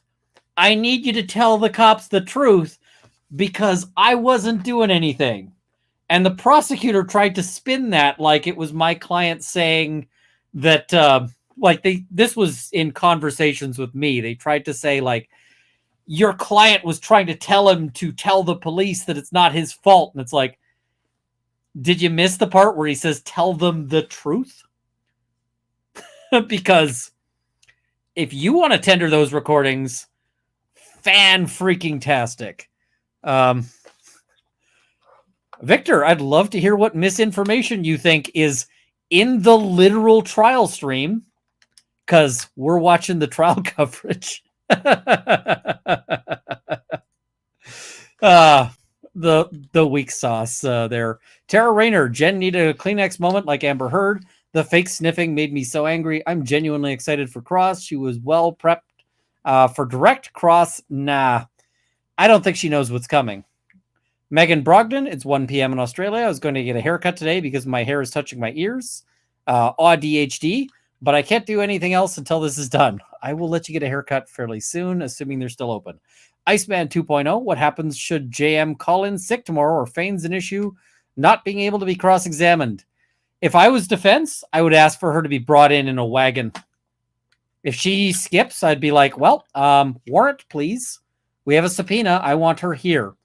And she can be here in a suit or she can be here in bracelets, but whatever she wants, whatever jewelry she wants to wear, whether it's her, her necklace or bracelets. And you never want to be wearing those bracelets. Wayfaring Stranger, thank you so much for the new membership. I also got to say, let's say she skips in or she skips out and they have her brought in they have her brought in for skipping out on her subpoena. That is going to be the worst for her testimony. Like, that just writes the cross-examination itself, right? You told all of those things, but then when it came for time to be cross-examined, you decided you didn't want to show up. YouTube should not allow this. Well, thank you for your support, man. Again, you are helping this channel move up the rankings there.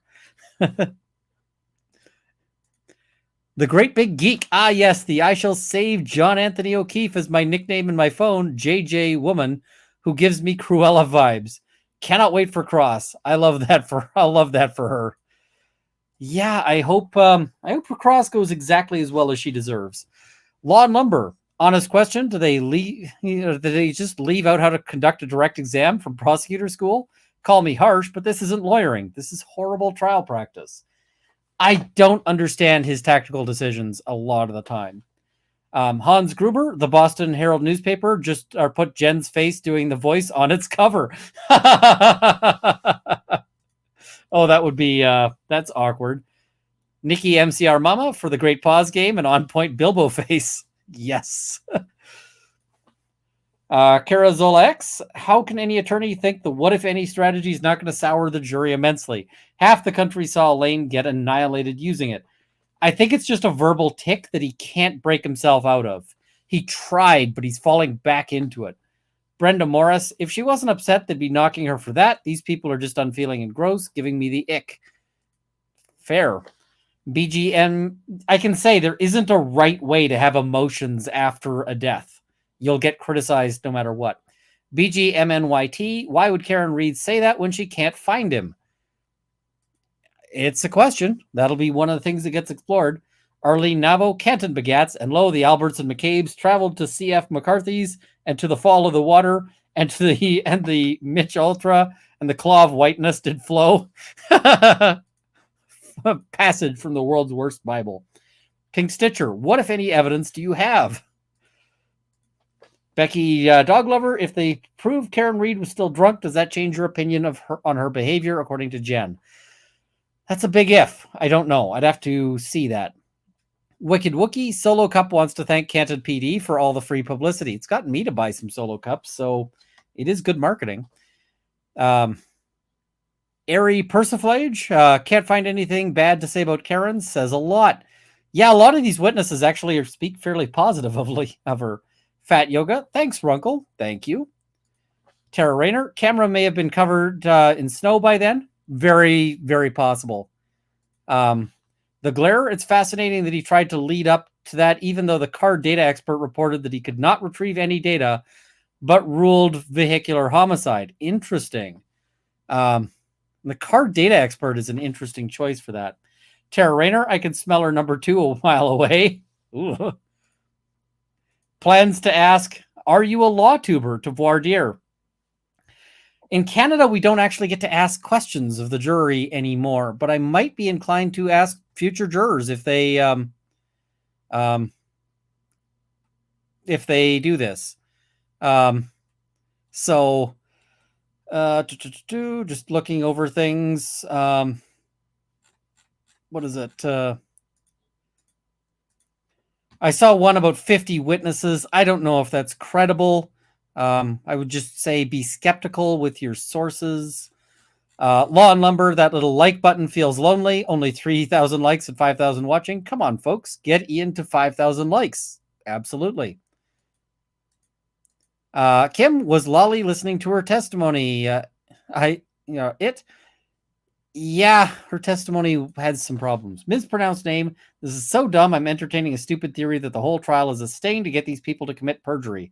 Can't figure out why, though. I don't think so. Rev Kate says, the Begats. This Rev is deceased. ABC's mom, I can't wait for tomorrow. It's going to be amazing. I wonder if I can call in at work. Maybe not if they know your YouTube username. Carol Greer, mean high school mentality seems accurate for them. Yes. Jack Druger, thank you so much for the 10 gifted memberships. Much appreciated. Jackie Lindy, new theory. Jan McCabe ran over John. Alberts think one of their kids did, and the neighborhood is full of mean girls crowd. That theory's a little elaborate, but maybe. Kit and Kat New Zealand, the Real Housewives of Canton. That might be a scary show. They could run it as a horror. Chelsea, if the Commonwealth's case depends on Jen's testimony to the broken tail lamp, confession, and motive, I have a lot of questions, and all end in a not guilty. I think the prosecution's got a real uphill battle. Tara Rayner, I doubt she'd be asking about Bella House, the kid. Yeah, it just doesn't make a whole lot of sense. Noor KD, also she's making skin-to-skin contact when she has MS. And MS people tend to be sensitive to cold. Certainly, Jen McCabe said she was. Joey Jones Donnelly, one interesting point. John's brother used to glare at Karen. He doesn't anymore. Interesting. I've been wondering what he's been thinking of this the whole time. I'd love to talk to him. I'm also never going to reach out to him because if he wants, if he sees this and wants to reach out to me, cool. Otherwise, I'm not intruding on his life in any way. Ann Bell Feinstein, as a hypothermia survivor, skin-to-skin contact is credited with helping me survive until more advanced methods were available. See? Skin-to-skin is actually a fairly decent thing. Ann Bell Feinstein, this would qualify as a blizzard in Texas. I think that might be more of a statement of Texas as opposed to blizzards.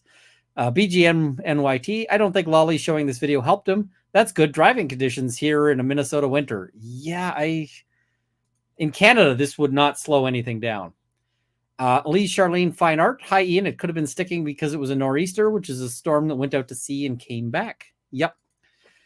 SK wouldn't delay and cross, just run the risk. The jury is going to forget a lot of the direct and make the defense's arguments stick better. Yes. Aurora de Mesa, off topic, going to be in Canada next month. What snackage should I grab? In another live, you were talking about all-dressed chips and something that is better than Cheetos. Those would be Hawkins Cheesies. So grab those. I would also personally recommend Coffee Crisps.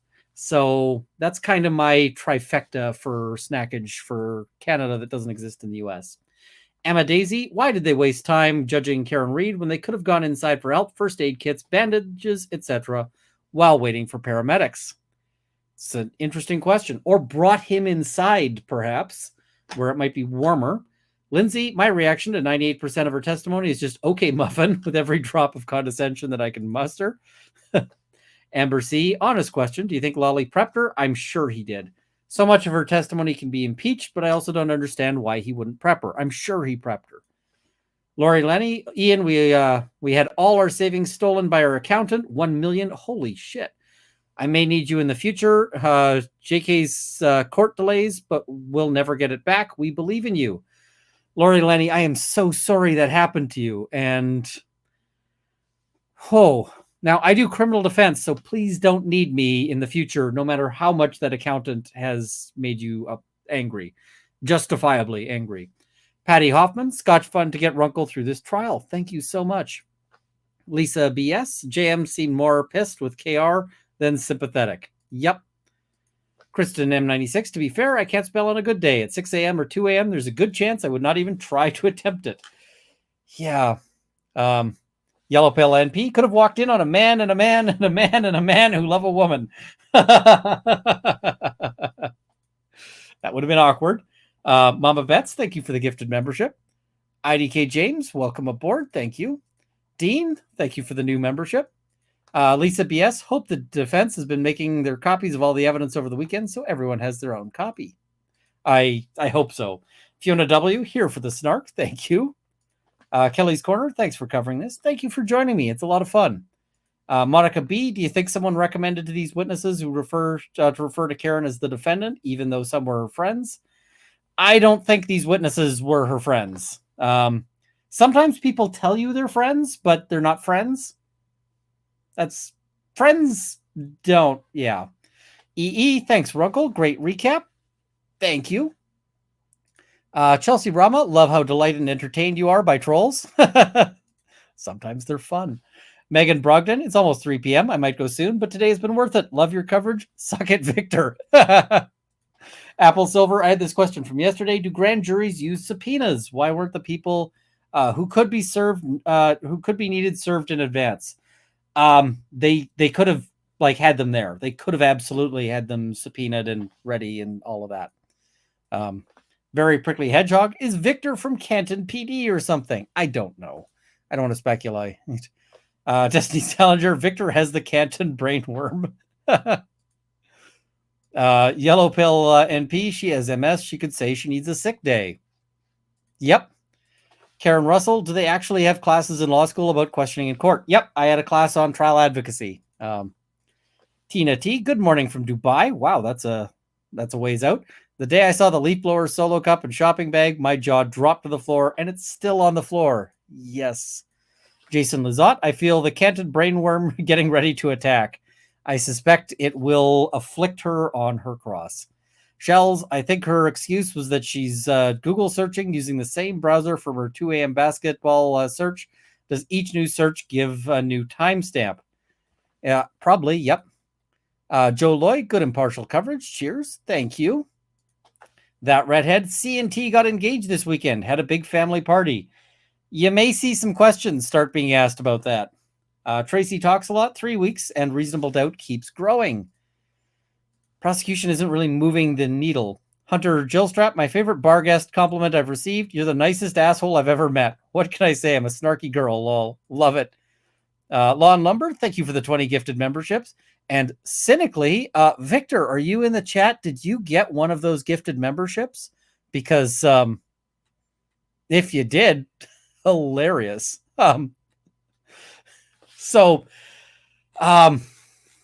Somebody made a good point here, and I'm trying to find it. somebody was saying that, but I agree with EDB. Sometimes they punch in the wrong direction. They put too much effort in things they shouldn't. That is true. Sometimes the defense chases down theories that don't pan out. They've done that a few times. But no defense is ever perfect. I have criticized them when they do it, but ultimately I don't think it's hurting them. Because right now, when I was trying to think of an example of them, like, and I know I've criticized them about some of those moments, I couldn't think of one. I know they're there. They don't come to memory, right? So, I don't know how much that's the biggest thing, right? If it's not landing, if it's not sticking in my brain when I'm a person who's trying to remember all of this stuff, then I don't know that it's landing for the jury either. So, yeah. I'm not accusing anybody. I'm just covering the trial, man. I don't know what happened. I'm just saying, here's the trial. But you know what? Thank you for helping my bottom line. You are helping the profit. So I'm going to wrap this up here. I'm going to see you guys tomorrow. It's going to be exciting. Yeah, Victor sadly has not gotten a membership. That is unfortunate. And maybe next time, maybe he'll join us next time. And the longer he's here, the more likely he becomes a member. And then he can tell all his friends that he's a big supporter. Annabelle Feinstein, Caitlin Albert, and her boyfriend Tristan are CNT. Yes. So Caitlin Albert has gotten engaged. That's the one who her boyfriend said that she was high maintenance, I believe. So yeah. So tomorrow I'm going to be watching. I will do the recap probably Wednesday because, as I said, tomorrow is date night. So unless Mrs. Runkle cancels on me for date night, the recap will be Wednesday. So, yeah. Yellow Pill NP, thank you for the 5 gifted memberships. All right. I'm going to wrap this up before we get too much further, and we will... yeah, I think that the practice fighting argument is not... I don't think this one is landing. I don't think that this one is the most successful. I think they're doing much better on everything else. So, all right. See you guys next time.